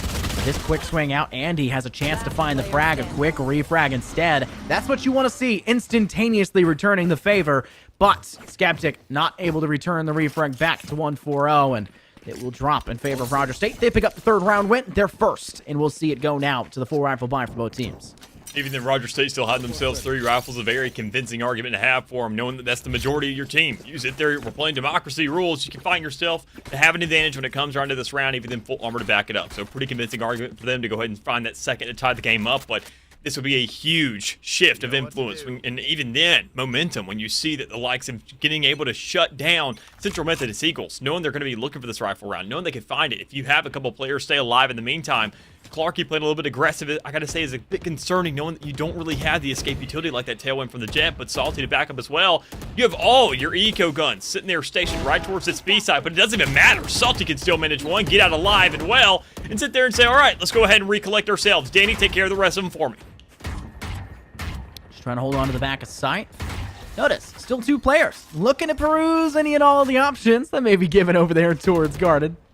And a lot of people call that Octagon. I like to call it Octagon because it really is kind of the forefront first fight scenario location on this map. Whether you're coming up through B-Long or defending from B-Long, you like to hold within there, try to keep them at bay. But 2 TPs hurt. Clarkey is aware of that, and that kind of gives the inclination over to Rogers State University. Hey, guys.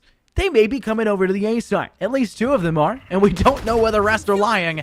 Well, that Sky Smoke basically the last itch to tell them, yeah, they're coming on to site. Recon Bolton over the top 2. Jethro in a very precarious position, but Gon just finishes the job, does not let them have any chance to fight back. Daniel will get a good swing forward, has Rendezvous back over to this objective, and has managed to catch a player off guard. Skeptic has fell, but NyQuil had managed to find their teammate just a moment earlier. 3 players versus 2. CMU on the back burner. 1 player in a bad spot. NyQuil could get caught off guard. Does find impact. Andy saves NyQuil from above in heaven. And the last swinging player of Danny, who made their way with the rendezvous from B, finding the last kill. Unfortunately, not in their favor as their own head is taken away. Quite simply, an easy round to put together there for the side of Old Central Methodist to get themselves back into a lead. Knowing they had themselves overwhelming numbers, we saw Rogers State not really go ahead and capitalize on the fact they found that first pick. No flex to come through, no weapons to be picked up, no real influence put across the map to where I sit there and use that pie chart comparison. You got to sit there and want as much of the pie as possible if you're that defense. You got to fight for it eventually. When you know that these players are on site, we saw Danny Bang move towards U-Haul, try to find that influence, and even then grab an easy pick off of it to show the capitalization, the manipulation you can make sure of there. But instead, we just saw a lot of blanks to really be thrown out there for the side of Rogers State. But now it's time for them to bounce back because they do have themselves a torty force. They have themselves a couple rifles still to work with. If you're salty, knowing you didn't get that buy in the last round, you grab yourself the damage there on the NyQuil, but it's not going to be enough to really find the kill there. So we see the default, we see the plays coming towards that A side, and honestly, with that wall already being up, you know it's going to be a funnel move for him here, Central Methodist. They're going to have to rush down one site, and that Constellation's already set up to back up the only 4 players that are now still standing. It's kind of isolated. the ice wall that allows for Rogers State to have a lot of safety in the early stages. That's what slowed down CMU in that last round so well. And that's why they had to wait so long for the TP to make the execution easier for them. NyQuil finally finds the first frag in favor for CMU, but Jethro will make the even odds for, even if it's just a second, only a second. They'll find another trade in return. 3 players left for CMU. NyQuil on site. Why are you holding the spike right now? This is an unexpected spot. I get it. That is some interesting control you're trying to play with, but it's kind of a greedy spot. I take it all back. NyQuil managing to find 2. That's their 3rd in the round a total, and now only 1 player left standing after Gone eliminates 1. Unfortunately for the side of Rogers State, they don't manage to take it. Clarky falls to Andy's hands. Maybe I should just keep my mouth shut, Dallas. I did not expect that position to work. I don't even think they expected that position to work. Oddity for to be sure. That's just the end of it. I do like that keeping your mouth shut idea, though. Oh, you know what? All right, I got this. I'll be quiet. You take. I mean, for you, let's be real. That's free money. That's like coming up. That's like working fast food and you just eat on the clock. You don't even sit there making none of it. Yeah, I was told by my co-caster, I'm explaining to my higher-ups, told by my co-caster to just let him take over. He told me to shut up. But I was here, so, like, I'm still on the clock, right? Like, yeah. I'll attest to it. I'll sit there and say that I'll admit to it all. I'm a very, very honorable man in that regard. But one man with no honor is going to be right there on the outside. Clark, you're looking to go and try and find a kill, but it's just not really going to pan out. And old Skeptic, a player who sat there and just been nothing but the spike man every single round thus far, moving up, trying to get the plan off, and even then just dying immediately afterwards. Managing a kill here in this round. Able to go ahead and get that orbital strike down. A very early investment towards U-Haul. And a very early kill for Central Methodist once again, as this is now an eco round for the side of Rogers State. We can't freak out about these kills, but then nonetheless, they have to find at least a couple on the way out. Did you really, at the very beginning of that handoff, segue honor to armor? No, honor. Really? You said like, no there is no honor insane. Swinging out on that. Like, you're a Vandal player. Why, I don't why know. I feel like armor would have been a really good one. Either way, maybe I misheard you. What, I medieval? apologize Elder? for giving What? you... Maybe? I don't know. Who knows? We'll figure it out. 3 players left standing for Rogers State. Now make it 2. NyQuil has been, unfortunately for the side of Rogers State, the medicine brand saying night-night, sleep tight to most of Rogers State, and that's kind of been the tail of the tape. Skeptic finally finishing off Andy was the last player left standing. They only found 1 before it goes, but consolation kill, not a big shocker that we're seeing Rogers State go for the timeout here at the very least, because it is a use it or lose it. You get 1 every half. At the very least, Dallas, it comes down to stopping the momentum of Central Methodist Eagles, and they have really started to use that momentum in their favor. Oh, they most definitely have. I mean, already sitting at 5-1. I think the score just kind of speaks for itself. And knowing the ultimates that are at your disposal right now for Rogers State, they only have themselves the Sky Seekers to be working with. And sure, that's very, very influential. You can get a lot of intel off of that. But we're not seeing them utilize that intel. We're seeing, I mean, I want to say the biggest hindrance right now for the side of Rogers State is all these constellations that are on the field. We know that Astra can have these impacts, but we're seeing late calls when it comes around to these sucks. We're seeing not too many smokes to come up to back those out. And quite honestly, that's your biggest play there. I mean, you are sitting there choking Central Methodist. You are suffocating them, restraining them down to one avenue to break onto a site, and you're still not able to capitalize on that. And quite honestly, when you're playing with an Astra, unless that Astra is on that exact site, you have to have the calls instantaneously. You have to have that reaction speed to back it up. And even the last one, we saw the gravity well come in a little bit late. 2 players were already right there towards U-Haul, and you're saying, well, that was great. I just spent all that money that literally has sacrificed me armor for a couple rounds here, and it's not even getting the impact we need. Problems like that have to be fixed pretty almost instantaneously, but problems for the side of Central Methodist may go ahead and start to arise, as we can see Danny Bang now coming out with that operator, being an absolute nuisance, especially in the hands of a chamber. Now, the only differences we're seeing here in terms of agent selection is truly coming down to the Sage not being employed by Rogers State and not for the side of Central Methodist. And yet, the double healing strategy for Rogers State has not really been able to keep them alive the majority of these rounds. They have the overheal as being able to employ the regrow.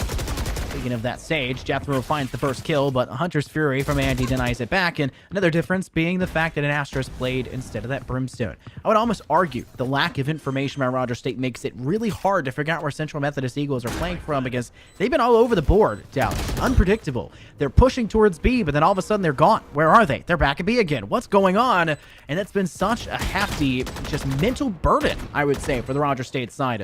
There's no leeway to kind of rest your eyes for a moment, to blink and you'll miss it kind of situation, as they have been pretty darn nice with it. And to make matters worse, Salty had the opportune moment to pounce, and NyQuil buries them 6 feet under. And even think you have yourself so much to work with here if you're the side of Old Central Methodist. You're set up for the post plant. You know you have the aggression on the side. But problem is, Clarky's coming alive. Going to get a little bit angry to go ahead and find an answer, but it's going to come out fast. If Danny doesn't win this fight, you know the swing's coming through. The 3K's coming out, and a 6th round is now going to be set in stone for Central Methodist. Doesn't matter how this half pans out. Doesn't matter how many timeouts are still available for this one. You know that you have a guaranteed even half, worst case scenario, but the way they're panning out this game this far, knowing they're setting Rogers State University back in the econ once more, I think they're probably going to get themselves at least a couple more to back things up.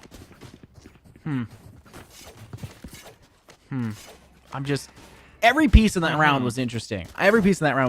One, how does Salty not find the kill there onto NyQuil? NyQuil somehow, first shot that comes out, dude. First shot that comes out. It happens sometimes. And that's just one of those things I'm looking at saying, in the bigger picture, it probably doesn't matter, right? There's still plenty of opportunities for Rogers State to come back, move on beyond it, but that's got to be something that kind of weighs down on you. I can't get back my shots. That's on me. You know, taking that blame, and that does hurt an individual. That's something that is going to continue way down in this battle of attrition that Valorant comes down to, especially against teams that are evenly matched. To make things even further a problem, CMU have already managed to gather a lot of intel off the back of their Sky, and they're just lying in wait to send those Sova Recon darts as a bait all the way through the side of Hookah. Danny. Yeah, he's saying that's not it. They know now.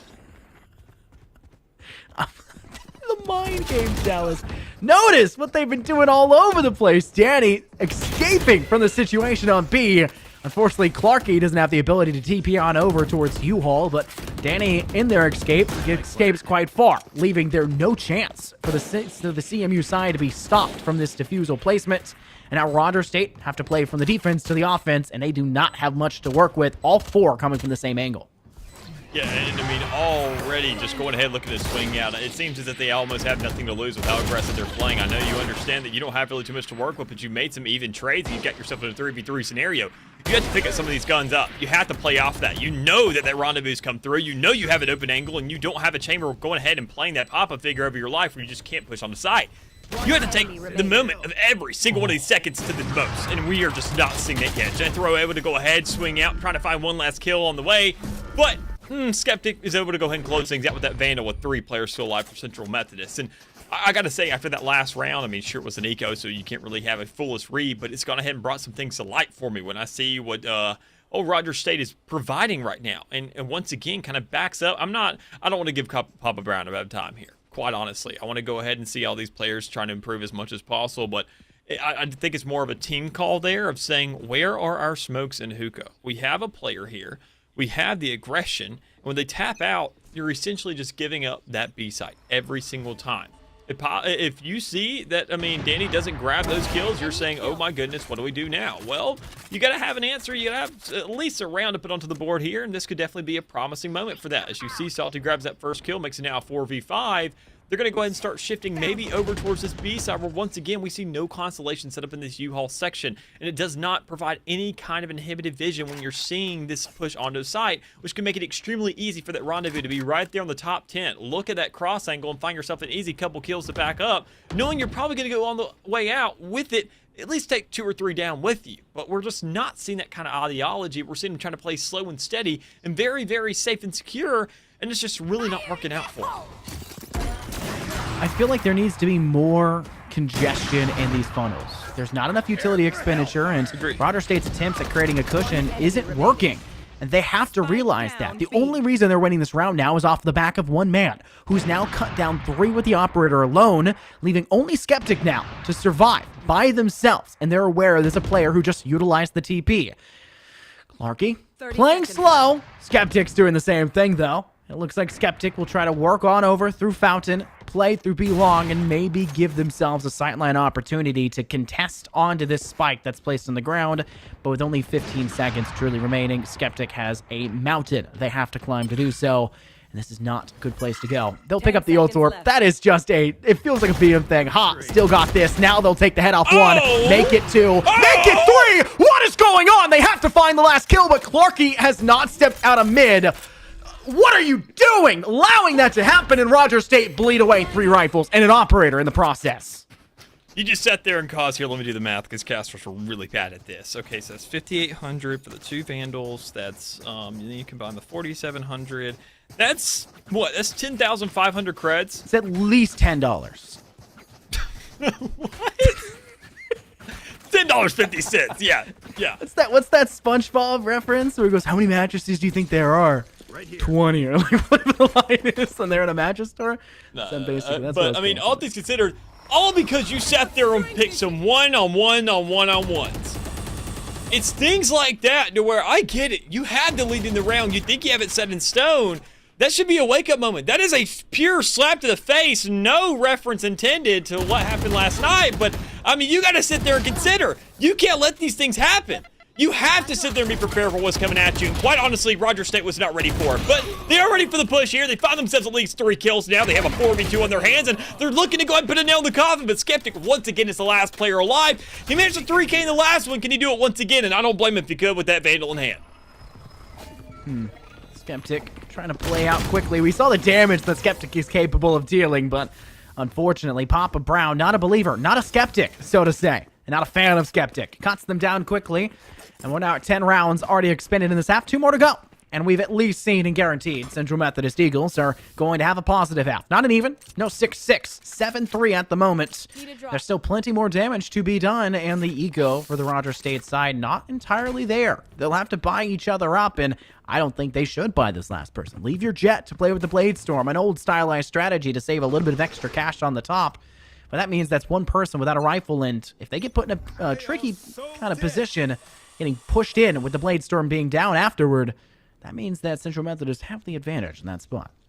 Yeah, I mean, already look at the setup. We can see Salty looking to play very, very aggressive. And quite honestly, we sit there into that Blade Storm. It's going to have a huge influence here. But both of these players, the one that sits there and likes to go ahead and act like a duelist, and the one that actually is a duelist, both manage themselves a kill on both sides of the half. So you see that, I mean, the frags, the swings are trying to come through. A lot of aggression to come out there from old Danny trying to find that extra kill. It just doesn't come out. But even then, regardless, you're not too beat up about it. You know, you're in a 5v3 scenario. You have the utility finally put towards U-Haul, but instead of a smoke, you sit there and say, let's put a wall here. I think Roger State are just trying to go ahead and twist things up a little bit every single round. So let's go ahead and create somewhat of a switch up. Let's throw a wall here, throw a wall there, throw a wall here. You have other utility to play with, quite frankly. I know it's a very, very hard concept to go ahead and understand, but I mean, we're seeing them rely so much on this one wall to funnel the approaches that now when you see the actual approach come through, you have such an easy read, especially if it's right here on A short, where they're investing so much for absolutely nothing, and it really hurts here for old Central Methodist. One thing that we've seen Roger State kind of adapt on is that they're holding these angles. They're holding these sightlines. Wow, great play by Salty to just rush through TP and take Andy. Not giving the call out from teammate that the door has been opened back up again, and they'll utilize that information to just find the kill. But I'll point out once again for Roger State, I didn't finish formulating my point just yet. They have changed up the way they're holding these sightlines. They're no longer hiding back and being patient like you were harping on earlier, saying this really isn't the play. They're being a bit too methodical in their approach to defend this. Now they're starting to be a bit more aggressive. And it's not the aggressiveness of saying, I'm going to hide in the smoke and try to be Stewie 2K. Haha, this is my moment to shine. Mom, catch this clip. No, it's them playing sightlines. Salty has been just the main factor for that. And the way that they have been playing this one where they let the side of Central Methodist walk into their line of sight. They hold one where they say, okay, I've got the angle to peek, but I can also take a step back because I'm Jet and I can dash away. And that makes it hard to go against. They're not waiting until it's too late to dash on. They're letting themselves catch them off guard. I think the term you're looking for there would be controlled chaos is what they're finding. They're creating enough, I'd say, a disillusion to where you're saying, okay, well, something's here, now something's here, now something's here. Well, we see Salty, instead of playing very aggressively, being right there towards Shower, saying, look, okay, I know I'm overstepping my boundaries, but somebody hasn't swung on this. I don't want to overstep my boundaries once again. I don't want a double swing coming from box, coming from the right of that door, and then also having myself in a 1v2 with an operator. I can only sit there and manage one bullet, and if they don't line up for me, that's not going to happen. Well, if you're Danny Bang, you're thankful that X140 is able to go ahead and line up for you there. Excuse me, X4, you know, but, I mean, you see right there, the swing coming out the side, a solo chamber pushing onto this B. It's just a lot of things now that Central Methodists are trying to figure out what exactly are we doing. Well, it all comes down to what are you doing? You're doing a little too much if you ask me. Start to play the game a little bit more slower, knowing you're on this attacking side, knowing that Roger State is looking to adapt around you, make these adjustments. You have to adjust to that, and we're not seeing that exchange here. But Skeptic able to find a kill there on site, able to go ahead and follow up now. Grabbing another one. This man is unbelievable when it comes around to the arrogance of these swings and how much he can manage with them. It's so nasty. You made a fan out of me already. It's ridiculous. Clarky sees the Owl Drone go out and just dives in. And Danny Bang can handle out Skeptic on site. Though the scenario might have been close, and I would be very wary of Skeptic. Danny Bang has been pivotal to successes from Rogers State already. And what started off on being Central Methodist hitting 7 and then having a huge lead. And we're like, oh, well, they probably will go higher than that. Rogers State uncontested for the next 3. They're now 5 and 7. Well, they're still down. A much better return, and now they can start to do things on the attack, where they start to apply pressure to Central Methodist a bit more directly, and they can start to play a bit more methodical in the approach in terms of which direction they'll push from, how quickly they'll push, how will they want to play, and how many people they'll play in each direction. Something that we said they had a problem with on the defense. They were too slow. Now they get to play as slow as they want. It's just a matter of playing slow enough and still gathering the intel, and they don't have a Sova, Dallas, which leads me to believe that that could be harder than they may think. And quite frankly, I don't feel like there's too much influence made from that Sova for the side of Central Methodist. I think Rogers State are almost going to be in the same exact shoes, if not better ones. Knowing they have this stage, knowing they have that Astra, they're working for post plans, quite honestly. And if they find themselves a spike down, they have the overwhelming amount of advantage to be working with, knowing these folks are going to have such a large influence. Speaking of trades like that. So, I mean, when you see if you can make these kinds of trades so consistently, push yourself on the site, knowing that Sova can't really do too much on that defense, you still have a Sky, you have a Guiding Light, you get yourself a Wombo combo, you have a Flash and Intel to be working with. Sure, you don't get the nitpickiness of it like you do right there with that Recon Dart and that Owl Drone, but still, it's enough to make some work do and find yourself at least a spike plant down, and this is where we now see the Nebula's coming out, the walls coming down, and even then, Rogers State coming out to play. It's a Space Maker. And the whole point of having the Ice Wall is forcing him to step through the size of a single wall, but great job there by CMU to actually break down both. Trying to Mr. Gorbachev it. Now going to have to fight on site. 2 working from Elbow. Skeptic's one of them. They find Clarky. Jethro is trying to fight for their life. How do you win that? How? How do you win that? NyQuil was the best player on the side of CMU for that first half for a large majority of that, and they let that happen. Wow. That is... I don't know, it's kind of funny in a way, Dallas. But great job by Salty to find 2 more at the end there as well to gun down the 2 coming out of Elbow. A round win and a pistol round win for Rogers State University, and they're 1 round closer to tying us up 7-7. And that's the crazy thing and fun thing about pistol rounds. You see these classics being brought out. You see that players aren't typically used to these kind of guns. Me, I sat there, pulled off a 4K last night, a clutch with a classic. It's just right clicks, man. The problem is the rechamber speed after those. It takes so long if you're not prepared for it. If you're not prepared for Salty, who's going to find a 4K just mowing through that smoke. Central Methodist is saying a 5-man push, or excuse me, a 4-man push down A main may not be the move we want to go for anymore. Now the 1 player left alive, and it's Gaunt playing in back of spawn. Now, I've also been given some information here about what happened there for the Central Methodist in the pistol round. NyQuil had messaged apparently in chat. We don't see that because the NECC thing is over the top of the text. Saying, Sage, our right clicks are broken. Apparently something may have happened. Glitch, bug, not too sure, but that could be a reason why we saw it happen that way. But it will be a flawless round for Rogers State University, and CMU will take their timeout. I'm not shocked if this is a tech timeout or maybe them trying to talk things through. No matter what it comes out for, it's just an oddity in the last round, and this should be the round where they turn things back in their favor. I don't know. What do you think they're talking about here, Dallas? I don't think it's a tech because those don't typically have a tendency to burn the actual time out in the game. They wouldn't force something like this and use this time knowing that they now have these 2 rounds go to the side of Rogers State for them to make an answer like this without having some kind of a game plan in their head. So Central Methodist is looking to capitalize on top of this rifle round. That's what I label as the retaliation round. They've sat there and checked off some of the boxes, say that Salty has a Phantom. If we can go ahead and rid that out of their hands, and knowing that Salty's going to be playing aggressive, playing that duelist role, that is the first gun that will be ripped out of them. We need to set up a wall around that, find themselves an even exchange, and make sure to create a stall on site. Well, how do you do that? You don't have nearly the kind of sentinel plays as you do compared to Rogers State without those slow orbs and that wall. You have nothing but a trademark and a player there that you pray can get these frags. Gant is going to have to really, really switch things around right now, knowing that your 7-11 is great as a little, stop joint that is to grab yourself some nice Slurpees it's not really showing up to find the kills right now, and a relativity to the experience that you're trying to find. You're trying to get these rounds, you're trying to go ahead and put a statement onto the board, and especially when you have 3 half armors, it makes sure that this A push, if it does come to flourish, I think it will be a much better shot for Rogers State, knowing they have all these Spectres to work with and how much influential it is. Carkley's playing close. Spectres in hands for the attacking side. Obviously, they lost nothing in the last round. So not only does CMU get no money, no bonus for picking up any frags, but they failed to bleed the weapons out of Rogers State's hands. So while they do technically have the advantage, I'm sure if we pulled up the scoreboard again and took a look, not everyone's going to have full armor, and I bet you there's some key utility that's probably missing from the CMU Eagles defense. The question is, which utility did they find worthy to be expunged, and which did they just not pick up? Skeptic holding close on sight, about to swing out from the outside of 2, but Salty will be the first person their eyesight will meet, and Salty is actually full sent in with the Phantom buy, and that will force CMU to feel pressure.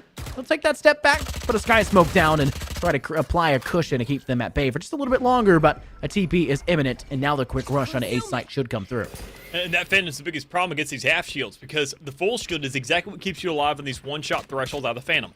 Make sure that you have to get that double tap to the head of the certain range. But now, once it's out the gate, there you go. Salty with a one-shot onto the head again, able to go ahead and grab that introduction on the site, and then you see the exchanges coming through. A 3v2. Now they get a 2v2 for Rogers State and Central Methodist. This is going extremely fast, and quite honestly, Central Methodist was not ready for that exchange.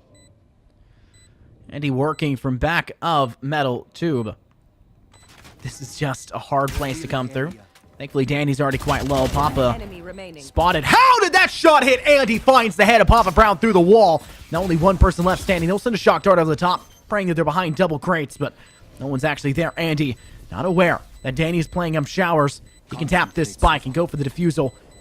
Ready to swing in a moment's notice. He'll get to half, and they come out. Andy sprays it down. He doesn't actually get the half, and there's no time there either. Danny realizing they can bait and switch. CMU just barely falls short, but what a miraculous play and a pretty darn good round to say the least. That is nearly perfect for Rogers State right here. You sit there, manage to win the round, you go ahead, you close things out, grab all the necessary kills, rob all these guns at the Central Methodist, and even then to capitalize on that, you say, we have a round. That was our bonus. That was our bonus, guys, and we can go ahead and carry away with that. They are now on a 7-round streak. The entirety of what Central Methodist has managed in this entire game, they've had in one consecutive streak thus far, and it is looking so darn good, knowing they can get themselves an introduction on the side, knowing Salty with that Phantom. I said it earlier, that half shield will kill you. Knowing that that one-shot threshold is now infinite for that Phantom, that weapon is already considered stronger by most, if not all, the players in the professional scene in terms of the rifle debate we have. But whenever you sit there and say that you only have yourself 125 health compared to 150, it makes it that much more better and deadly. So, speaking of deadly, what could be is Gan right here on the edge, looking to go ahead and try and place a little bit of an aggressive angle right there in Hookah with this shorty, but with that rendezvous at his exposure, he's able to go ahead and at least grab a little more influence and have that freebie to get out of that site. But it better be down right now, and even then I can't see the frame on the outside, so he has no contingency plans if things go south. Shots attempted, does not seem to work. They'll try to pull up the head on Jerigon, falls short. Andy, though, will come up quite successful. 2 kills to their name, but it's tied out 3-3. And the full force of Rogers State for their full 3 that are left remaining will start to funnel their way on over towards the CMU's A site. NyQuil, the only one close, and they only have a sheriff, requiring Andy to make that quick transition, a pivot from the side over. They have yet to clear the player here in Wood, and they have not done it just yet. They cannot find the target. NyQuil, no! Not able to fell and sleep off anybody on the opposing side, and Salty will rub one in the wounds there for CMU, as now CMU down a man. Still has to make the comeback. Post-plant situation in the 2v3. Bladestorm is available for the side of Rogers State. Not a necessity, though, all things considered. And there's nothing really there for CMU. A flanking player of X14. They're going to try to work in through U-Haul. One player lying in wait. That's the Astro. They try to pull out utility, and X14 pounces quite quickly. Andy onto site, able to find one. Running out of ammo. Right-click kill, and Andy gets a 4K. Salty dashing directly into their face. Shoot back, bro. And they will. CMU find the round win. We're tied back again at 8-8.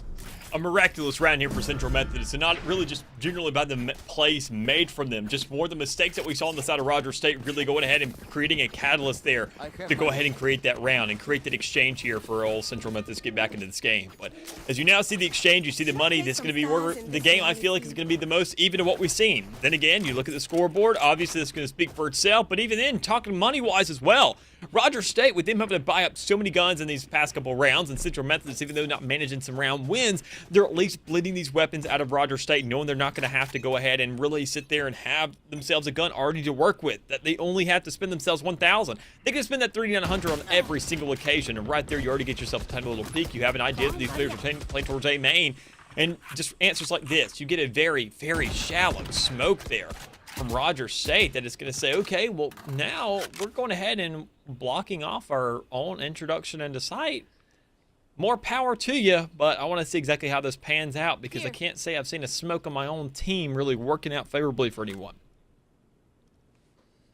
Maybe the denial of sightline works both ways, I guess, but doesn't seem to work just yet. Skeptic with the first frag. None too shocking. Skeptic's been a key pivotal figure for the side of CMU for a while. 3 ultimates on the board now for them, and only 2 for Rogers State with the loss of their Astra.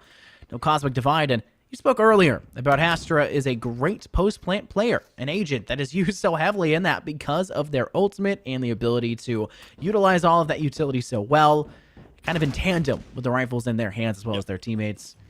The Cosmic Divide being down makes that post-plant a lot harder, especially considering that the sky smokes that are going down make it even harder to step onto site. Salty has to force something, still finds it, goes through 2 cloudbursts, tailwind in, finding 1 kill, Andy with a refrag back, but Danny and Clarky swing out with their own, and now it's only 2 players left for CMU, and this is a hard one to overcome.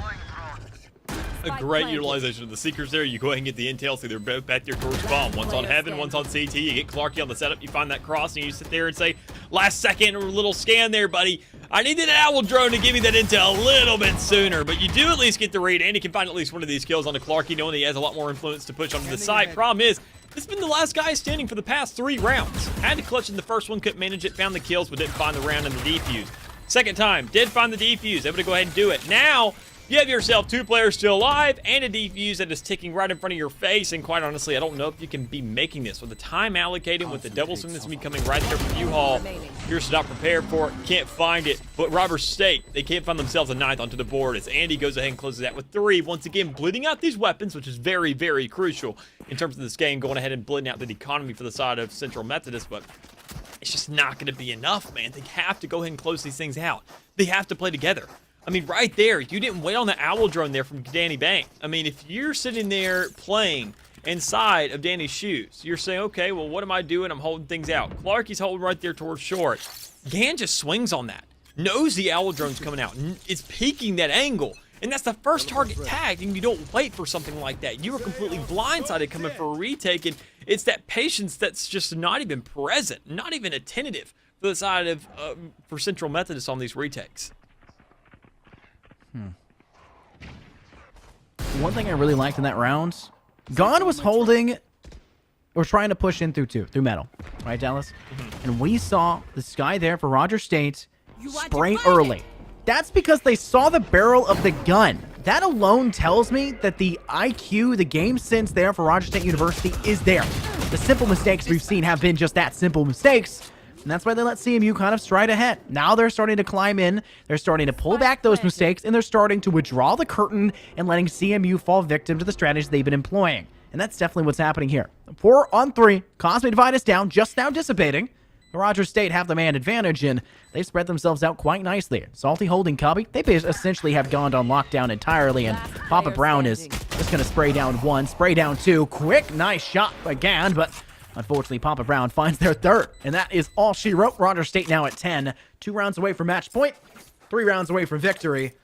But CMU will fully be able to buy out in this one, as that last round was a bit of an eco for them. And now sitting at 10-8 for the lead here for Rogers State, we saw one of the more dominant post plants than what we've seen prior, and that was all kind of giving credit to the side of Papa Brown, who found that 3K, able to go ahead and close out that round. But I mean, even then, what we're seeing from the side of Rogers State, that they're able to go ahead and get a realization of where Central Methodist is playing. They're making their easy exchanges. They're getting across the map, making these transitions very, very swift. And honestly, that's the best you could ask for. When they sit there and dedicate themselves to a site, they're not trying to play it slow. They're not saying, okay, well, let's fake them. Okay, let's go now, go back to over onto A. Let's sit there and go BA, and throw out utility every couple seconds and get them on their toes. They're saying, if we're rotating, we're rotating. That's quite frankly all there is to it. We're not making a double exchange. We're not doubling down. We're not sitting there running a horse race through these TPs to get right back on the site once again. We are making that exchange on the site. We're utilizing our numbers because we know we're definitive about their exchange. And even then, Central Methodist most definitely isn't. They're playing it slow. They're a little bit concerned about what these players might be. They're trying to play aggressive right there off the get-go to get that intel. And right now, as you already get that intel towards Danny Bang, they've used some of that util. You have backed up now. Salty is over there towards that A side. He can play for the Trojan Horse because the spike is now on B. If you shut down this trademark, that is an easy 4v2 waiting to happen. They're playing from showers. The sightline denial, which was there for Roger State, they used the ice wall to do so on their defensive side, was not available for CMU. And that allows for the transition with the bait and switch over on the B site to work and pay off tenfold. Right, they find 2. Left. Skeptic gets one more back. But the TP comes through, and that should allow for Roger State to dive quickly onto site. Skeptic, not done just yet, though. Takes one more, takes 3. Holy cow! Somehow climbing their way back into it off the back of one man, but Roger State still managed to find another trade. Gan is the last man standing. No tour de force, no utility. Just now getting the rendezvous. The guiding light will be sent to heaven. Clarky may be anticipating they're coming from that direction, but nothing is there just yet. And Gant has to lie in wait for underneath that heaven ramp. I think he just got spotted by Clarky, too. There is no life ping, though. They have that call out. There it is. Clarky finds the final blow. That's Roger State at 11. Kind of prophesying that one there, aren't you, Dallas? Yeah, and even then already sitting at 11-8. Quite honestly, I want to say Roger State, they don't have this game unlocked just yet. Central Methodist still has at least one more round, and even then, that's just towards match point. That's not the map just yet, but knowing they have an econ, this makes the job that much more difficult, knowing that they've already had a lot of struggles coming to light here in this game thus far, and they barely have any time to really fix things up, knowing that they have themselves to have to play close. They don't have any ultimates really at their disposal. They have a showstopper and an orbital strike. Sure, that can stop a plant. That can go and clear up some time on the site. That can go ahead and create that space for you, but it's not going to do enough when Danny Bang is literally just playing with his prey at this stage, saying you've just now invested at least one of those. That's now out the gate, and you found nothing off of it. I'm still sitting at 82 health. You're trying to get aggressive. That's your second paint shell now. There is nothing for y'all to work with unless you sit there and consider Clark and NyQuil already making the exchange there on site. X140 able to find a kill with that frenzy, and Gand as well. A 3v3, surprisingly enough, but only one of those rifles are going to be able to pick up. Round slow transition round 2, and somehow we're even 3-3. Gand may have gotten that first kill there to give his team a little bit of a nod, trade things out, but not able to pick up the weapon, and kind of a tumultuous point. Great flank, though. The map control is there for Central Methodist Eagles, but they're a little bit slow on the uptick. They will not make it back to the objective in good enough time to guarantee the kills go down and get the defuse. It's just a matter of them getting there fast enough and having Gand work in tandem with them. Andy, amazing shot to find one. That does help things quite well. The recon bolt for the intel also there, and though Papa Brown gets a great swing, Andy's there in the refrag. That may actually be enough time for CMU off the back of having them all work together on the push. Gand was the key point of patience in that one, Dallas. Instead of Gand going out, okay, my teammates are really far away. They're not going to make it here. How much time do I waste? No, wait. My teammates are everything to me. And that's one of the big things we've seen from CMU. That's so important for any of the successes they've had, though they are still behind. And even then, that's a huge swing around here for the side of CMU. Utilizing absolutely no money. And honestly, I like that call there, as small as it may be and minute to a lot of the other people. I'm sitting there saying, if anybody's going to get that gun, if you're CMU, thank God it was Andy. This guy every single time, like on the bottom of Woody's boot, has his name on that site, on that retake, and he's sitting there and is able to find every single of those shots and kills to just create that space, find these clutch rounds for his squad. But once again, gotta stay skeptic here with these smokes. Going ahead, giving out some intel for his team. That's gonna cause the force for the other side and to cause a divide to come through, because Roger State has every single ultimate to work with right now, and they've already utilized 2 of them. He's playing around the Cosmic Divide. That is an interesting one. They usually use it for the post plant. Roger State haven't even given himself the chance to step onto site, and they're using it. What are they doing over there on B? They are so trusting in their teammates to control that objective. If they're just sitting there aiming at each other and having a good time with it. But now, with the man advantage in their favor, they're going to have to rotate over. Andy gets a nice look, but the Seekers come out and tag him back in return. You take some, you unfortunately lose some. But X140 will make sure that they actually take some instead. Sorry, X14. Oh. Wow, Skeptic cut down by Papa Brown. X140 will do a good job to refrag it back. Danny Bing with a tour de force, though, and takes out Gan. And it's just them left standing. Dallas, I don't think that's it either. Paint shell set across. He finds the shot. He has to look to the player defusing. He denies it. That's a 3K. One-on-one at NyQuil hopping on, but he's slowed. He can't make the jump up. It's a bait and switch. NyQuil hops back on. Danny can't keep getting away with this. That's 12 for Rogers State there at map point. Match point. Massive clutches here from both sides to go in and at least get an answer there from Andy. And then once again, we got Danny saying, no, sir, this is not allowed. If you're going to have your spotlight, everybody gets their chance here tonight. Salty being at the top of our leaderboard, but me going ahead and clutching at the match point here, that goes ahead and amounts to a heck of a lot more over the course of the series, knowing we can close up this game right here, right now. You have 2 chances now to go ahead and create these answers and get them back-to-back in order to find yourself at least into an overtime. And that's your best-case scenario as Roger State is now going ahead and looking to close this thing out. But already, the exchange on the A side, looking to once again play aggressive. Thing is, you can't play aggressive right there towards B long because Annie's playing out there. He's finding the exchanges, getting these kills, having to swing once again, and it's just not coming out as the Resurrection does, though. And Roger State are right back to 5 as they want to push onto this B. You need in trade, and that's one of the things Sages can give you. It's control, it's space, it's denial for entering off the ice wall, and it's the Resurrection. Arguably one of the most important ultimates in this game. Now, they've expended it quite early, but this one heavily favors them. Salty finds one. Clocky takes another, and now Salty and Papa Brown have been cut down by Skeptic. You've got to shut this man down. Now the orbital strike will go down, but it's a little bit too late, as the spike has forced a time constraint now on the CMU side. They have to force. They're running out of time as it ticks down. Skeptic with a shot to Clarky. He just knows Dallas, and he swings it quite well. Skeptic gets the audio key in from his teammate that there's one in corner, but now it's all up to NyQuil. They'll tag the head of Danny, but Danny does not die. Now he can live to tell the tale another day. 15 shots in the gun, and NyQuil will use the guiding light to swing outward. Slow orb sent by Jethro. They'll swing to tube. They'll remove them, and now Danny with 1 HP, the only person left. NyQuil finds the shot, and still we're alive. CMU will head on to this defuse. And I believe there's plenty of time still remaining. NyQuil may have slept for the last few rounds, but they've come alive in this one. Clutch, clutch, clutch, clutch, clutch, clutch, clutch, clutch. Every single round when it comes down to these single players showing the individual skill coming from every single one of these guys. It is just so outstanding to see on such a consistent basis on a map like this, knowing that Central Methodist, they are not out of this yet. They're wanting to fight for it. They want to find these rounds. Problem is, though, for following suit, it's been 1 for 1 for 1 for 1 on these clutches. Back and forth, back and forth. Look at that scoreboard. Central Methodist started it, and it looks like Roger State is the one who really wants to end it. Problem is, they only have a Thrifty. They don't have the ultimates to really work with. Besides that Blade Storm, you better pray to God that Salty, your top frag, if you want to close out this game right now, right here, you better know that that Salt better go ahead and rub into that wound and better find yourself this map 1. But thing is, it all comes down to the approach, whether or not we see anything coming out from Central Methodist. And there it is, already the Tour de Force. That may be the most problematic one you could have really popped here if you're the side of Roger State. Even then, if you don't hit those knives, that was a near miss and a swing there for the side of Salty. But he goes ahead, backs things up. Danny Bing can find one. And Andy's coming alive, but he's now dead once again. Wow, a 4v2, and it's 2 clutch players for the side of CMU. They have to recover from this one. Skeptic cuts and destroys Salty. Pops down the stem and will need to spray down the ice wall. Gand is working from heaven, but a Nebula will go down and make things harder to hold from there. 2 players working from Lamp. Skeptic will clear down one of the ice walls, so that also creates an easy sight line, because now the side of Roger State know that he has to peek from this direction, so they'll send a slow orb to make things a bit more difficult.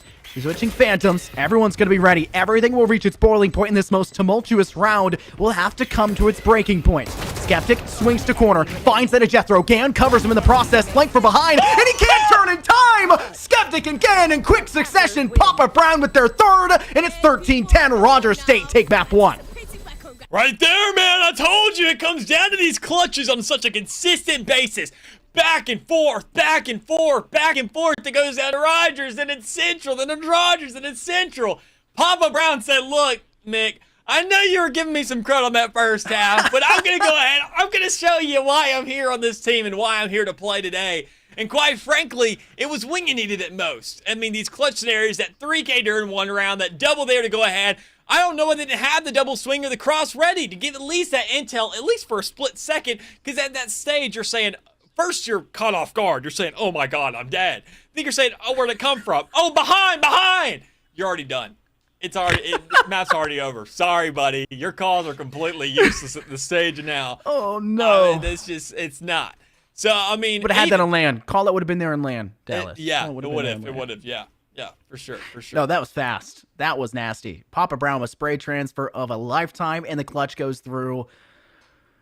They kept it interesting. I don't think we can give any negatives to that. They kept that so fun, so on the brink of everything falling apart, and somehow it never ended until it did. So much fun to have there on map 1, but we've got at least one more map to go. Maybe even 2. If we see CMU make the return, a definite possibility. But you'll have to stay tuned to find out. Give your heart a bit of a break. I know mine needs one. The adrenaline has been pumping after this very, very hectic game here on the map of Find. Stay tuned for more NECC action. We'll take a quick little break between.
Welcome back, everybody, to Monday Night Valorant here with the NECC here in the collegiate season. We are now in the Emergence Navy Division, able to go ahead and find ourselves in the second map here in the series against the likes of Rogers State University and Central Methodist. And as we saw ourselves a very, very, very, very interesting conclusion there to the last map of Bind, we're now moving on to Ascent, making things a little more interesting, a little bit more balanced, I would say, in terms of the map pick alone. But even then, we have to see Central Methodist bounce back if they really want to go ahead and bring things to a close on Breeze.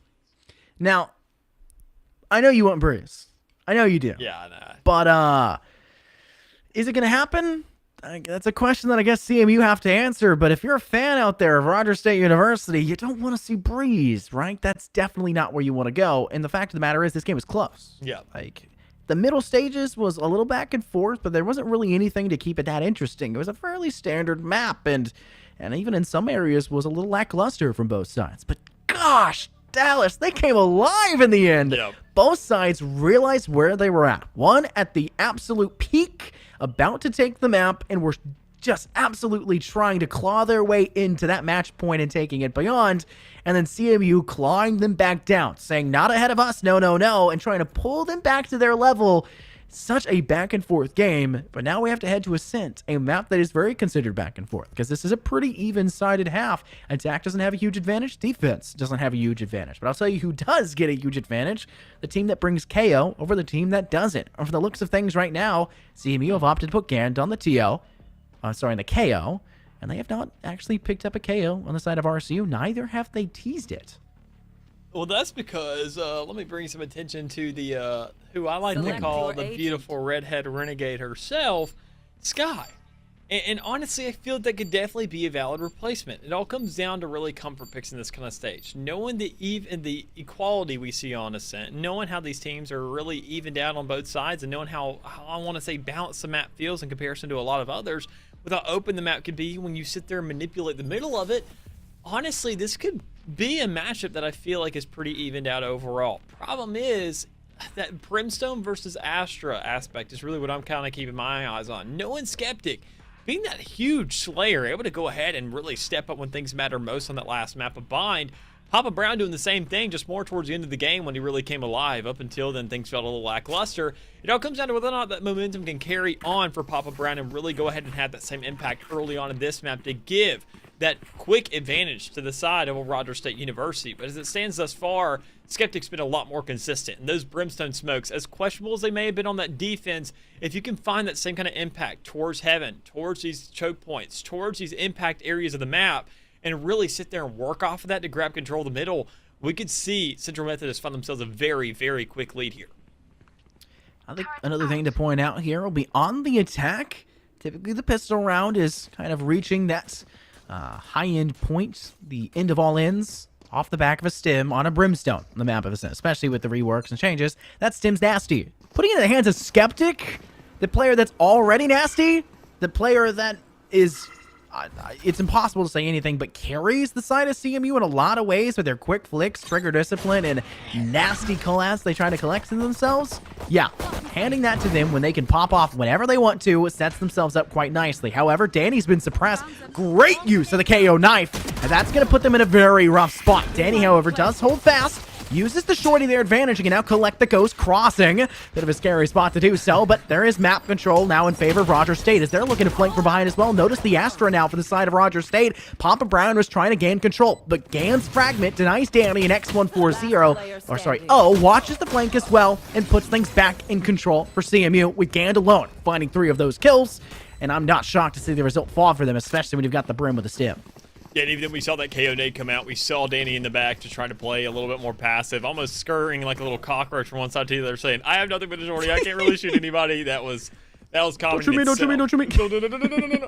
I'm reloading. But, I mean, all things considered, we're going to see probably Central Methodist grab the second round, knowing that you have, obviously, the aggression. You have Gand with that Bulldog in hand. I mean, they're looking to bring some fight and some bite out here on the second round. But, I mean, all things considered, until we see something crazy, we know what the result is most likely going to be. So I want to take this time in the meantime to go ahead and discuss the fact that we see something interesting and something I'm very, very thankful to see. There is no chamber on this map. There is a kill already for Papa Brown, a very, very easy closure there onto Andy, who is obviously kind of caught a little blindsided with that owl drone, but No chamber, 2 KJs. Legitimate sentinels being brought into the map where this KO can really start to excel instead of just saying, oh, chamber, you can't move now. It's extremely lame, and you can see instead it's having a bigger impact. Even that first round when we saw that turret not giving any of the intel, you just heard that jet dash, you heard the frame smoke, and you're like, oh, I think they may be coming here, and on pistol round, that's probably going to be their only option. Close angle being held. NECC lies within the smoke, but now lies there dead, with Papa Brown finding the next kill. And a fragment will be sent through. 27 HP, narrowly escaping the AoE of that EMP. But he will be able to find one before being cut down by Skeptic, who also collects for the second there into Papa Brown. 2 rounds in a row for CMU, but there was 3 SMGs kind of dropped, and they're only just now able to collect the Bulldog that was also dropped in the process. I wouldn't be shocked to see CMU kind of force here. We can see NECC kind of tempting themselves with the option of it. They picked up the Vandal. They bought it. And they also bought a rifle. They're really still wanting to commit somewhere. And the bigger picture question is, where is that commitment going to? Do they just use it to take control over mid, to try to dominate that apex position of top? Or are they using it as just a kind of relegatory thing to maybe hope for a kill and let their teammates kind of toss it around like a hot potato? I feel like the force is going to be coming through because you know that the smokes are going to be fully there. I mean, as an Astra, when you sit there and consider that your constellations cost 150, it makes things a lot more difficult to make those decisions, knowing that, sure, it's a little bit more, I'd say, diverse in its selection, and you can utilize it to a bigger extent. It has a much more broad canvas of what can be done with it. But with these guy smokes, they're very, very easy to just go ahead and use. You sit there and shoot it once, and you're saying, all right, we're good. And we're having a lot of problems here. Danny... I love this play, though, dude. He's trying. He's trying. Salty's not known here. Yeah, Salty's not known. He's refusing to give up himself. He shoots that. Yeah. That gives the intel to the KJ right there in Link. Salty calling that for their teammate tells X140, oh, they're there instead of bottom mid. Now Salty can bounce, and it is easy pickings. Great play by Roger State. I am in love with that. I mean, I was trying for like a solid minute. That started at 1:30, and we're finally seeing the death at 40 seconds. Oh my goodness, everything. Oh, that was just so much fun right there. Papa Brown, though, not having much fun, suppressed and not able to do what Astra does best, use utility, even though Riot doesn't want her to use it anyways. Salty steps up from Raptors, though, takes out Gant. A player holding near Pixel, though. It's NyQuil to take out Salty, but refragged back by Clarky. Good job to trade themselves out. And Roger State now have an advantage of 4v2. Nice Sheriff swing by Andy! And that's one of those situations you look at like Papa Brown and you say, yeah, not sure what I'm supposed to do here. Smoke will be dropped. Looks like they'll throw the orbital strike down, but that will be the last thing Skeptic does. And he needs to watch their eyes. The guiding light is a great bait and switch off of him. And Danny will pull out the classic to finish the job. A really nice round for Roger State, but CMU did a really good job at actually hold on to the post plan. Yeah, at least getting that spike down, knowing they set themselves and grabbed a force. They still have enough to really have some relevancy here in this round, and that's the most important thing. They put up a fight. They know that Roger State does not have the economy to buy it up themselves. I mean, they can make an attempt and find somewhat of a, I'd say, like the Bulldog force that we saw that last round there from Old Central Methodist, but it's just not going to be enough. I mean, as we really see what they're trying to put onto the table here, it's to be a huge struggle, and Central Methodists know that. They know they had the allocation. They know they had the resources to be working with, and they're trying to go ahead and disperse those as equally as possible. And it's a really, really patient and methodical play that's just kind of paying its own dividends right now. Really setting Roger State back in these early stages, trying to create a hindrance. We give you that one round, your econ resets. Sure, you get yourself on the board, but at what cost? You're not finding that economy back up. You're not finding these rounds. Unless you find yourself a streak, it's hard to capitalize on these wins. Spike down A. Throw the Owl drone. That's kind of the point of information, is to just kind of keep them at bay. And we were able to get the tag as well through it. Oh my god, Papa Brown gets through door. Huge. That's huge. Though the refrag comes through, that isolates the players now on site too, with no transitionary players in between. Clarky with a nice headshot to X140. Danny finds one in NyQuil, and though Danny does fall thereafter by Gand, the damage has been dealt. It's just Gand left standing. A 1-on-3. Jethro has not only the possibility to gain intel, but has tons more utility to shock dart and damage Gand thereafter. There goes the Tasmanian Tiger. There goes the intel. And that last shot should have killed. But Gand's down to 20 HP in a dream. Opportunity to Salty. And Salty will, unfortunately, rub it in the wounds of Gand and finish off the job that should have been done a second ago. Well, while trying to keep them at bay, instead they make their way back to shore and they go ahead and dock themselves up as we see Roger State looking to tie up this game, and they've both definitely been successful in that regard. Even then, with 2 ultimates now on the board, form as Danny Bang and Papa Brown both going ahead and having a pretty good, I'd say, performance thus far. With 4 kills each, they grab themselves on a lot to be playing with now. That KJ shutdown is going to have massive influence knowing Central Methodist really wants to whip out these guns again, but this will not be the round because we see nothing but full sheriffs across the board.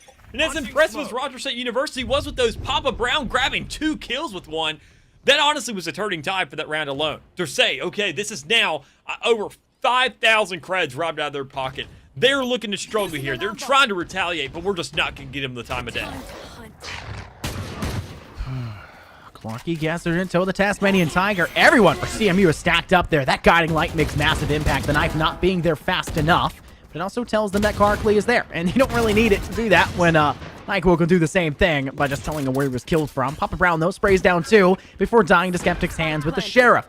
The trade-outs by RSU have been insurmountable. It is such a huge obstacle to overcome because CMU are bleeding too many players, too many agents, too much in general before they can even make it to the full site to deal with that extended player. Now it's just a 3-on-1, lying in hell. Andy will send Clarky thereafter, but with only 41 HP, they have to hold on to this spike. They'll send a shock dart. It gets a little bit of damage off the top, but there's no one else to help him, and Salty will finish the job of the operator. I'm loving what Roger State has been capable of doing against CMU. It's denial, it's trading, and it's just not, it shouldn't be allowed by CMU. They should not be bleeding 2 to take 1. Yeah, it's the name of the game here on defense, and that's all they have to do. It's just straight denial. That's all defense comes down to. Teams think it comes down to aggression on the defensive side, which, I mean, sure, there is a controlled aspect of that. They also think it comes down to just going ahead and playing, just holding down these sites and winning these rounds right off the get-go when the initial aggression comes through for the attacking side. No, it comes down to a collective contribution of every single one of those aspects all at the same time. But right there, when you already lose your Sentinel, Danny Bang is now out of the game, you make that trade and you say, okay, we took out a Sentinel, but we just took out your duelist. So both of the most important players for both of these sides already out of the equation for both of these sides where it matters most. As Roger State being on this defense, it doesn't matter though all too much. When you see all that utility being stationed towards that B site, and we see all the aggression going towards the middle, they could easily transfer over to A, where Asher is still alive and well, and Papa Brown is looking to work around it. This is a major transitionary period for the attacking side of CMU. They've poked, they've prodded, they've fallen short. Where do you go from here? Well, you can bait and switch, you can transition, but with the mid control in the favor of CMU and not much more to keep it at bay, the only 2 players kind of holding that angle for RSU actually being in the spawn itself, denying market control. It doesn't seem like a huge possibility for them to rotate to the A site, but now pressure from Catwalk could be the way to do so. Andy gets a nice shot opportunity on Jethro, capitalizing to find 1. And Clarky will be spotted as they attempt to step forward as the alarm bot tags again. Papa Brown's mid-control paying dividends, and they'll take off 2 more. And only 2 players left standing for CMU. Gand will guarantee the spike placement. The pressure from Clarky from defender's spawn may be the first point of interest they have to worry about. Andy as well, both back to Boathouse. 2 ultimates on the board for RSU if they choose to use it, but the Hunter's Fury also for CMU. They can't funnel all in one way. They don't know what they're dealing with. And it's just a matter of time. Flash in hand for the KO of CMU. I'm not really sure how they want to play this one out. Khan's going to wait for the drop, toss it out. Quick play, does not seem to bind who it needed to, but Andy managed to find 1, but Papa Brown finds 2, and that's 4K to the man's name. Another great round by RSU, and that one was not off of the even trade, Dallas. That one was off of them controlling the map, dictating the pace off of it. Yeah, we'll just go ahead and push themselves back on the site, restraining the space that Central Methodist had control of, and knowing they had those last 2 players, you saw that pressure, forcing them literally into a corner, saying we had to push into Boathouse. We can't play spread out. Knowing they had the numbers advantage, they are working from every single angle. They're going to swing out towards main. They're going to swing out towards market. They're going to swing out towards as well in their spawn. They're going to come at us from all angles, and we are not prepared to stack up against them unless somebody's going to get themselves a guaranteed 2K, and that's never guaranteed here in Valorant. I mean, even then with the Classic, knowing the right click is now in the game, always has been, always will be, it's always going to be a problem. So all things considered, if you're the likes of Salty, you're already in a little bit of a sticky situation. Pray that you can survive a little longer, knowing that shot is coming through and these players are stacking on you. When you see that smoke come down and you see these players rush inside, you gotta back up. Oh no, Papa Brown in a bad spot, but able to bleed one before being taken out. That's kind of what Roger State have been specializing in. Clarky working with Danny. They're both kind of isolated away from sight. Only one person having to look from rafters. They'll drop down the orbital strike if you're CMU. Just trying to create even more even footing. I know Jethro was in a pretty good spot. It kind of falls short with Gand actually playing it greedily and finds an option for one. Clarky tries to swing, and that is one of the nastiest flicks I've ever seen. Finds the head, and now Danny is left standing, has to find three.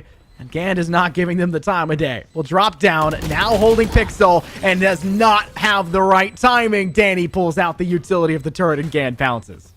And finally, Central Methodist getting themselves back onto the board, able to finesse around here. It's going to be super influential for them. Knowing they've been locked up for the past 4, they finally get an exchange. Problem is, we saw Roger State do this exact same thing in that last map. Sometimes when you see, even on rounds like that, if only a couple players are alive, it's obviously not better to just lose the round, but to keep that streak going, knowing that things are really not going well for you, the decom reset will only make matters worse because it goes ahead and flips it right back around and you still can't manage to buy anything and you're choked up for 2 rounds. Roger State, they didn't manage to grab nearly enough kills to really create all that chaos for the side of Central Methodist to say, we're making this a problem. Thing is, Salty is a problem when you're flying above the entirety of the map like an eagle, able to go ahead and manage that first pick. And this game is a game of individuals pulling off the most disgusting things over and over again. It is repetitive, but it never gets dull, and that's been the name of the game. Rogers now up 1 player. And from the looks of things, CMU want to go in towards B main. The Tasmanian Tiger gets a close sight line, and Clarky's aware of that. They'll send the guiding light, but Nyquil will survive. Blade Storm in their own hands, and now they've been spotted away. Wallbang potential there.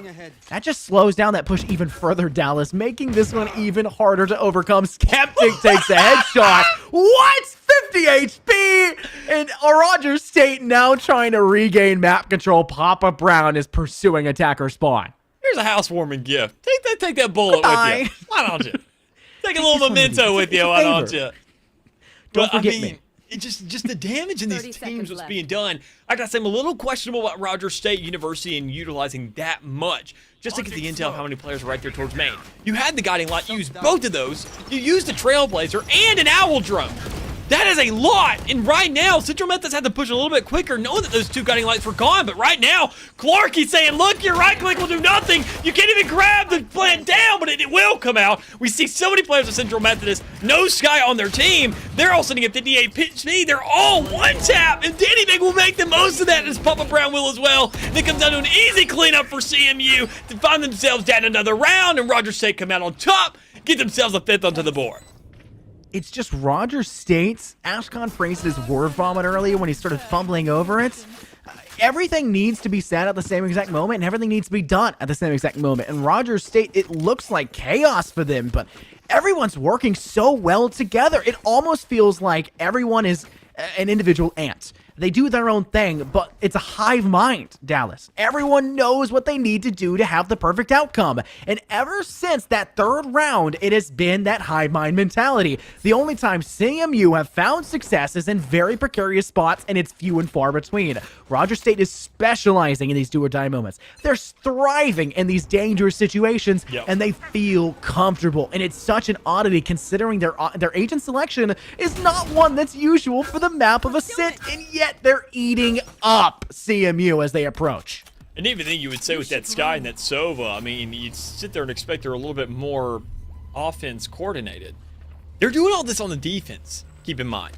They're now sitting in a 5-3 lead. They get one more run onto the board. They have a guaranteed even half with something I would say is more attack-sided coordination in terms of the agent selection here on the side. I mean, for their comp.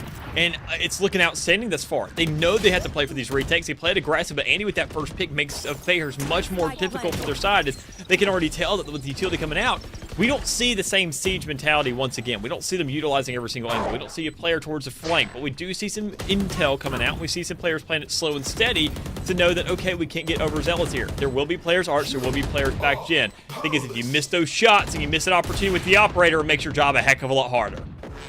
Jethro trying to work through door. Yeah, and Gans looking the wrong way. That's null command now down, still in effect.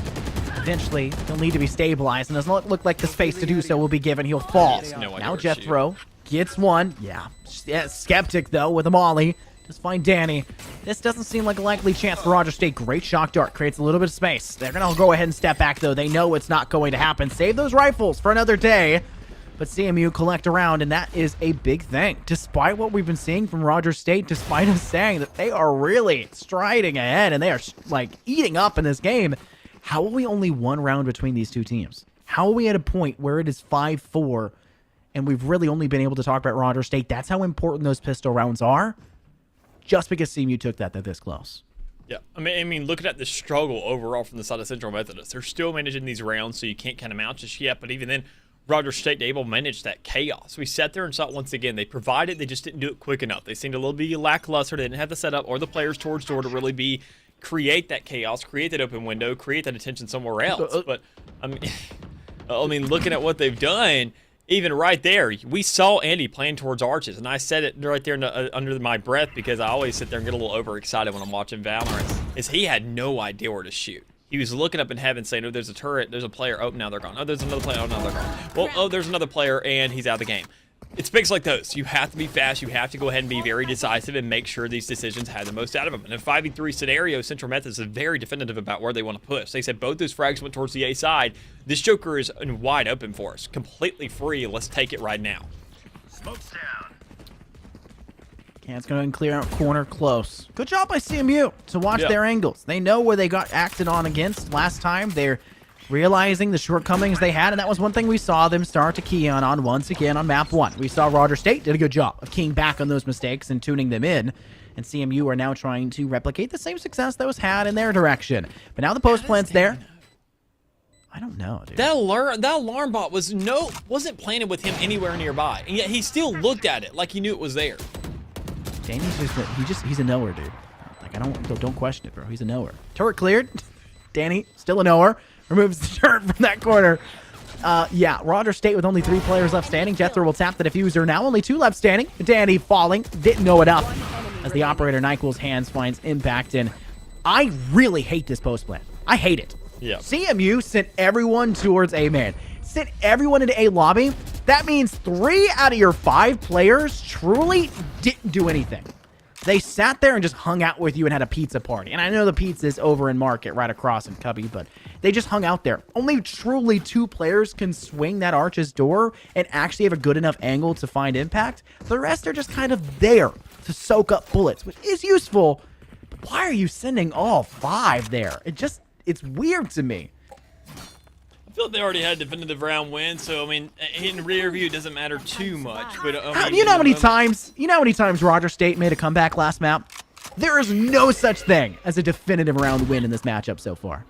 That's fair, but it was like a 5v1, so I would 5v3? say that. It was a 5v3, Dallas. Thank you very much. I mean, only one was really there on site to really make an answer, but okay. But, I mean, one play they can make an impact right here. Salty, literally in the face of NyQuil, saying, night-night, go to bed, GN and all chat, let's move on to a side. So the 3v3 getting ready to play for this control on the B side. No players really there contesting it. We see once again Roger State try to pay for the post plant, making sure that they don't get overzealous, trying to work with what they got and saying, look, we can't play stacks on top of this. We have no Sentinel. We have no real utility there. We sat there, popped the smoke there towards B main, but it just really didn't have the impact that we wanted. So instead, you've given now full control to the attacking KJ, who's playing for this post plant. Gand is still alive and well, playing the aggression, able to find those kills, and Jethro to get enough intel off of that Hunter Sphere to really find these necessary kills. So that's going to be Skeptic, able to go ahead and close out that round. Give Central Methodist the comeback of a lifetime now, as they've grabbed 6 before Roger State did, but they're even considering their 4 in a row they had earlier. How do...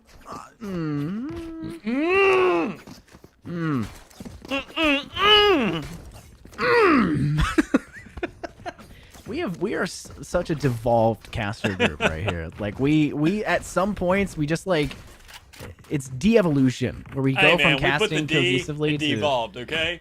Besides that, we're nothing but evolution. Yeah, because we're defensive when people insult our casting. Fair enough. That's where we get it. Nice rush down.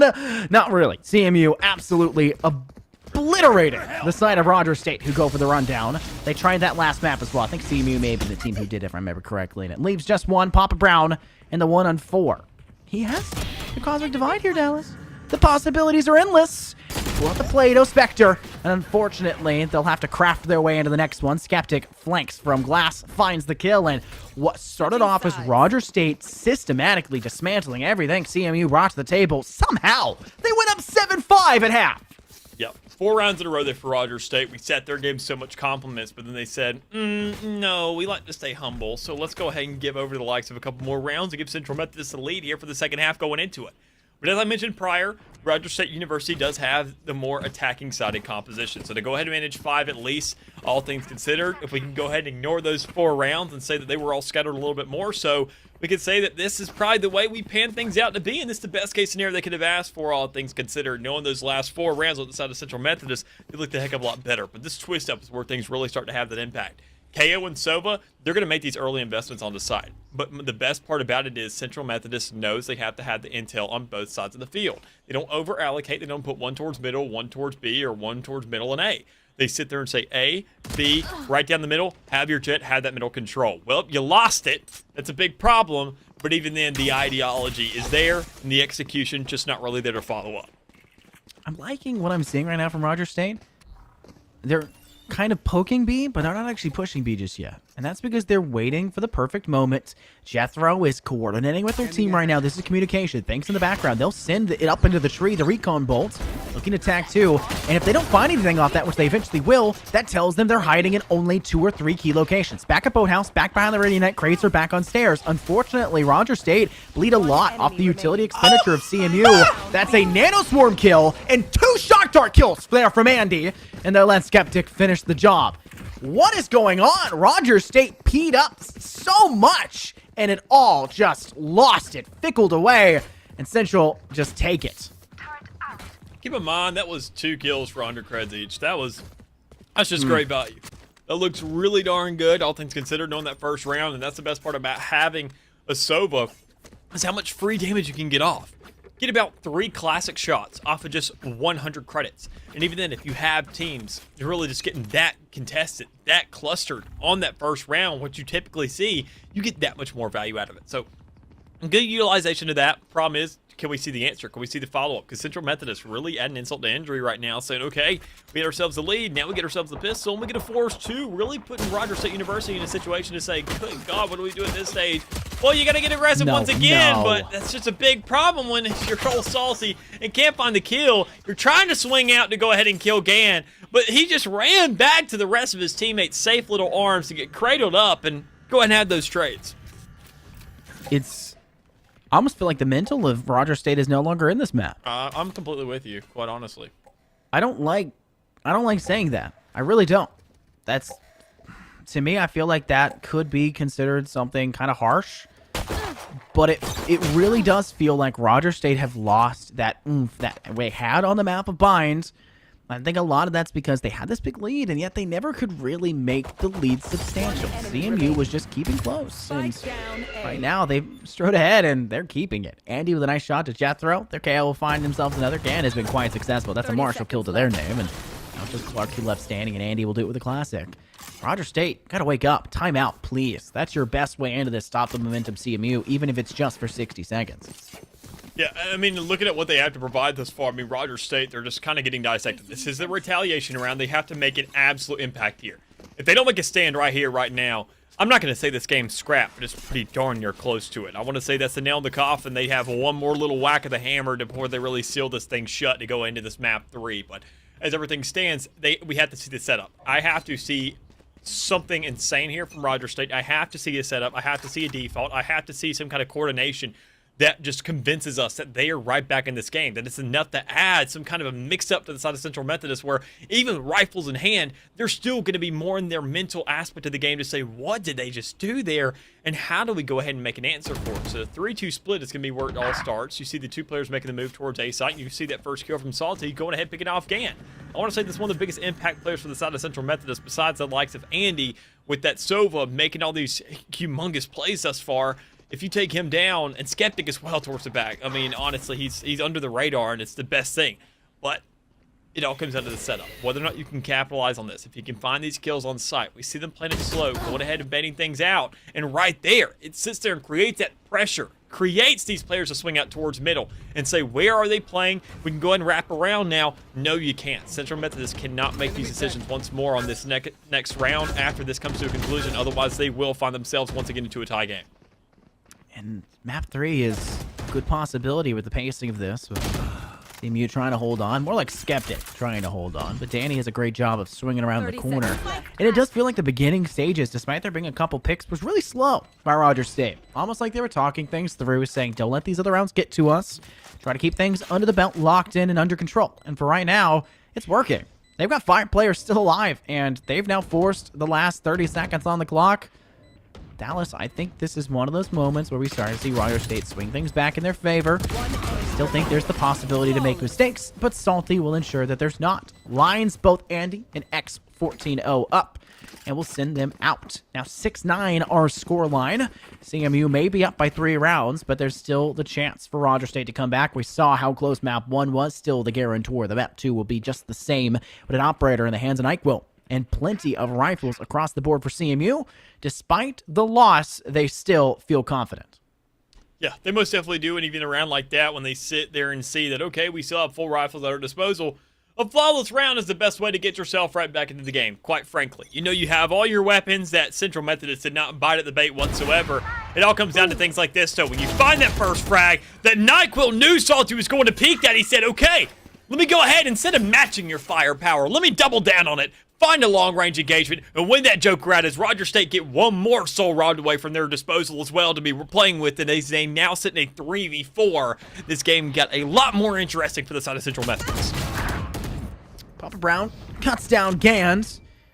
A little bit of breathing room now applied for Rogers State. Essentially undoing that first notch on the belt buckle. They can breathe a little bit more safely. But it's not all done just yet. No unhooking it entirely. No kind of dropping that weight off your chest, as they'll still have to get this spike down, and they're heading to the one site that has all of the KJ utility. And this was something that caused them problems in round 1 of the second half. X14-0 played it super well. They got a kill off of it, and then a gun kill, and then they set themselves up to go and have the shock dart get kills. And Clarky did not find intel there. So not only do we see the side of Rogers State University expend the lockdown, but they have not found the kill yet. And we don't see X1140 go to the corner to step away from this lockdown. They can finish the job. X140 in a bad spot, but Andy steps up big. That's 2 kills garnered. And now Danny is the last player alive. No spike under control. I don't know where they're looking when they step out from there, but NyQuil's looking better, and they get the headshot kill with the operator. Huge round there to go ahead and keep the operator able to go ahead and transfer it into the next round as well, knowing that we're seeing Central Methodist bounce back into this game, looking that much more outstanding, and not only that, just looking more confident overall. We sat there and saw that round. Honestly, I was a little concerned knowing that first retaliation round there from Rogers State was like flawless. I was sitting there saying, is Central Methodist really caving in like this? Are they really actually scared of these guys with these Spectres that they don't want to try for anything? I think honestly they were just taking that time. We saw no fight out of them whatsoever. They were saying, easy, let's swing things out, play it slow and steady, almost like let's make them think that we are playing into their hands. That we are sitting there giving them this game when honestly we're just discussing what they're doing. We're analyzing more than we're actually playing right now. Knowing we get the rifle for the next couple rounds, we bite back that much harder, and even then, double down on it. Find ourselves a 10th, hit that double-digit checkpoint, and go ahead and close out this game to go ahead and into that map 3. Salty has the high ground. Maybe trying to Obi-Wan their way to a victory inside mid. Kind of the most of Rogers State's doing that, but unfortunately, you sent your spike carrier to do that?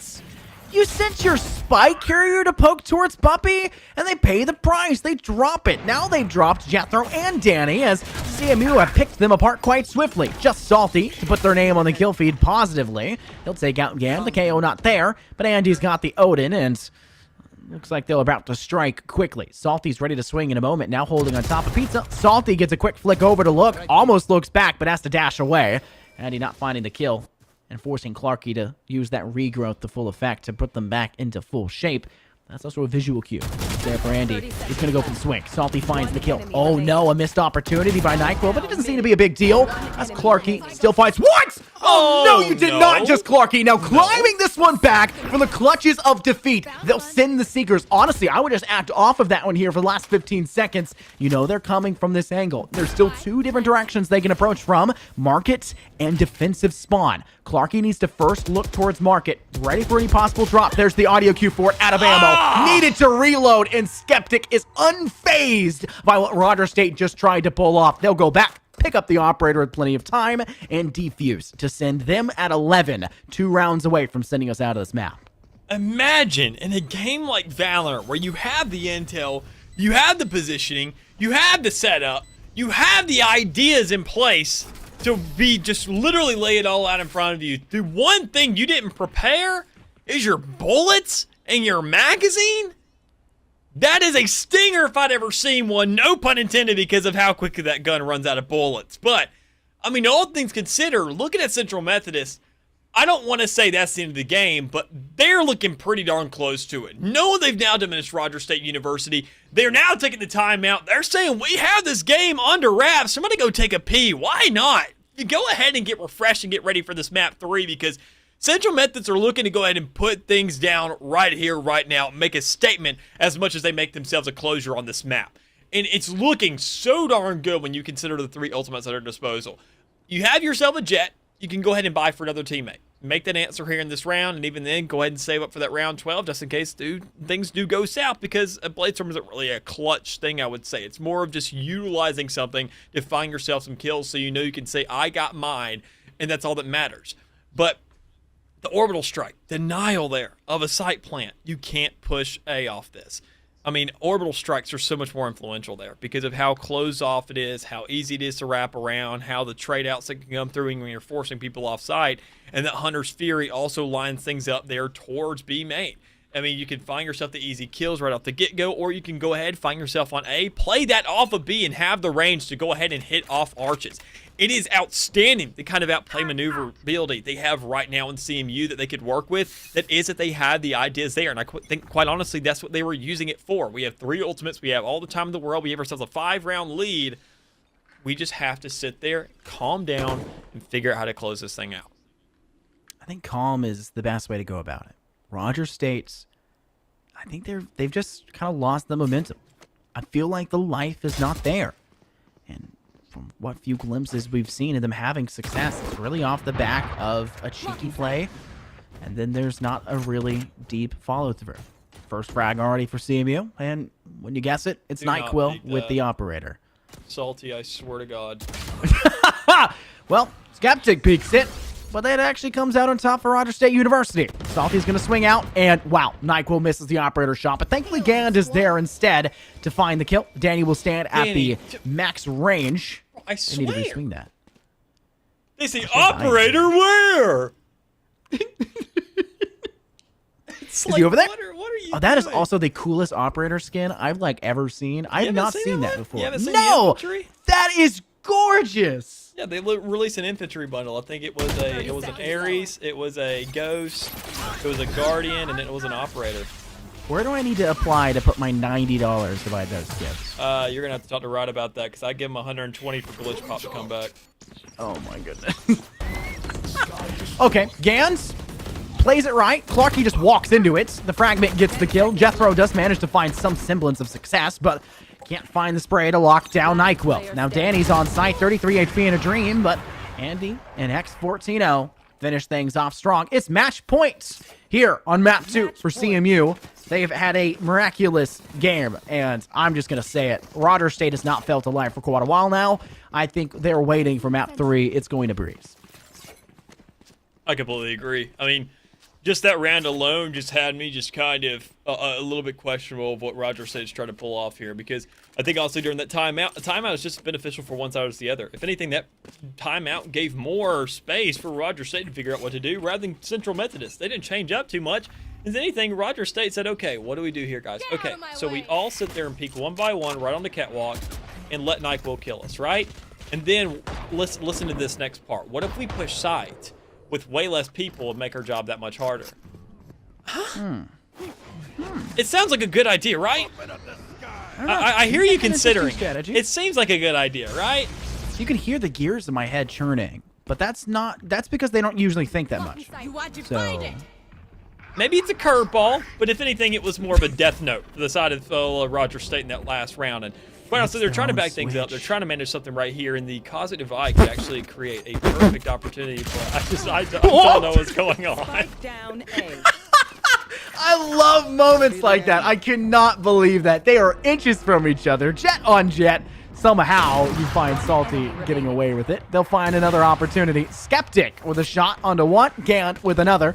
3 players left standing for CMU, and Salty is the last hopes for the side of Rogers State to survive for any longer on the map of Ascent, and through the Sky Smoke, Gand will finish the job. 3 in that last round alone, a major comeback for them, despite it being in their control from essentially that swing point in the first half. Round 9 would be what I would say was that point that cut things towards them.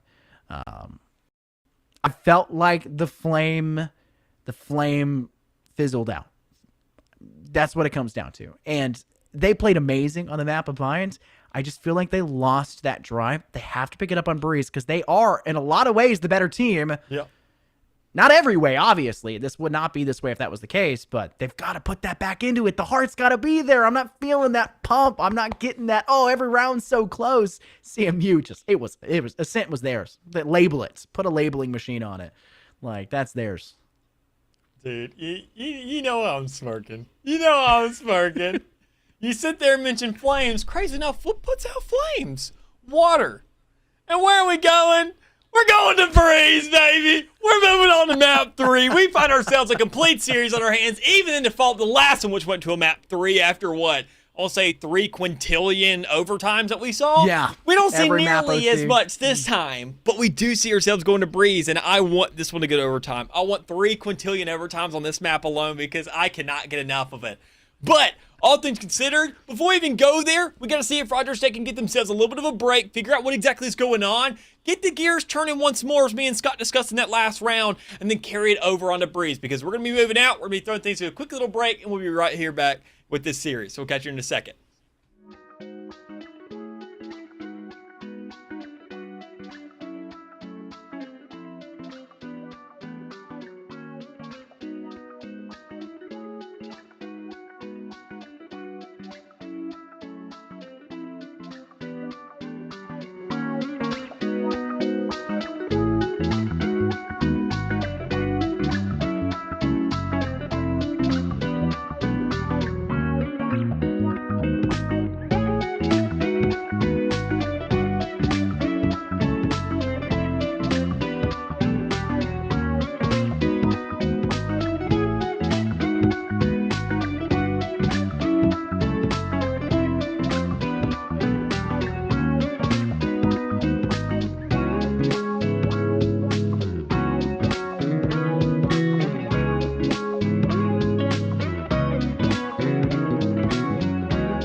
Welcome back, everybody, to the NECC. My name's Infernosis, joined here by Mick.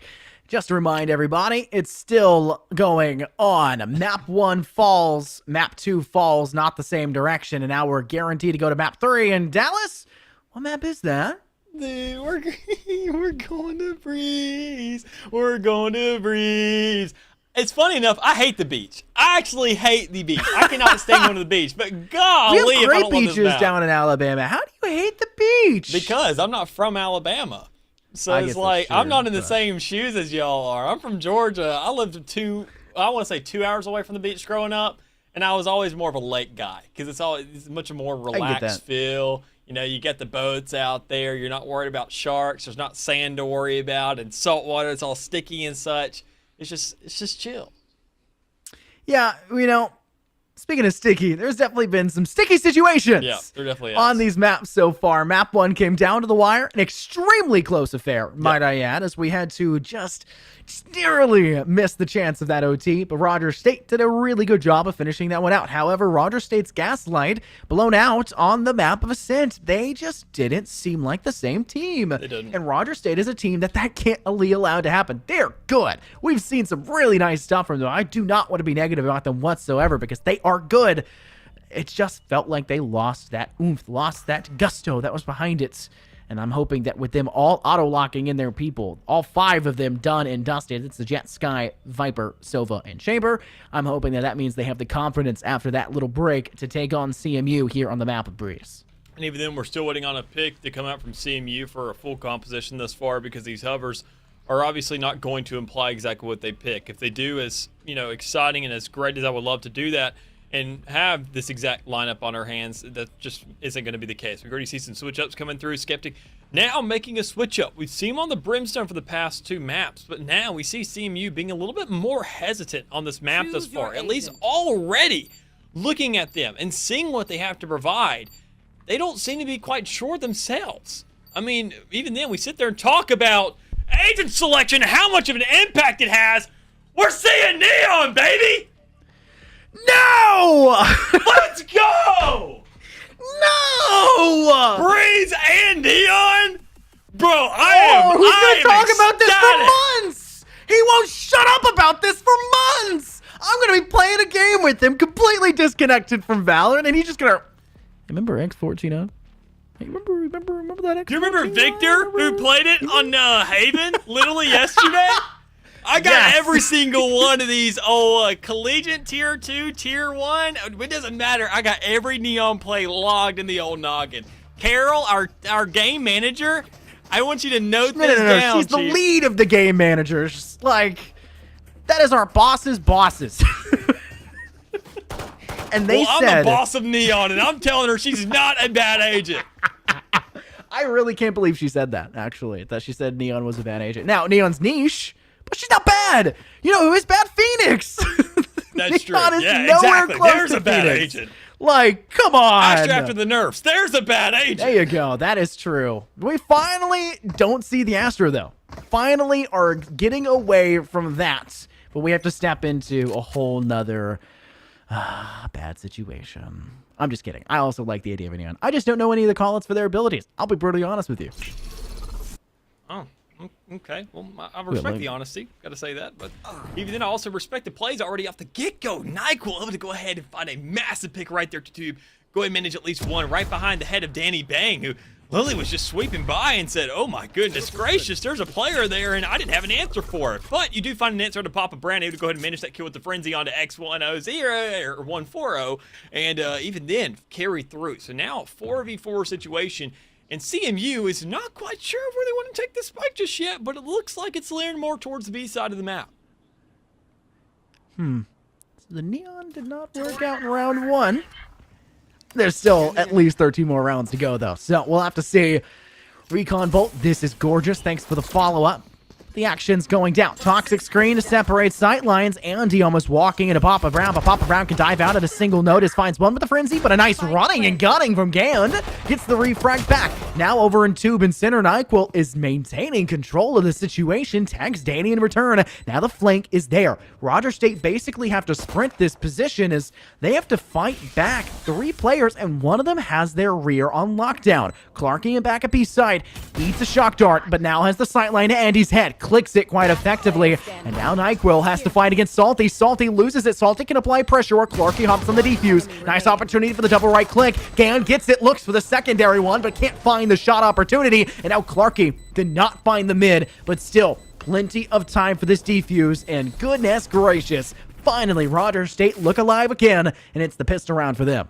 And even then, we even sat there and said it during the agent selection that, I mean, Roger State just generally looked a lot more confident with this map selection. They already knew what they wanted to go ahead and put down on the table when it came around to their composition. Is that going to sit there and go ahead and tell the entire tale of the story just yet? No. There's still a lot more rounds to go. That's only the first in the books. And even then, Roger State University, they have a force on their hands. And Clarky opting for that old Guardian. And Danny with that Marshall. That is the one thing I love about this map so darn much, is the entirety of the weapon meta. There isn't a meta for weapons, keep in mind. It comes down to comfort picks and really where things excel. And now you can sit there and make the most of the lineups that are given to you. The Marshall is an outstanding gun on this map. And even on rounds where you can buy, people still opt for it because of things like that. The easy lineups that are very, very elongated, you can find yourself some easy damage, grid a 1-shot, 2-shot, because even then with the Phantom, it's going to sit there and manage that same exact thing.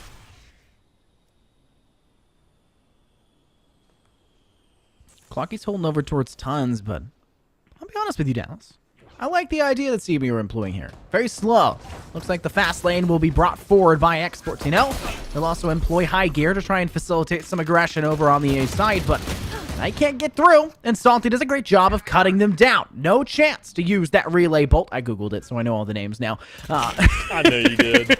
And now Central Methodist have managed to, unfortunately for their side, not collect anything, which is not a big shocker. It's expected for them to fall a little short in the second round, but this game today, it's actually kind of interesting because we're used to casting some collegiate scenes or amateur scenes like we did on Sunday, like we did on Fridays, where it goes back and forth. They'll actually lose the second round after winning the first one. But today has been, not only did they win the first round, but they're always flawless on the second round. That is such a strange one to say.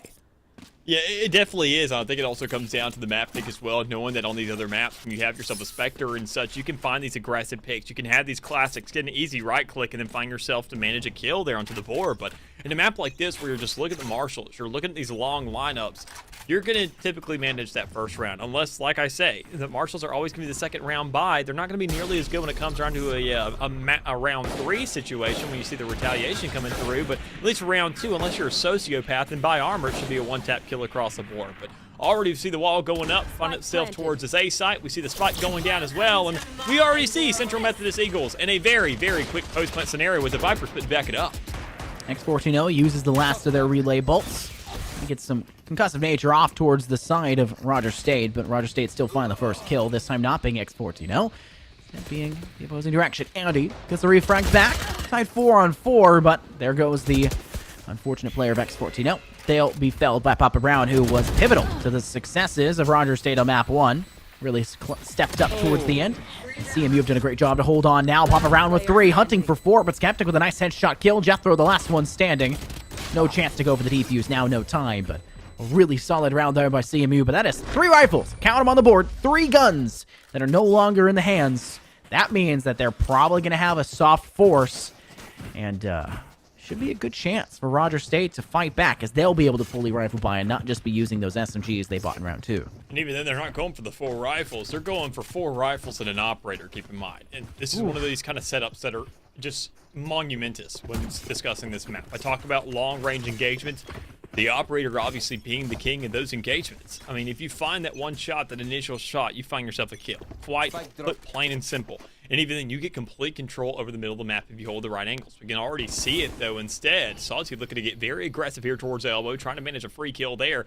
If you have middle presence, that could be just huge.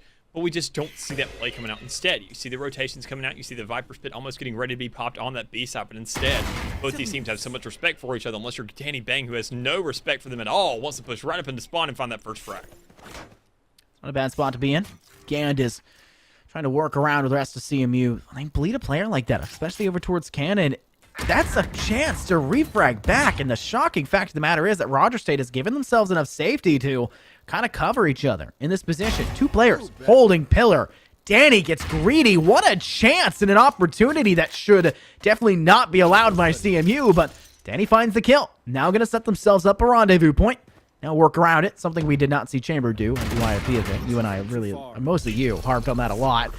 They'll try to go for a repick, Chamber on Chamber, and CMU's Chamber here of NECC is down to 3 HP, and it doesn't seem like a really good space to be in, but thankfully Andy steps up, kind of catches Danny off guard in that retreat, and will make it a 4-on-3 instead of just the 5-on-3 we just were seeing. Yeah, and even if things do really go south very, very quickly, you know at least that you can keep some of these guns if it comes down to it. But with all the utility being popped out, I mean, Roger State just trying to play it slow, invest everything right towards these last couple of seconds. There's only 10 remaining. CMU will not make this push without being punished. Already, we see Salty able to grab 1, Jethro able to grab 2, make it easy closure this round, and 4 players still survive for the side of Roger State, making sure that the answer from the answer was just that much more devastating for him. As you can see already, the Viper's Pit not even being invested in that last round. That B is still free for the taking, and Papa Brown will possibly be sitting on that site all by his lonesome for the majority of these rounds. We see a lot of teams have a tendency to do that with Viper, to say we don't need to sit there and push up. We don't need to do anything. We don't need backup for our Viper player. Instead, they go ahead, swing him out towards tunnel, make sure to get that mid influence and back up that Sova who's there. But instead, once again, Salty not being allocated towards the middle of the map as well. Looking to go ahead and play towards the A side, try to find these free kills on the outside. A very, very predictable angle if you ask me. But then again, if you know you're that confident in your shots, really can't blame you. A battle of the snipers. And oh, come on, Salty! You didn't miss a single shot, it felt like, on the last map. And you missed that one. Tour de Force, though, doesn't miss. NyQuil, the first player to frag out. They remove Danny for the side of RSU. That's a momentum changer. To make matters worse, they've bled Clarky even further. Skeptic with the Marshall doesn't need the big boy sniper to get the job done. Just needs a sniper. Oh, you cannot tell me Gand gets away with that with the Sheriff into Papa. That is another kill, bled by Roger State. They've extended themselves, they've spread themselves too thin, and now 3 players are out, and there's no one to defend the B site. This is CMU's for the taking, and only 2 players to come back for the retake. Roger State, very good position to play from. I wouldn't be shocked if they just save. CMU has spent a collective of less than 2,000 creds for every single kill made in this round so far. Think about that. We saw a Sheriff kill, a Marshall kill, and a Tour de Force kill. And all of those are still on the board. That is if they still want to use them. One of those Sheriffs got exchanged over into a Phantom. Massive pick there. You see the Marshall, that could have exchanged into another gun, but we never saw the push from the KO. Instead, you play with your squad. You make sure to play for the relay in the back, and you know that there is a lot of respect for this team right now. Roger State does not want to push this at all, quite frankly, knowing that it is a 5v2 situation. One of your players have an operator. They're never going to be on site for that kind of push to work with you. And being it's your jet, that's a big sacrifice you take from getting the operator on defense. If you miss an initial pick, if you didn't kill that chamber there, hey, you wouldn't have lost your chamber. You would have gotten a kill. You would have been up. You would have sat there and already won out that kind of engage there. And everything for the side of Central Methodist could have fell apart. But that one initial shot, you have to consider the domino effect and how much an influence it could have had over the course of that round. It doesn't even matter, though, because we now see the closure for it. We see Central Methodist able to grab their second. And we see 2 ultimates now on the side for them, as Roger State now have themselves that Tour de Force to work with in their hands. And I don't really know if they'll opt for it, but quite honestly, looking at the money, I wouldn't blame them if NyQuil wanted to go ahead and opt for that and buy for one of his teammates with Gan trying to go ahead and play off that Marshall. But instead, we see Roger State trying to go ahead and play it in the regular game, try and force out all of these regular guns, knowing they have themselves playing to back it up. And interestingly enough, it's going to be popped right here, right now. And even then, it's going to go right onto the side of A, where you see Salty with that operator once again, who has to hit this shot. EMP. Oh my God! Finds no one. And Salty just collapsed. He doesn't find just 1 shot, he finds 2, like you said, and that drops down the player of KO, aka Skeptic. Thankfully, with no command pops, you can restabilize them. Their core back in nature. That's really those core exercises that we like to see. Pick yourself back up, buddy. That was a thing in R6 for a while. Sophia was just too angry to die. Apparently, it's the same thing for KO after they get a couple ult pips to their name. Danny looking for the long shot opportunity. There's that toxic screen you and I have some differing opinions on. Another talking point we can bring out later when the time comes for it. But it cuts down sightlines well, and Central Methodist Eagles are really playing around it, and that's a good thing to see. Speaking of playing around, Skeptic is not. He'll find not just one, not just two, but three to swing it back in their favor. It's tied 3-3 now. A very, very swift exchange there to go ahead and even out these rounds, and that's to be expected considering these two teams and the kind of, I'd say, league they've been playing at this far in this game. They've looked outstanding. They've gone ahead, kept it as even as possible. We didn't see that kind of play on Ascent, which I feel like was the most even map of them all thus far, but all things considered, still making the game look good, and that's all that really matters for these two squads. Knowing they had that respectable handshake, knowing they're trading back and forth, and even then for CMU to have the more interesting composition, not having a Jet and opting for that Neon, it's really going ahead and I'd say doing its due diligence thus far. Looking really, really impressive, but not impressive enough to find these entries onto site. Instead, you're just preying off these first couple kills and making sure to manipulate that to the fullest extent. And that's CMU backing themselves up, knowing the players that are on their field, and even then Andy, looking just really darn good. But Salty, not playing with that operator this time, knowing it was a little bit too expensive and an expediture than the last round. Looking to go for the Blade Storm this time around, trying to find an even answer to back up the Viper's Pit that's towards that B side, and trying to go ahead and rope around, which that's going to create free leeway for A to be wide open for CMU to take the home map. He's got a sightline control. The body is Skeptic. A little bit of a slow shot from him, but not that bad. Guarding the hand for Clarky. They cannot get the shot on NECC fast enough. Thankfully, Salty from deep within mid. Opposing side of pillar towards the cubby. Finds the Blade Storm shot to the head. Finishes the job. Skeptic's quite low already, and it doesn't take much from the Spectre and Baba Brown's hands to finish it. And CMU are a player down. Disadvantage to their side, but they have two ultimates. The Hunter's Fury, as well as having the opportunity to maybe pop the overdrive if they feel it a necessity. Unfortunately for the side of Rogers State, can find more impact than they can. And X14-0 finds Salty. Two players. Rogers State trying to survive. The Owl Drone goes out. Danny will hop on to the spike, going for the attempted defuse. And with Hunter's Fury still in hand, there's no way Jeff Bro can step this back up. Oh my god, that shot, Dallas actually slowed him down enough that he could not escape away from the spike explosions. Not even sure why you go for it at that stage. You hear the timer, you know it's ticking down, you know so many players are towards right there in the main area, sitting inside cave, that you still pick that fight. But nonetheless, he tries for it, doesn't really manage enough there, and we even see CMU going up now to 4-3, as they didn't invest a single ultimate in that last round, impressively enough. So knowing they had themselves a setup to be playing with, knowing they had themselves now a little bit more pressure and a little bit more gunpowder to back themselves up, they're looking to go ahead and get right back into the fray and sit there and decide to be pushing. It looks like B could be the best option for them as they're looking to default across the map, but there's only one player there at B to pick up that bomb and really move it onto his site. And you got to make a very, very quick rotation and a very quick kind of decision-making there to say, okay, let's make the exchange somewhere else and pray that nobody's in the middle of the map to really punish you. And quite honestly, Salty's already there to punish you. Grab some shots off, get some damage onto the board, and you don't have a Sky on your team to really heal that off.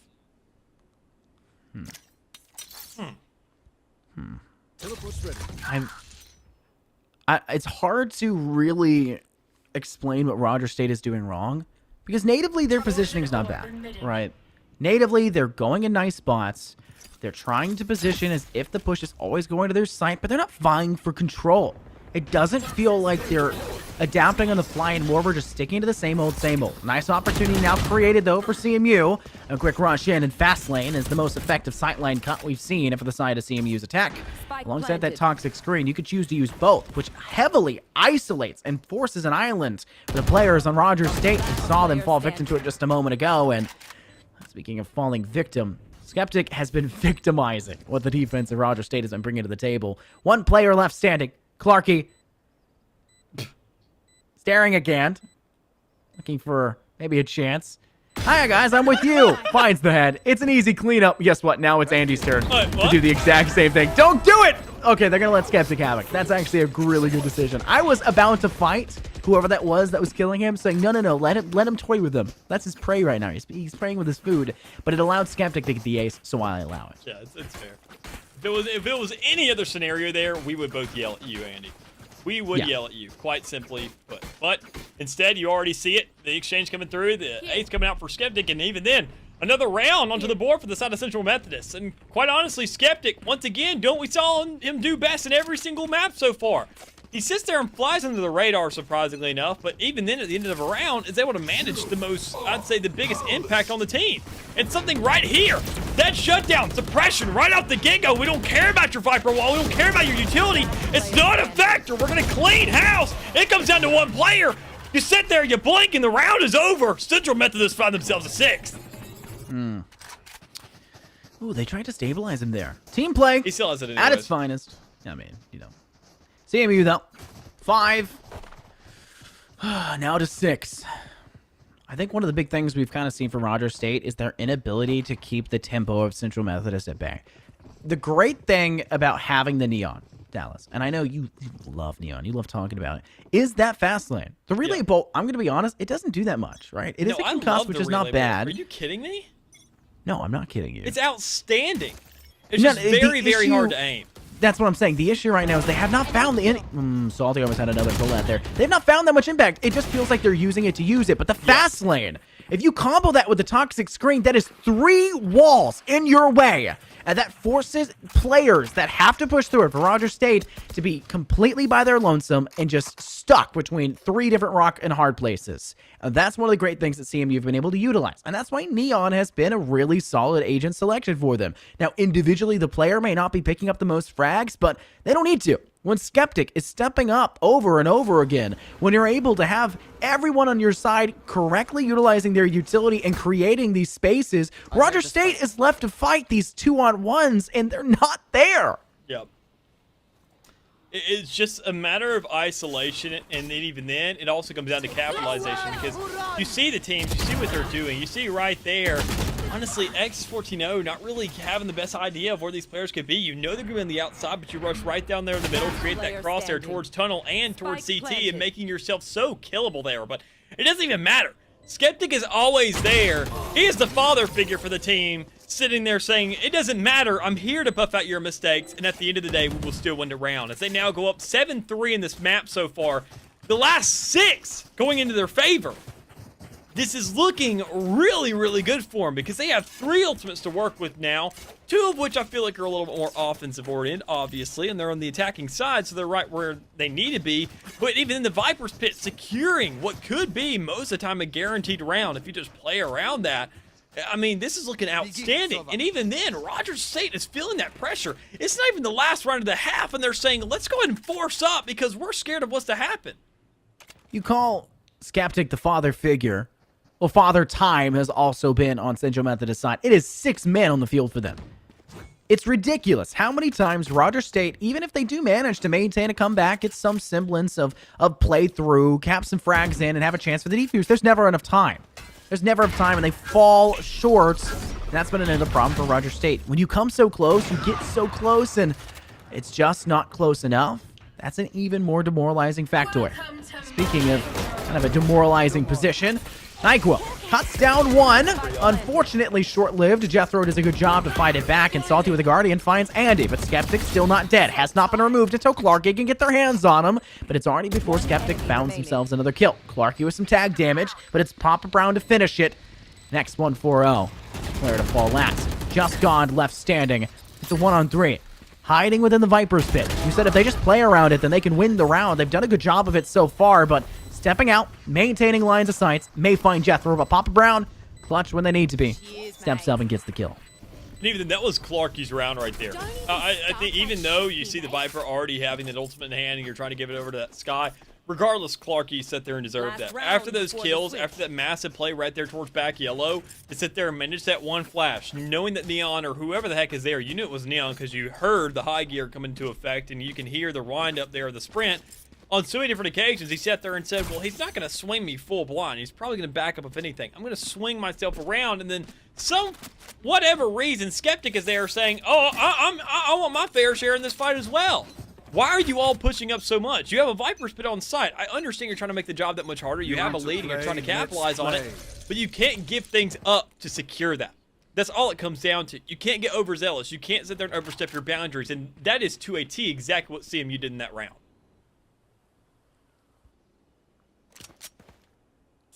We're nearing the end of the half, and for right now, CMU... I was going to say I have not seen the X140 Ultimate. I was really hoping to get to see it. Emperor Palpatine? Yeah. Do it. You no. are electrified. Excuse me. Your muscles are tensing. Have some electroshock therapy. I hope your muscles are less sore because Skeptic could really use that. Yeah. Because I bet their back is very sore from all the carrying it looks like they've been doing on this one. And while I cracked that joke in a semi-joking manner, obviously, it does look like that from the scoreboard. And that's not the case. Everyone on CMU have been allowing the player of Skeptic to step up big. They have been creating the chances for Skeptic to step up big. And 30 seconds it's these spaces that they've been utilizing effectively that give them the chance to do so. Nice play by CMU there to find a kill in tube. I know you love tube control, and it looks like they're trying to go for it, but it looks like the B site itself is the expected approach, and they're already making waves as you see Gand fall.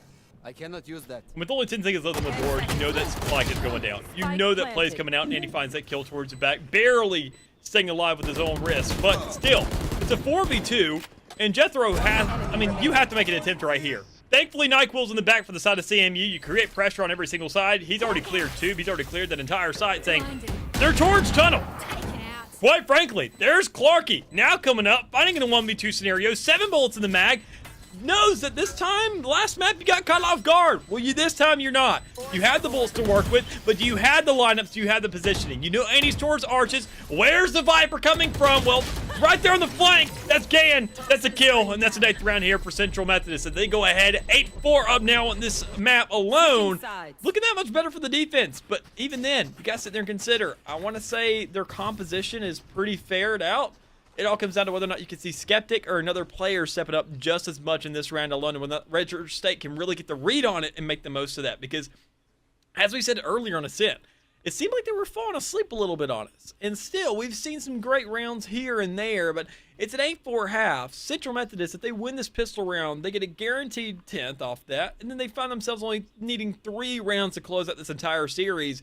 Rogers State, I'm sure they don't want to sit there and say, oh my God, we came all this way just to get an easy closure out on this and maybe make it like, what, a 7-13 at best? They have to win out this round right here, right now. A gift. I feel like, at least in my mind, one of the reasons why we saw CMU do such a great job of taking the... Oh my God, NyQuil! Please let me formulate a complete sentence before you absolutely shut Rogers State University down instantly. No. No. Oh my goodness. I feel like one of the reasons why we saw CMU do so good on the B site was the fact that they had the toxic screen. Oh my God. I'm trying so hard, Dallas. Color points are here, but it's just not being allowed to happen. Skeptic with another shot with the ghost. I'm going to hold this point for 4 minutes. I will hold and talk like this the entire time. Skeptic now with their 3rd, and Jethro's fallen. It's just Danny holding B main, and Andy will steal the opportunity of any more. It's disgusting! It's just nasty! I don't... CMU look the best team I think I've seen in a long time. Thank you. A timeout allows for me to talk to you. There you go, Thank buddy. you. I am so thankful of this. Thank you, Rogers State. Not only do you need this to kind of stop CMU and keep them back, but I need this to formulate my plot point. CMU on the attack. There's 2 reasons why they took B site. 1, they worked together and they cleared the players that were off site first in a lot of those rounds so that when the post plant would come through, they would just only have a couple players to deal with. Always having the man advantage because they were cheeky. They were almost rodents. A rodent tree play. Ratty is the phrase that you go for. And then actually pushing on his site was all through that Arch's side, and they used the 3-lane strategy of toxic screen and fast lane. And that keeps so much control over the sight lines that if one drops, the others back up. And that makes up for the weaknesses of that Viper's toxic screen with that slight nerf that came through in terms of that toxins pool that you have available as Viper. Then, when it comes over to the A site, you and I have some somewhat differing opinions. We've mostly come across the same thing now with the toxic screen to the back of the right pyramid on A. It has its weaknesses, definitely does, but it's the best of a worst situation, and CMU played around it to make the best of the best situation. They didn't greed it. They didn't swing it. They let everyone else on Rogers State have to come to them by getting the plant, only using it for a moment, and then stepping back through cave to play their own game. CMU, this looks like their map, and it's the last map that was left relegated. It's crazy to think how dominant they're playing right now. Yeah, and even then, in that last round alone, we sat there and got a taste of it. That was literally insult to injury if I'd ever seen it. That exemplifies that. They say, we found ourselves around. You don't know what to expect here on this defensive side from us. Well, we'll show you a little taste of it. if only one of their players get a chance to even click their mouse button, the fact that the reaction wasn't even there enough to retaliate any shots that came out, that one player got the chance to get any damage off in that round because it was so dominant, you can see that answer right now. Roger State has not pushed out of their spawn because they are petrified of what Central Methodist is able to maintain on this map thus far. This is momentum. This is not a snowball. This is not a boulder. This is a freaking freight train pushing into your spawn on the defense because of how much they are prepared for this. One enemy remaining. Good position there by Papa Brown, but it's not really needed. Sorry, X140, I should say. As Papa Brown comes around and gets the kill, read it backwards. But Andy cannot be allowed. They were both holding a chokehold. I mean, you're literally holding both sides. It's expected for you to get one or two, and the other person frag out and get a couple there more instead. But it's interesting that the Owl Jones spots Andy, and they don't relay the information because the team goes, don't worry, dude, I got the intel, because they see the shots from behind it in the corner where we saw X140 playing, and so they just tunnel vision on an X410 instead.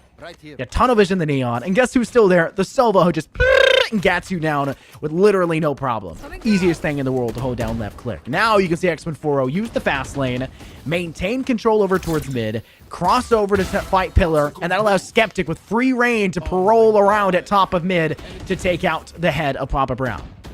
Dude is literally holding on to the same ghost from round one and has managed at least one kill every single round with it. Think about his dude is holding on to my heart. I want to see his econ heart. score at the end of this game. I want to see the scoreboard for a while. I want to sit there and take note of every single bit of it. Because Central Methodist, it is now the retaliation round. That's what I like to usually label it as, because a lot of teams actually find an answer on a round like this. But Central Methodist is not letting that happen. God, it's nasty. Oh my God. I thought the fragment would get it. If Skeptic didn't find the headshot kill, the fragment would have killed there. What are you to do? What is you supposed to do? What is you supposed to do in that situation, right? Like, Roger State. I'm sorry, guys. You guys are being outclassed on this map. And it's so strange to see after the really amazing performance you guys had on Bind, and CMU were just praying for success, and they were pulling it out of nowhere, it seemed like. And we're now seeing where they're pulling that out of. Their back pocket. They've had it the whole time. They've been hiding it from us, and they pulled it out at Ascent, and they're ripping it right back out again on Breeze. It almost feels like a secret weapon for them, Dallas. It's kind of nasty. Yeah. Like, you even mentioned it earlier towards the later end of Ascent, saying that Roger State, it seemed like they were just trying to play for Breeze at that point. They were sitting there waiting for the convoy. They were waiting for the bus to take them on to the next destination. Instead, they got Timmy's mom, whose lasagna tastes like burnt licorice somehow.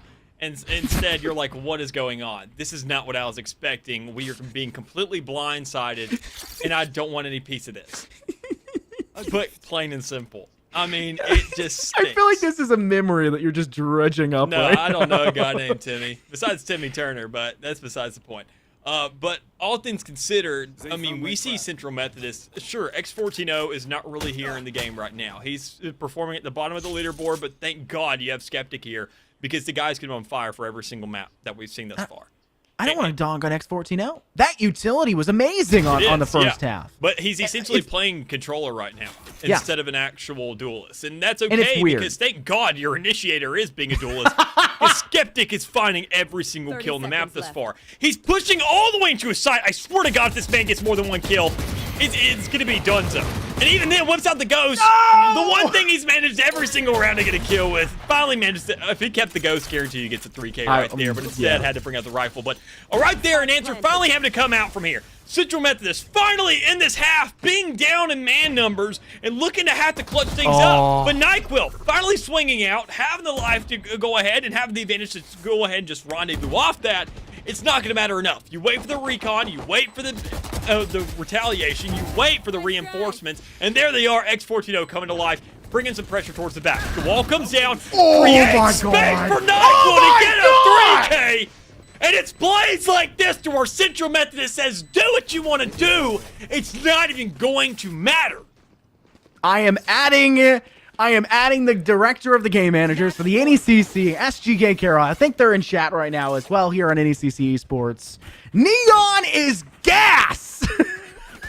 The fact fact of the matter is that fast lane isolated the one, at that point defensive, the attacking team, a Death Rose player, and then because of that, you re-swing through the right side lane, and you got 2 more players in your line of sight. That ability is nasty, and the fact that it only cost you 300 credits, and it lasts for a full 6 seconds, you can play around that for so much time and get a full reload afterwards. Goodness gracious, every piece of utility just comes up successful. Nothing but W's for Central Methodist Eagles. I said it earlier, 7 rounds at best. I don't even know about that, buddy. I mean, this is... I don't want to count Rogers State University out at all. I really don't. I want to give them the benefit of the doubt. Thing is, this game is just... It is outstanding. Central Methodist on this map looked like a flawless team for the entire season. You get a bye week in here. They won the bye week somehow. Like, it seems like if they played Breeze on the bye week, they would have gotten a record for it. Like, it is just so freaking good that even right there, the fast lane comes up. You see Rogers State, they kind of pooped their pants a little bit. They said, let's back up. We got to go to spawn. That fast lane, who knows who's inside there? We don't know what Central Methodist is planning around this. That intimidation factor alone scares you to where you say, we do not want to try this. Creates the return, puts you right back into the other side. Gan swings out, almost found a kill there if he at least fired. But knowing that kind of switch up, knowing that you're going ahead, creating this pressure, making them rotate across the map, you finally get an answer out of Rogers State because they knew they had the numbers advantage. Once again, a 5v3, Spike is down. This is their chance to at least get another round on the board. Emergence is considered a gold to plat for rank, and it looks like CMU have been playing this like they're immortals. Yep. It has. Just their ability to work together alone is so freaking good. It's disgusting. And the fact of the matter is, Rogers State University have been falling victim to the teamwork and coordination. It's not always the strategies. The strategies are kind of simplistic, right? Especially if you're trying to bring out a Neon. She does the same thing every single time. That's all she has her use for. Relay Bolt's hard to use. It's somewhat expensive. I mean, it's 200 each, so you're spending 400 a round if you just dump that. And the fact of the matter is, we have not seen it find that much impact. That last round, they just threw them. That was all they did. That's all X14 did. It works to push them back, but that's all that's there. Rogers State University are falling victim, not to one man. It's not just the side of Skeptic. It's the fact that Central Methodist have given no outlooks without chances of success for the refrag. They're working together, and it is flawless. And I have seen teams work together at Immortal ranges. I've seen them work at Radiant ranges. I have cast a TSM, and there were times where I'm looking at them and going, why are you doing this? And I'm not questioning CMU really in that much regard about that. Yeah, and I'm not either. I mean, they look outstanding, but it all comes down to just pitching in every single aspect. Honestly, if they didn't have Skeptic on this map, this would be a completely different story. Let's be completely real here. This guy's been the fragger, and Caster's Curse does come alive right then and there, but regardless of that round alone, when you look at the score, when you look at the kind of influence he provided, even then on the opposite side of the field, on the attacking side, that suppression provided so much. He sat there and used his ultimate twice. Each time, it made sure to completely limit what they could have done. They popped it so fast. He's so confident in his plays that, I mean, that's what a KO has to do. Be confident with what's there to provide, but a massive setup here already just trying to line up towards NyQuil. You saw the gander. You saw the intel come through. You jump off. You don't go ahead and shoot the Torty 4s.